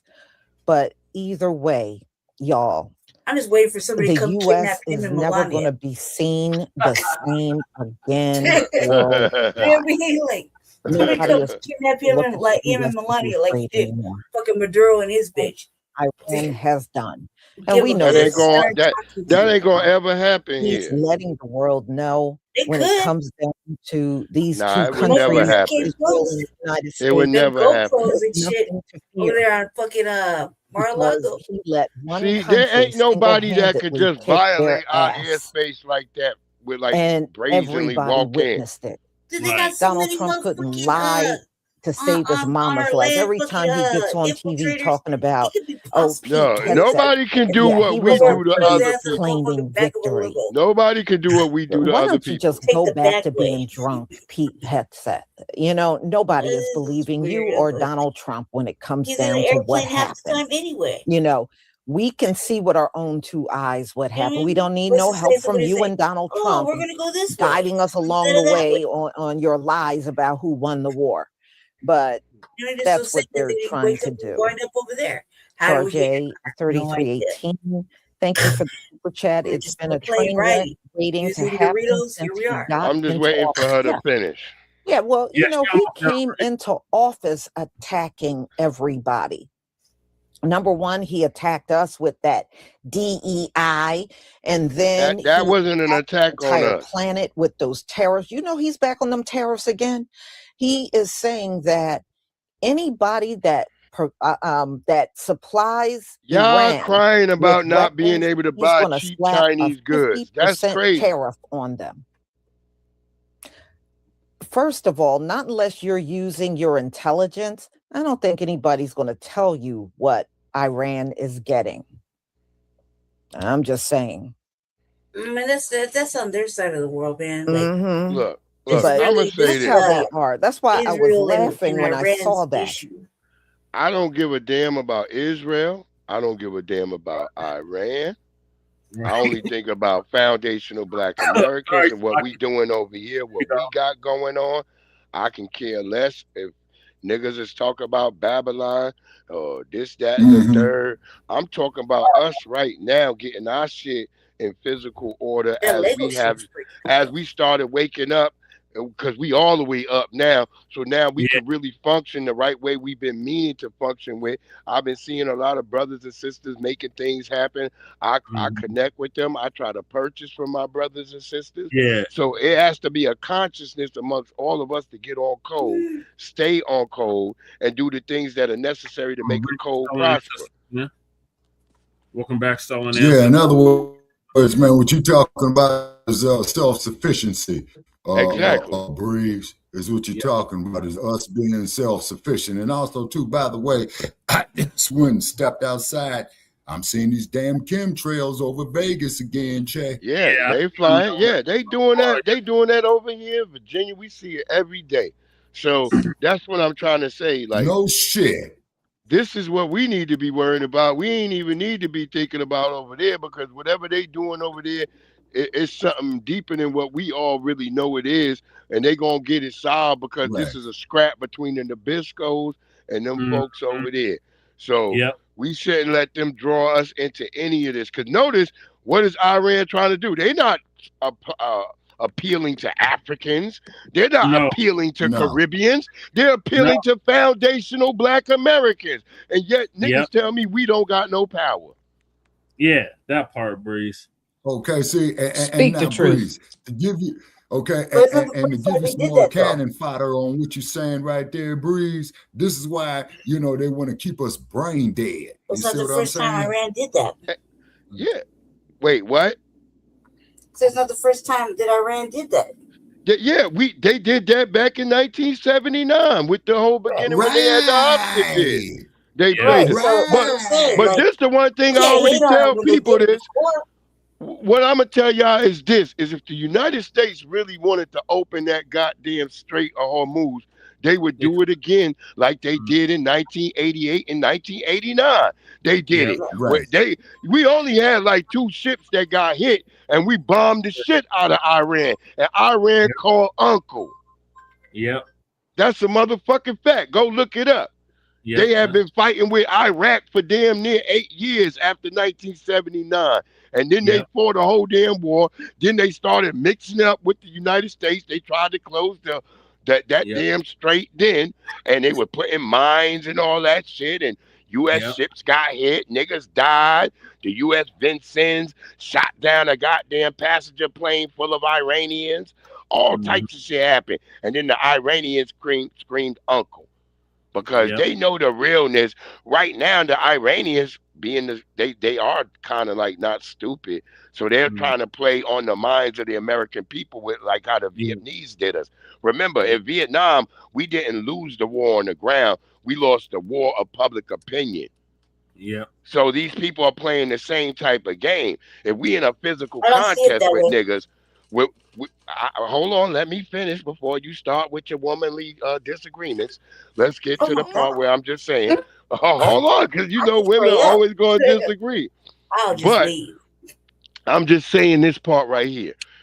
We don't lose physical combat and physical wars. We dominate niggas. But we can lose the public opinion because when it starts, because people ain't used to casualties. In America, you ain't supposed to have casualties. But that's what... Yeah, it's always casualty, but we ain't supposed to have more. Remember, when Panama happened, 100 niggas died in the Panama War, and Americans kind of got sick of that shit real quick. Like, oh, get the niggas out of Panama. Yeah. Because we have this mythos amongst us that we ain't supposed to die. Like, nigga, we got all that body armor, all that. Nah, niggas, you can get it. It's ABG. When it's wartime, anybody can get it, nigga. They got babies strapped with bombs. There's bombs on the side of the road. That's what went on in Afghanistan. Niggas got tired of the niggas getting blown up, come home with one leg. That's what I'm trying to say. That's what happened. The Taliban won on a war of attrition. See, America don't. We so used to that World War II, even though it was thousands of niggas died in World War II. Hot off the presses, y'all. Hot off the presses. What is it? Go ahead. Former Vice President Kamala Harris kept the door open on the possibility of a third presidential run. And here she come. Oh my God. God damn. That means so now Democrats gonna lose again, and now y'all keep telling me that the Democrats might get back in. Oh, this is a guaranteed loss. The only way that the Democrats is going to get in is lest these unwanted crayons vote for them. Well, if they can, and we got the bitch out here in Virginia. She's trying to make it where niggas can vote on the internet. Niggas can. She's got a whole bunch of wild shit going on. But I know what we about to do in Virginia. We about to turn that shit over on the 21st where they try to do the gerrymandering because nobody in Virginia feeling that shit. And there's a whole thing going around out here, because I'm on my little Facebook shit that Loudoun County, people of Loudoun County, all that shit. And all the people got this hashtag talking about we will not become California. So that hashtag is rolling around. I can see Tarrant County becoming California. Every day since I've been here in the family, man, let a quake hit, man, and shake that motherfucker into the Pacific. I would love to see the coast of Nevada. There you go. California, that's 5.0. That hit what is that, Santa Cruz? Where? Yeah, that was just the other day. Oh, okay. Okay, now 5.0, that will wake you up. That will wake you up because I slept through many of them. But the ones where you get scared, they're like a motherfucker, and you should be, is when that motherfucker hit 6.5 and above. See, I'm telling you over here in Virginia, a 3.0 wake you up over here because our ground is more like solid. So when that shit happened over here, a 3.0, that should get you up. Like, what the fuck? Everything moving. Okay, Bree, Bree. You know how many 3.0s that I've slept through, man? Yeah, you done slept through those. Over here, though, that ground is like granite and shit, so it's like really solid. So when that shit over here hit, we feel a 3.0. It's different for us over here. We get a 4.0 over here, nigga. Shit is gonna be destroyed. Yep. Okay, let me ask you this: do you all have any volcanoes over there, man, on the East Coast over there? Nah, we only got like one. That's like over on the Catoctin Mountains. Oh, okay. Okay. Now, all up and down California, all the way up there in Washington State, is our girl here still from Washington State in the house? Well, her family's from Washington State, but yeah. Okay. Yeah, stolen ancestors still in the house. Okay, all right. What they got is what they call the ring of fire that goes around. That goes around the Pacific Rim. Now, one thing about like Mount Shasta, Mount Rainier, Mount St. Helens, Mount Hood. Yes, all those. Even the shit in even the shit out there with the goddamn hot springs at the park. What's that park again? Yellowstone. You got Yellowstone and Yosemite. Both of them got them geysers, and they've been reading some crazy readings out there lately, saying that these shits might explode. Yosemite's in California. If Yellowstone go off, it's a wrap.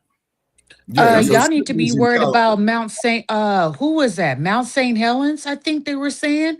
Yeah. I saw that sister in 1980 when they blew the top off that motherfucker. And then when I went up there, going to Washington State, and I'm on the Oregon side of the Columbia River, and I asked the dude, I said, man, where's Mount St. Helens at? He said, you see that mountain over there that's flat at the top? I said, yeah. He says, that's what's left of it. They're saying that it has activated again. Oh, shit. Yeah, it probably has, sister, because see, these here what they call the acts of God. If the Almighty decides to take this whole goddamn West Coast off the fucking earth, man, who gonna stop him? Nobody. Again, that's gonna be a major. Just let me hit the goddamn lottery first for $1 billion, so I can at least say I went out with it. The last one was like a 7.0 earthquake that kicked it off. That's a major earthquake. It'll wake you up. Yeah, shit will be tumbling. You might have to get your wood framings checked. Whatever you do, don't go outside. You see, because you might have shit up there getting ready to fall on you, man, and all that. The sky, the damn ash reached all the way to Denver. Yeah, it did. Yeah, Mount St. Helens was bad. And then also, too, when they had that damn fire up there, man, the Paradise Fire, Brother Che, I saw the smoke from Montana. And then I was in Oakland renewing my driver's license, man. In Oakland, man, at 12 o'clock in the afternoon, looked like 5 a.m. because of that smoke was so intense. Then that utility company. And that's then that power utility. Talking about 2017, yeah. When I went out there in 2017, it was like that.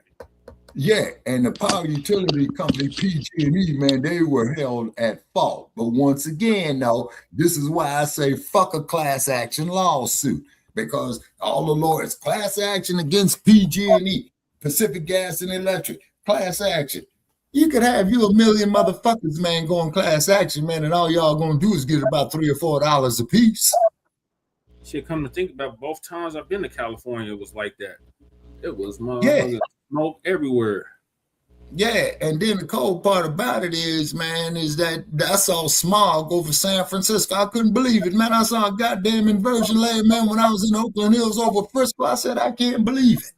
You know? That Carl ain't no joke. When that Carl come in, it's a wrap.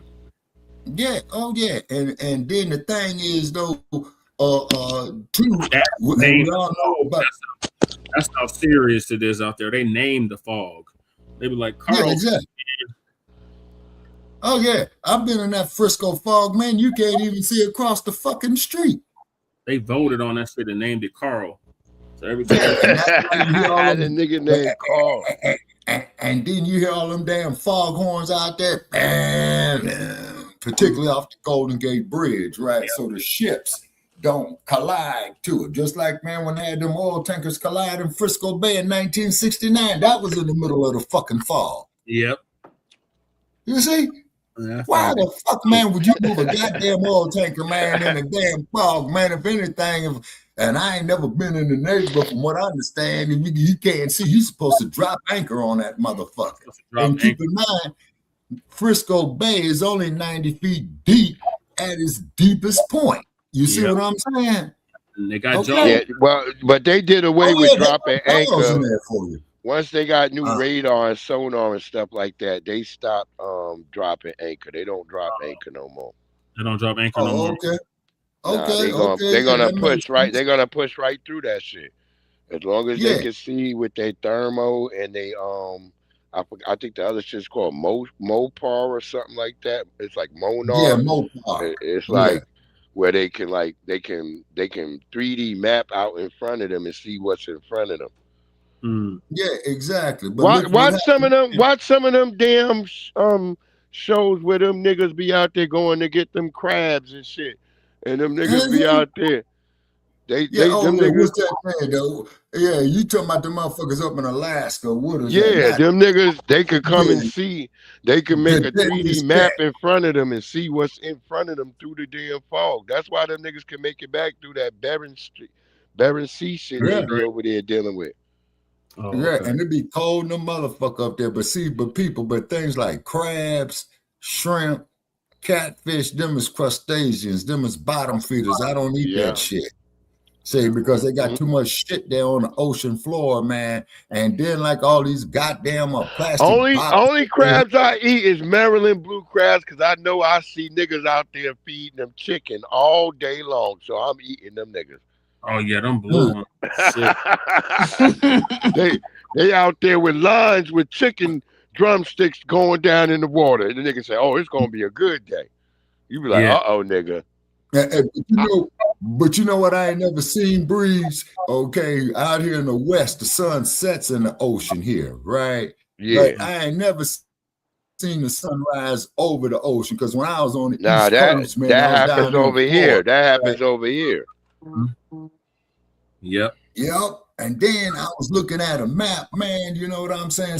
Because I went to Daytona Beach, right? Yeah, I went to Daytona. To my flat earthers, that's another thing I told y'all. The sun come up on one side, nigga, and then they go over to the other side. But y'all niggas still ain't answer that question for me. They can't explain Okay, and with it, see, that's the funny part for us, but it's rising for other niggas on the other side of the planet. Yeah. Right. That's what I'm trying to explain to you. That's why, Breeze, I used to play an intro track by Miriam Makeba called African Sunset, right? Because when the sun is setting over there in Africa, the sun is rising over here. Over here. Yeah, and what have you. And I wanted to go to the Atlantic Ocean. I went to Daytona Beach, man, but I did not make it to the Atlantic Ocean because I just wanted to sit there and feel the vibe, man, and look off in the direction where Africa in Africa, it's just like being on the East Coast and the West Coast. When it's dark here, nigga, it's sunny over there. Mm-hmm. We all have a midday. Yours is called, at that time, it's called the midday. For us, it's called the evening. Yeah, and then it just goes around. It's the same old shit. Them goes. I used to study maps and shit like that, because I've already studied war. That's the shit that I studied: war, military. So you're gonna learn cartography. Yeah, military history. That's what I studied. Yeah. So when I study military history, there's things that you don't even think about when you think about war. You don't think about weather. You don't think about direct line feeds, topography, things of that nature. Like, well, how can I get this communication to this person? This even goes back on horseback. How can I get this message to this nigga quick enough so he can understand I want him to move over here to the left before, because this nigga, when niggas was having war, people always think them niggas was like in one little small, like little thing. No, nigga, war would be like, nigga might be you can't even see that nigga. Yeah. That's why niggas would try to have flags and shit all the damn time. So another nigga could see him like, hey, I think that's them niggas over there. I think that's them niggas. Yeah. Okay, but however, do you know who is one of the most best military technicians on the African continent, man? And even the U.S. picks up his military tactics. You know who that was? That's No. Hannibal. No. No, It not was Hannibal, but Kinshaka. Kinshasa. They have him in the. He's in the goddamn thing down in South Carolina at the Marine barracks. They have in the Marine. When you go down there in the Marines, they have all the greatest niggas they ever feel that they faced and came across. They got statues of them niggas. All of them. Every nigga they think that they ever faced that was, if they actually faced the nigga from the Covenant, there'd be a goddamn one of them niggas from Halo standing right there. That's what the Marines do. They put up their greatest enemies. They don't hate on a nigga that kicked their ass. They actually admire the niggas that whooped on them. Yeah. Damn. You go down to the Marine barracks down in South Carolina. You go right in there. That's the first thing you see is Tecumseh, all them niggas. All the niggas that was a thorn. What's the brother who they chopped up in the Nat Turner. They got him down there in the motherfucking thing. Because I didn't even know that they had sent some Marines to try to get him. And Nat Turner whooped on their ass. Is that right? They got the Seminoles. They got the image of the Seminoles down that bitch. All that shit. And it don't look like no red native. The Seminole don't look like no red native. It look like a black man. Right. Right down here at the Virginia Military School down here at VMI, the Virginia Military Institute. They got the black. All the niggas they got in there is black looking. These are Indians that they were fighting. Yeah. And you go and look, you be like, damn, they don't look like the niggas over there or that nigga that was on the coin crying every time somebody dropped some trash on the ground. That nigga wasn't even a real Indian. He was Greek. Yeah, he was Sicilian. Yeah, Sicilian. Man, you don't give them damn fuck boys no credit for nothing. The only thing I give the Greeks credit for, man, is filth and homosexuality. Alexander the Barbarian. And they call this motherfucker Alexander the Great. And what the fuck did the barbarian take with him, man? He didn't take no females with him, man. He took little boys. When soldiers walk, when they march to the cadence, that don't come from white people either. That comes from a black man. From a black man. The wall. That comes from a goddamn black man. So when they walking around and they talking about Jody and all that shit, that come from a brother. Yeah. Well, going over here, man, the LAPD got into another shootout earlier this morning, man, and they kicked the motherfucker off the planet. Damn. You know? I thought that was just LAPD. You see? Wait a minute. Okay, this is KTLA News. KTLA News. Yeah, that's the local news down there in Los Angeles. Yeah. I watch it. I watch that all the time. And I'm subscribed to them. I'm subscribed to a couple of different news channels. I'm subscribed to news in LA. I'm subscribed to news in Alabama because I want to be able to cover what's going on sometimes. Because sometimes you might not be able to find a video on TikTok or Instagram, or if it's some breaking shit, you might got to record it yourself. So that's what I'll do. So that's why I try to. I got news. I got the news in Oregon. I got the news in Sacramento. I got the news in Arkansas. You know, I try to have all the news channels so I could try to stay up on what's popping in the world. Right. I got the news in Chicago. I got the news in New York. Chicago, Baltimore, New York. I'm in Northern Virginia, so I get the DC Virginia mix. Yeah. Yeah, so I don't have to. Delaware, New Jersey. Which New Jersey, you would think like, oh, New York is right there. So no, you'll get only the shit in New Jersey that's up close to New York. But New Jersey is a pretty big state, and there's a whole half and a bottom. So you got to get that news, and that'll connect you to Philadelphia news.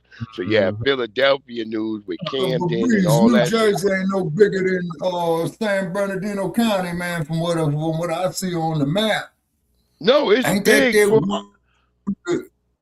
No, I'm not saying it's like it ain't like it's huge like Cali, but it's 2 hours through Jersey. When you go into New York, it's damn near 2.5 hours just driving up through damn Jersey. Oh, okay. Okay. When I get to New York, it's only like, huh? The I don't get drive no further east than Chicago. Shabaka, the drive from like Reading to San Diego is like the Yeah. drive from New York to North Carolina, South Carolina. Yeah. Okay, that's over 600 miles. Yeah. Because you remember, man, when I did that live feed when we was with that other network, man, at Mount Shasta, and and the view of that, man, I was literally right at the top of California. Yeah. I was only like about 3 miles inside the state line of California coming from Oregon, through Siskiyou County. You see what I'm saying? And like Sister was saying, is the sister still with us who was talking about how prejudiced Oregon was? Yeah, she's still here. Yes. Okay. All right. Now, the thing is, too, is that, but you got a lot of, how should I say, a whole lot of those white ringers there because it's definitely an open carry state. You see what I'm saying? Washington State is too. But you know why California is non-open carry in California? You know why it's against the law to possess a gun in California, right? That's the Black Panthers. Yep. Yeah, exactly. You see what I'm saying? And thank that old senile bastard, your 40th president, Ronald Reagan, that signed that shit in the law. Mm-hmm. No reason. Yeah, he was a governor. He was the governor at the time. Yeah, and then he was a halfway B-rate movie. That's why I tell people, you don't hear the NRA no more. You don't remember, nigga, you used to see the NRA all the time. Same way like you don't hear from the God hates fags niggas. All them niggas is gone because all them niggas white people run ops. They run psyop missions to get you to start believing like you gotta stand up for some bullshit that you don't really. That's the same way with this immigrant shit right now. Cause I'm seeing niggas start to wear down like, man, Breeze, I don't know if I can agree with you on that immigrant shit no more. And I'll be like, I'll be like, they wearing your ass down, nigga. They wearing you right down. That's what they plan to do. So then immigration will be like nothing. The same way you got all these LGBTQ niggas around you, niggas with purple and red hair around you, niggas with tattoos, niggas with tattoos on their neck and all over their face around you, and you like, damn. When I see a real criminal nigga, when they show me a nigga who did life, this nigga's got, especially a YT person. They got all these tattoos all over their face and their body. And I'm like, when I'm looking at that nigga, I'm like, that's a damn criminal. And then I look at the nigga in my job, I'm like, this nigga look like a criminal. Yeah. I'm sitting here like, I don't know who the fuck to be around. Right. Yeah, you be trying, I ain't one of those niggas to be like that. Yeah, I'm not trying to get caught up. I don't want to be like, oh, this nigga, well, he was nice yesterday, but now this nigga came in. But no, that nigga had tattoos. We should have been watching that nigga. Not facial tattoos. Yeah, that alarms me the most. I don't even really care about your neck, but your facial tattoos. That's what makes me start being like, man. And then there is some white boys that don't got no tattoos that work at my job that I'm like, this nigga might be a killer. I just get the vibe from the nigga like, this nigga's a killer. I be walking around like, this nigga vibe ain't good. And then here's one for just like how you see, because I see some of these cons, man, with this tongue on their forehead, man. You know what the fuck that means, right? They got the what on their forehead? A tongue. Oh, that tongue. Yeah. You know what that means, right? Yeah. What does it mean? Yeah. Go into it. Yeah, even though I know what it is, you go. That motherfucker up there sucking on another motherfucker's Johnson is what he's doing. See, I there's a nigga with that at my job like that. Yeah, you see what I'm saying? Yo, and the funny shit is, I know this shit gonna sound gay to niggas, but I started noticing at my job. I said all the white niggas with big booties is gay niggas. I started laughing. I'm just looking. I'm like, why all the white niggas with a big wide hip like a woman with a big booty? I said these niggas is all gay. Mm-hmm. I'm just looking at this nigga, and I'm like, what the fuck? And that's what sagging is about, man. Motherfucker going around throwing a crack at his ass in the slammer. Nigga, they be sagging. They be sagging the most. That's what I'm trying to say. I be like hearing people talking about black people. I'm like, yeah, there's niggas who do dumb shit like that TJ, nigga I showed you last night. You see his crack ass. Yeah, exactly. And spell sagging backwards. But white niggas always got their ass crack out. You can't tell me if my pants was down and my ass was out, I would feel it. I'd be uncomfortable. I pull my pants up. You know what I'm saying? Like these niggas be sitting there putting together a grill. His ass is all out. His customers walking by looking. The kids is laughing and pointing. And I'm like, and I gotta tell a nigga like, hey nigga, your ass, you got plumber butt. Yeah. That's what we call it, plumber butt. The nigga got plumber butt.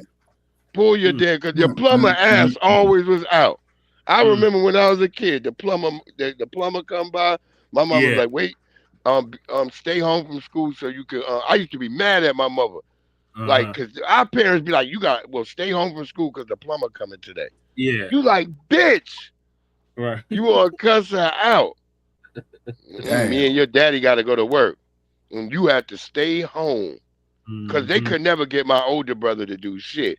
Because that nigga was like one of them niggas. That nigga wore suit jackets with t-shirts that were rolled up. That nigga had too much whiteness going on with him.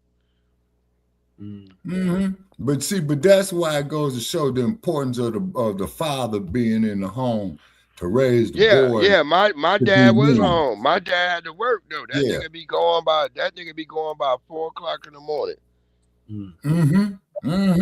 And then I've been seeing some of these bullshit ass videos up here. I've been commenting on or showing a scenario because you know a lot of these videos be staged for clickbait. Yeah. Oh, you know that. Yeah.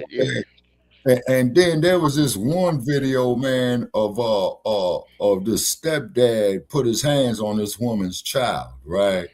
He says, well, man, you in my house and you gonna do what I said. Man, I would have hit that motherfucker with a goddamn palm strike so fucking hard because you on his bed. What you do, nigga, is you get in touch with his daddy. You say and let him know what's going on and have his daddy deal with him. Now, the only way that's the reaction.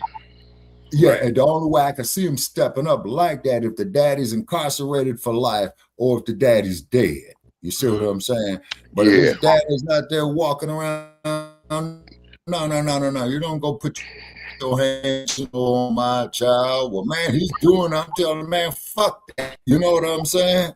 You know, you go up there and you go deal with his mama. You see what I'm saying? Okay, but you don't put your hands on my child. You see what I'm saying? I just see that as this specifically, like Go ahead. No, I was going to say specifically, like I say, for my kids, I've never even whooped them when they was adults or when they got to teenage. They got a spanking or whooping when they were little, when they were like 3 and 4, to get them to know, hey, nigga, don't do that. Right. And you know what I'm saying? And you know, you just got it. And that's with girls. This is what I learned with girls. You ain't got to be whooping on no girl. Right. And I learned that I ain't had to whoop on them. Right. You know, just like, you know, just give them a stern look or, you know, just talk to them, and then they kind of listen. I never really got that whole like, oh, fuck you, Dad, we're not gonna listen to you. I didn't get that, so I was grateful for that.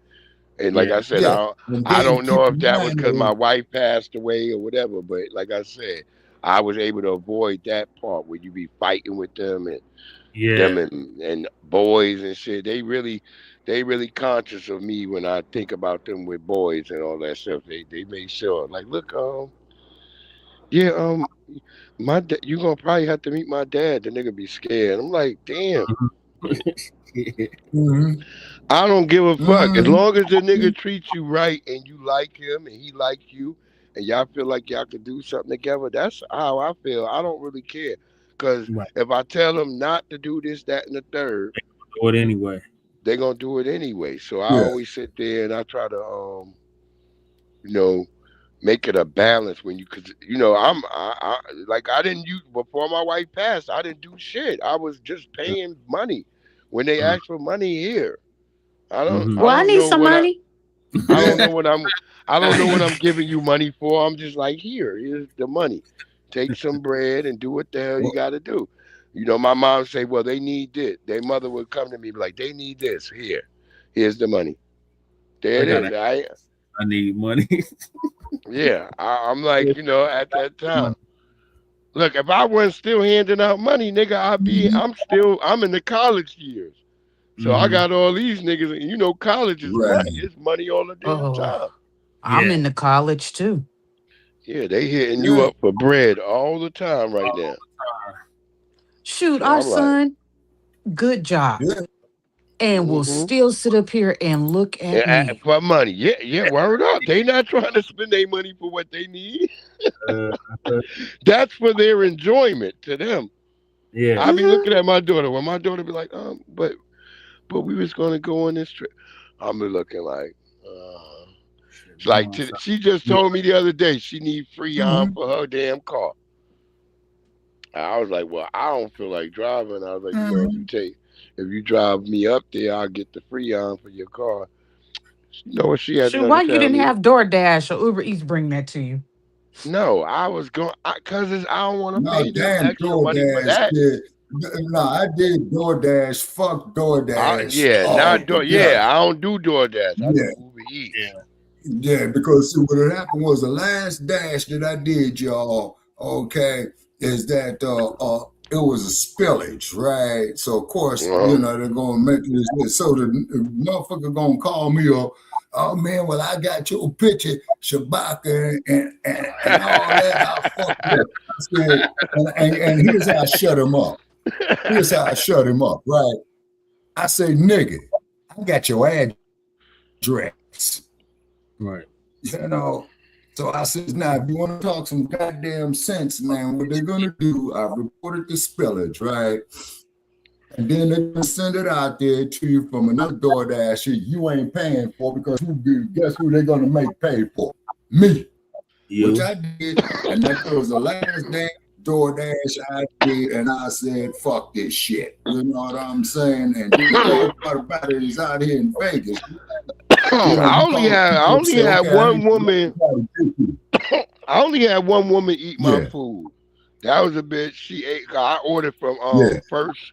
What's that shit called? First. First Watch. Yeah, First Watch. I ordered from that shit, and then I'm like, the bitch. I noticed the bitch car just stopped, and it was there for like 30 minutes. I'm like, yo, what the fuck? So I walked out there and I'm like, I'm calling Uber. They like, because Uber is now sending me a thing talking about, she dropped it off. I'm like, no, she didn't. I'm calling them back. I said, I'm walking to the position right now on my phone where she at. And then sure enough, I get over there, the bitch is eating my food. I'm like, bitch. God damn. I caught a video and took a picture of her. I sent that shit to Uber. Did you get your refund back? Indeed. Yeah, they refunded my money less than like 5 minutes after that video. After that video came over there. Yeah, and then get a load of this, and here's the part that really pissed me off with DoorDash, right? I go to pick up a making our statements because we've been on for 4.5 hours. Yeah, just to close it. Okay, shit, Jesse. Damn. We was just starting to cook. Okay, we lost somebody. Okay, who do we lose? Michael. We lost Michael. Okay, Michael. well, anyway, man. Salute, peace, Michael. Oh yeah, now get this here. I gotta tell you this. Y'all gonna love this shit. Okay, so I go on a DoorDash, right? And we lost somebody else. Who else did we lose? We lost stolen ancestors. She dropped out. Okay. All right. Okay. That was going. Hey, stolen. I was hoping you was going to say something about your experience. She might come back. Anyway, with the DoorDash, right? I go up there, man. I'm going to a damn McDonald's, right? So I said, hey, I'm here to pick this up. This motherfucker hands me 4 cups. I said, man, what the fuck you handing me the goddamn cups for? Oh, yeah, man, well, you got to fill the drinks and all that. And I said, hey, man, check this out. Suppose if I just tell you, fuck you, how about that? Because the next goddamn thing you motherfuckers will have me doing is going in here cooking and shit. And I said, no, man. And he was mad. I said, man, I don't give a fuck about you bust ass motherfucker, you know what I'm saying? Putting extra wear and tear on my goddamn car, paying for my own fucking gas, and then I'm gonna go do your goddamn job. You got me twisted. should have took that hit when Shabaka said that. Yeah, man, I'm talking about, man, motherfuckers, you crazy? Oh, Lord. You know, not to mention, and then not to mention that I got to pay for the goddamn gas. Driving crazy ass Las Vegas traffic, and here's one that really fucked me up that broke the camel's back. This motherfucker, because they give you a little map to follow, right? So this motherfucker, man, I call up. I said, well, where are you at? Well, I'm in one of the hotels. I'm a visitor here. Now, I got to go sit in rush hour traffic on Las Vegas Boulevard, put more wear and tear on my goddamn car, go up into the hotel. Damn valet comes up and says, well, sir, we got to park your car in the valet. I said, hey, cat, I ain't got no motherfucking money for you, man. I ain't tipping you shit, okay, because I'm at work, you know. So then I had to go through a whole bunch of rigmarole to go around that motherfucker, man, then back on the goddamn strip, bumper to bumper traffic. 90% of these motherfuckers is out of state and fucking drunk. You know what I'm saying? Dog, it just wasn't worth it. Ain't worth it at all. But wait, hold on. Stolen ancestors. Tell me that's not motherfucking Prince in your profile like that. Oh hell no. I'm telling you to kiss my ass. Damn, see? You telling everybody to kiss your ass? Come on. Let's do it. Well, shit. Let me tell you. On my birthday, so husband asked me a couple days before, what did I want to do? You need a CPAP, nigga? Wait, what are you talking about? No, I'm smoking a blunt. God damn it. I'm smoking a damn blunt.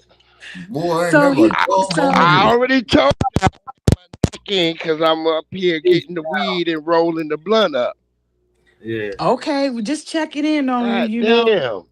No, then Shabaka said some funny shit, so he made the smoke go down my wrong part of my throat, and then I started coughing. It's Shabaka's fault. It's okay. Well, he asked me a couple of days before my birthday what I wanted to do. I said, let's go ahead and redo our garden and stuff. Put an order in with Lowe's to have it all delivered, everything, the center blocks, everything. Right. Uh-oh. In my camera, the fucking tether walked up to my door and he delivered one of them dryer holes that, you know, outside your house for your dryer. Yeah. That wasn't my order. That's what he gave me, and he stole my shit. Oh, hell no. Tethers be doing that. Lawsuit. Dun. I was pissed, and I said, but you know what? I'm not going to even let him mess up my birthday. See? This is my born day. I'm not going to even let him do that. Don't let him do that. But that's why I say I don't order that type of stuff from niggas. Right. But I only order food. We thought, you know, like, okay, Lowe's, Home Depot, okay, that's going to be them delivering it. We didn't know that they contract out. No, Home Depot delivers. If we got it in store, it's coming directly from our store. And so does Lowe's. I'm in show up Texas. at your doorstep. Like, hey, you down in Great State, Texas, down in Goodness Blue. Negro, you ain't coming all the way to Texas to deliver no damn. We gonna come to center Texas. blocks. I'm about to tell a nigga at my job about this story right away. I'm gonna tell the manager. He gonna be like, wait, what? I'm like, yeah, I heard this sister told me about a problem with center blocks down there in Texas. Oh, he gonna get that. What? I'm gonna be on a goddamn Home Depot video. It was Lowe's. It wasn't Home Depot. It was Lowe's. Oh, it was Lowe's? Oh, well, I'm going to tell them about Lowe's. Yeah. Spread it over to Lowe's. There it is. We mean, just little secret. The nigga, this is why I like Home Depot, because them niggas told me, like, we plan to kill Lowe's in the next year. We plan to make sure their burial happens. I was like, shit, I can fuck with that. That's what y'all telling me? I'm like, nigga, I'm working towards a mission, nigga, to kill somebody. They eliminating all. Yeah, and then now here's one. I got a question for sister down in the great state of Texas, down there doing the bug. Will we do everything big Ma'am, here in Texas?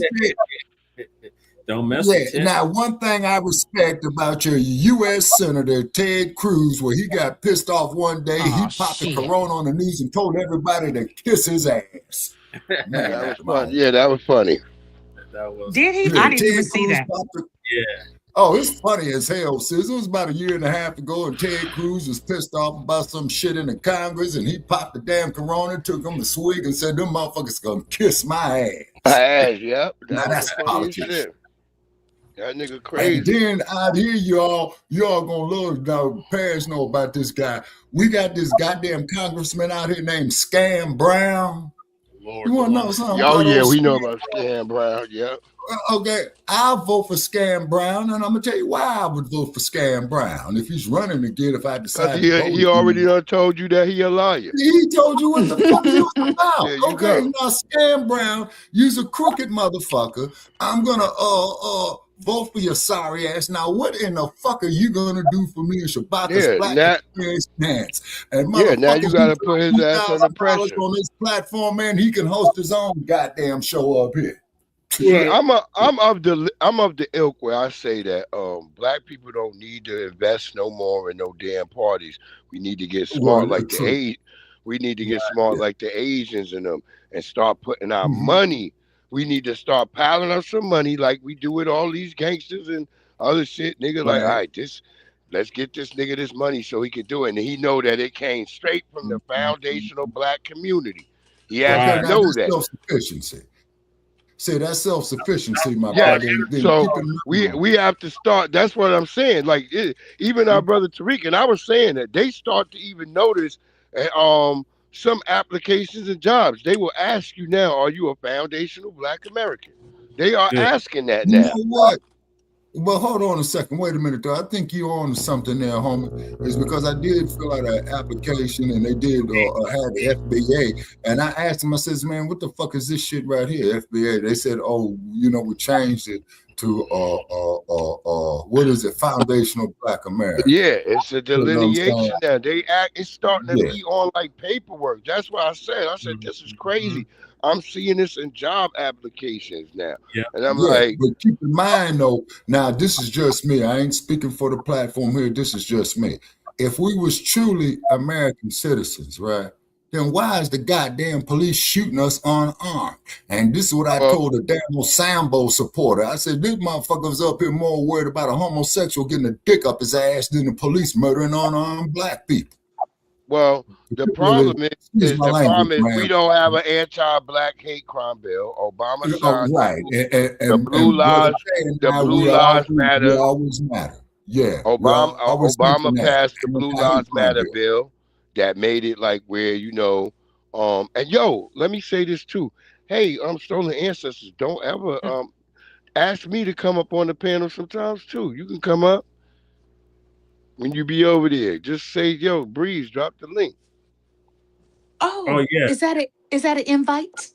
Yeah, always an invite. Now, because I see you over here ask Jesse and shit. I'm like, shit, you can come up. Oh, is your cancer showing? What, my inner cancer? Yeah. I'll come up. Cancers are nice and we lovers. That's what we do. That's my husband. He's a cancer. Like me. Your husband a cancer? My husband's a cancer. So is my father was a cancer too. What's his birthday? My husband's is July 21st. Okay, the 21st. He right on there. See, I'm the 12th. And my dad is the 14th. Okay, yeah. See, your dad is right there with us. Because Tariq is the first. Tariq is the first. Corey Holcombs is the 4th. Or 4th for the 14th. Big E is the 13th. I'm the 12th. Damn. Oh, you all Big E is the 13th? Yeah, Big E the 13th. Right after my Where he been? He was just here yesterday. Yeah, he be working though now. He be like, it's that time of the season. Mm-hmm. I be in school, so. Or the day before, yes. He was here. Okay, but yeah, he was on my shit a couple of days ago. He come like on a Friday. Okay, now I got a question, people, not changing the subject. Next time we go on here, man, we have these most people up here. Try to get some of the Nabiscos up here because brother JJ, I go in on these damn Nabiscos. You know what I'm saying? See, I don't got no Nabiscos that I hang out like that. See, like I'm saying, like all my Nabiscos that I know, they'll be like, Terrence, you're right. Terrence, you're right. They don't. I don't have no Nabiscos that are combative. Right. And on my channel, it's a foundational Black American safe space. So we don't allow no tethers. We don't allow no damn white supremacists. They come in, but we 86 them. Yeah. I get 86. Right, that's what we do here. Yeah, we 86 them with a quickness, and we humiliate the dog shit out of them because I say, hey, we don't even talk about. We make like they don't exist. That's the part that kills them the most. That's an option too. You see, that they start to realize that they don't exist. We like, what are you talking about? If you don't got nothing to say, and we'll drop the link. Come on up and say what you got to say. If you don't come up, nigga, get this nigga out of here. Right. That's what we do. You ain't gonna be talking in the chat. Regal fool we do. Yeah, you're not gonna come talking in the chat. Come up and say it with your motherfucking chest if you want to. If you ain't real about it, then get the fuck on. We ain't got time for all this time wasting. We over here trying to make ourselves feel good about ourselves because that's what we need the most. Because that's what when you perform. That is fact right you perform at your best when you feel the best about yourself. A lot of people don't know that. It ain't right about that. Yeah. You know, when we mix it up and the family get over here and we talk about food and Big E, man, talk about my sneaker size and all that. That shit's funny. That's just us getting together. I don't never be tripping over that. People be like, you don't get mad over that? No. That's family. That's how we supposed to mix it up. That's what kept black people going all this time. Niggas seem to not get it. To being able to mix it up without, nigga, it's a problem. And then you out here on the first 48 talking about you don't want to be in Mexico. Yeah, I did this here, Bree. We had a motherfucker call up here one time, man, when we was on Blog Talk, man, and this Nabisco motherfucker called me every nigga, every black son of a bitch that he can in the book. Oh shit! And I said, hold on, real quick. Hold on, real quick. What happened? Yeah. Hold on, real quick. Sorry about that, Shabaka. Real quick, yo, make sure we all send out some prayers to our good brother. Where the fuck is this shit at? It just popped on. Oh yeah, Beatzilla PDX, man. He said, "Hey, prayer warriors, can y'all send up some prayers for the wifey tonight?" You know what I mean? Okay. And oh my god, she had a major stroke. Oh shit! Oh no! This was extremely sudden. Beatzilla, you know Beatzilla? I met that nigga at the rally for reparations too. That nigga was at the rally for reparations. Oh my god! He had a stroke? No, his wife Angie had a Angie had a stroke. Oh my god! Your telemetry is messing up, Breeze. Hold on, my bad. Okay, you hear Jesse me? stepped out. Okay, I guess he's probably because. Can y'all hear me? Yes. All right. Update yesterday. My wife Angie had a major stroke and was extremely sudden, and she was placed in neuro ICU, hoping she would be moved to a room today. This is a very trying time for us. However, the Lord got us, and I will keep you posted, family. Thank you for your continued prayers. Yeah. Oh my God. And he said, just now. This 5 minutes, and then I'm gonna sign. Oh yeah. Okay. Paris is back. Okay. We got Breeze back. Right. His sister's still with us. Yeah. Beats graduated with my cousins. Okay. Yeah, because he over that way. That's what I'm about to say to you just now, Stolen Ancestor. I'm about to say, because you said you got people's over there. He over that way. Damn. Yeah, Portland. God damn, brother. I'm sending them. I'm going to have to tell my husband. I'm sending them prayers up right now. The first black person born here in Colorado, or Denver. I chopped it up with him once before on this platform. Beatzilla, right? Yes. y'all got this dispensary there. Oh my God. Which one? We got a lot of dispensaries. Okay. Oh, it's all glass. Like the inside is all clear glass. Light shade. Huh? Light shade. You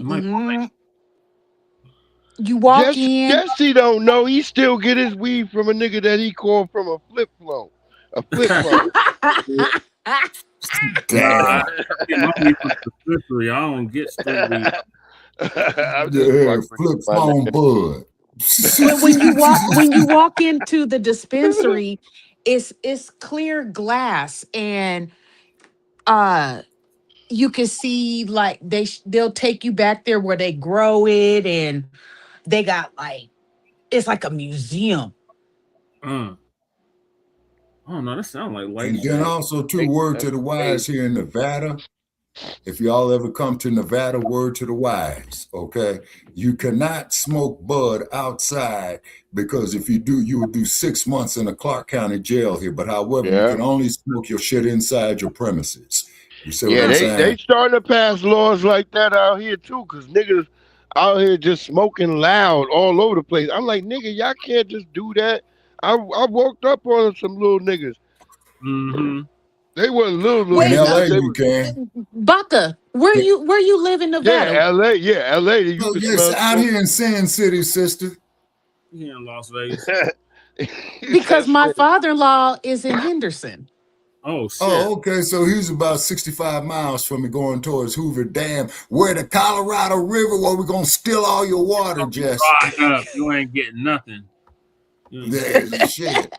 Yeah, but just be advised right here, because I had a homie come out here, right? And he wanted to go to the dispensary, so I took it to him. So every time what he did was, so I took him over there, man, and I told him, man, you cannot smoke the shit outside, because you will go to jail out here. You see what I'm saying? You know? And then we were smoking outside. Yeah, and then, but the cold part about it is the last time I went down Fremont Street, man, shit, I smelled bud everywhere.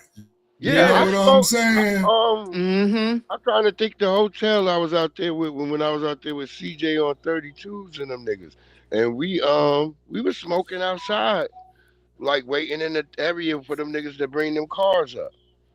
Mm-hmm. Where the valet parking is? Whoa, man, you a brave soul, homie. You a brave soul. We were smoking all right there. We were like halfway down, like in the area where underneath the shit where you go to where the cars come. We was kind of like all standing all along that shit.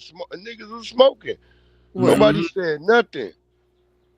Well, this is Sin City, man. You know what I'm saying? Everybody's here. You know, you got gangsters running this shit. Smoke right outside. You can smoke right outside, right in front of the police. Yeah, and in California, you can smoke walking down the street. With drinks.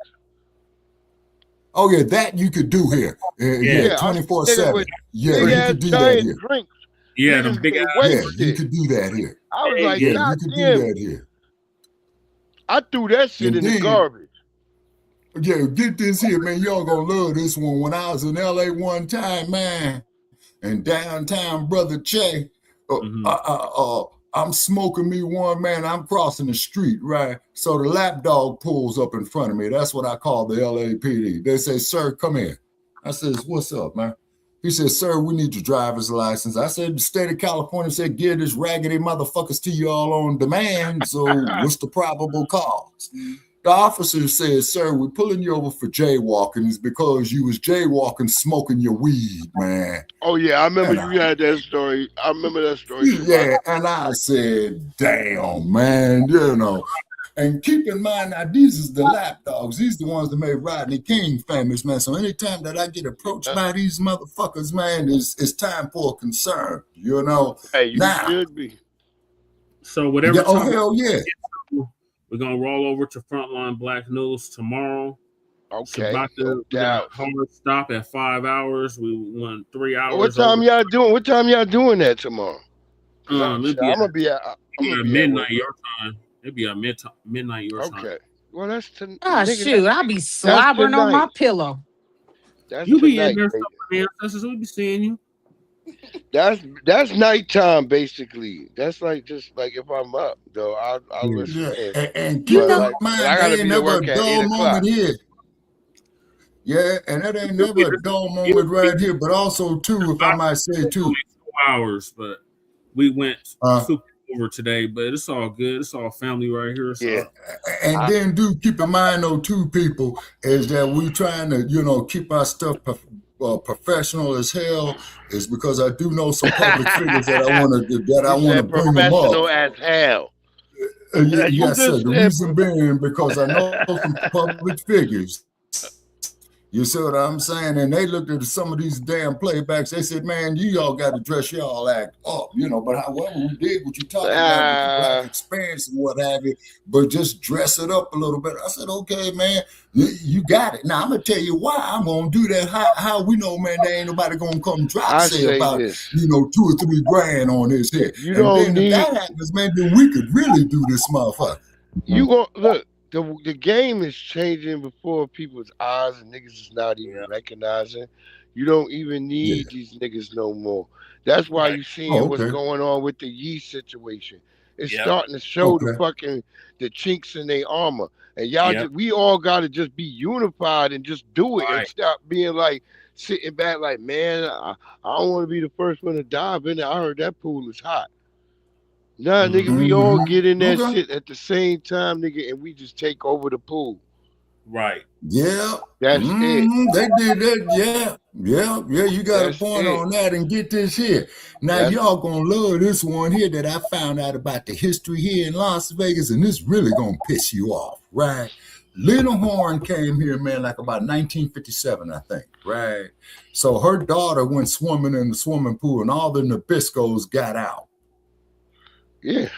That's why we're gonna take over. That's why I made the statement of taking over the swimming pool. Yeah, exactly. And then keep in mind, out of all fairness, and I got to say this here, Frank Sinatra, man, he did a lot for the Black entertainers coming here because Nat King Cole was here. What year was that? I think we did, Brother Check, about 1954, I think. And they had Nat King Cole eating his meal in the kitchen, and Frank Sinatra says, Nat King Cole, what you doing right here? He says, well, man, I can't sit out there due to segregation. So Frank Sinatra went up there and told the owner of the hotel, he said, check this out, cat. You got about 10 minutes to get this man out here to eat with us out here in this room right here. Otherwise, man, we will boycott this motherfucker, man. And we all ain't gonna be making shit. There you go. All right, Jesse. Give it to Frank Sinatra. When you going on? I gotta go up to Home Depot real quick, and then when I get back, I'm gonna probably just drop right there. Okay, well we'll chop in. I might have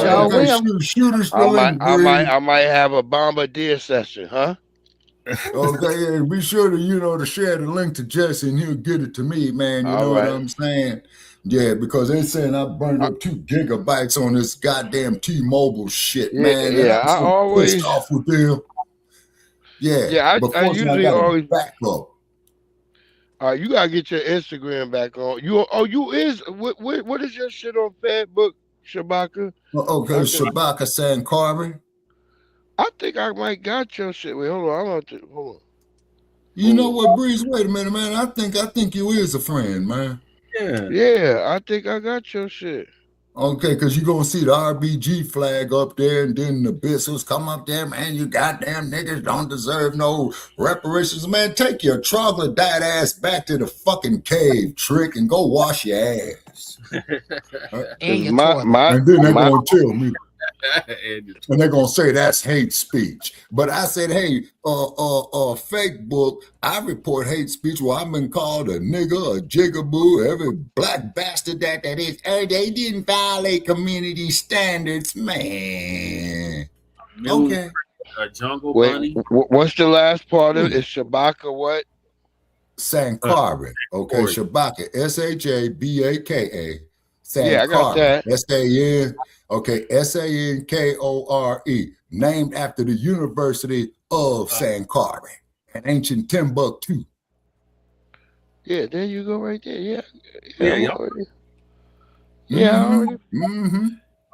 And then check the like page too by the same name of Shabaka's Black Experience, because I got Nabiscos in there trolling me, and I really would like to get some brothers in there, man, to check these idiot ass motherfuckers. You know what I'm saying? Excuse my language, man. You know, excuse my language, ma'am. And the reason being is, now there was one, about 2 out of 10 will come up there halfway with some sense, right? But I need some more people in there to crumb bum on this house Negro Melvin, because Melvin is a mess, man. And then they got these other ones up here, the fool with the Bass Pro hat, man, you know, if the color of my skin don't offend you, can we be friends? I said, man, you crazy. Don't you know the greatest love there is love of self. Now, I don't mind OTBs coming up here being respectful. You see what I'm saying? Right. You feel me? Yeah. Okay. But that is my closing statement. So get with Shabaka's Black Experience. Make sure you hit that I see that Reparations hat. See, you had it in red and green, Shabaka. That hat would have been better if it wasn't in red and green. No, well, I got it RBG, man, because I put that picture up there, man, about 4, 5, 6 years ago. Because I know, though. You can sell them hats, though. You get rid of that green, my nigga. Yeah, well, we sit down, we talk. You know what I'm saying? We can sell that. We can get some money, brother. Yeah, man. I'm open to it, man. We sit down, we talk. You know, we strategize. Yeah, you see. And then on top that's of what niggas got to do. Niggas got to just do this shit. We ain't got to keep talking about it. Let's just make it happen. Absolutely. And then also, too, for all you my Nabisco haters out there, you bust ass motherfuckers, I'm saying this here to you. Muhammad Ali was the greatest heavyweight champion of all time. Well, he was a goddamn draft dodger nigga. Nabisco. Go tell that there to all you white boys who was burning their draft cards and going to Canada. But I don't never hear no response to that. I wonder why. Yeah, them niggas was fleeing like shit. That's why the most niggas who talk, the niggas who talk the most shit in Canada and who be the most conservative are niggas who fled from the United States, white boys. I'm telling you. Exactly. Yeah. And then also, too, and you know, it's another thing that I like passing here in Las Vegas is the Las Vegas Convention Center, because that's where Muhammad Ali beat the shit out of Floyd Patterson in 1965 when Floyd Patterson got up there and says, I'm taking a heavyweight title from Cassius Clay for the American people. What did he say that for, man? You know why? Oh, yeah. And the work he put on him, and then not to mention Ernie Terrell. All right. The way Ali beat his appreciate ass. it. Had a great one. Love rocking with you today, Jesse. You know what it always is. The lovely stolen ancestor. Yes, man. My good brother. And then also two stolen ancestors too. And also two stolen ancestors. I got a quick question. You know, we got 3 minutes, ma'am.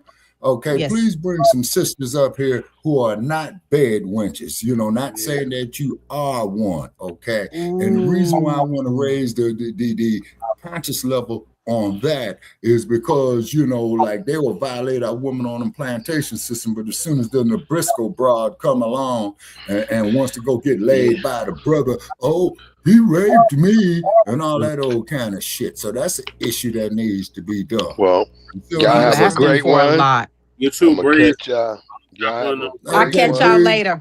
Okay, so I'm on the flip side and I'm out, y'all. Okay, Che.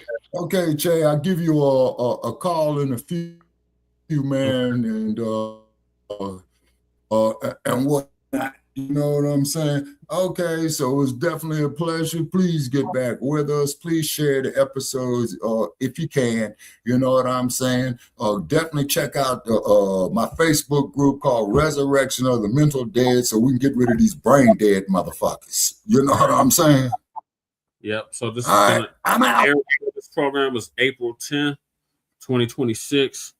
This is going to conclude season 11, episode 31 of Grand Rising with Shabaka and the Chase in conjunction with the Front Line Blacc News. Join us tomorrow for a brand new episode of Front Line Blacc News, season 6, episode 21, part 1. And we'll get to the topics we didn't get to on this Grand Rising. So appreciate everybody that tapped in. Shout out to Breeze for coming through. Shout out to Sister Stolen Ancestors for coming through. Happy birthday to Crew Reality. Thank you for coming through. Who else is in here? Twin. Always a pleasure. Mac 285. Always a pleasure. Who else came Michael, through? always a pleasure. Michael, always a pleasure. And I think that's it. And Lady Che. Thank you, Lady Che, for coming through. All right, Brother Che. Okay, you got city council today? No, Shabaka, it's Friday. Oh, shit, man. Damn, man. My bad, man. Hell, senility setting in on my old ass. You know what I'm saying? Okay, all right. So thank you, ladies and gentlemen, for joining us again. You know what I'm saying? Please Google our past episodes and then check out the like page of Shabaka's Black Experience Enhanced and Black Family. Say what you will. Challenge all Nabiscos by any means necessary. You know what I'm saying? And it's not that we hate them. Is that they got a whole lot to answer for. You see, and one thing about the Nabisco, he's a master at deception and trying to avoid and what have you. Trap his ass on the intellectual plane. Okay, yeah. I'm out, people. And Shabaka, well, I'm signing out from the Mile High Income City. Shabaka signing out from the Sin City. Come on, 7-Eleven, clack, clack. I'm out. Okay, at exactly 5 hours, I'm gone. Okay.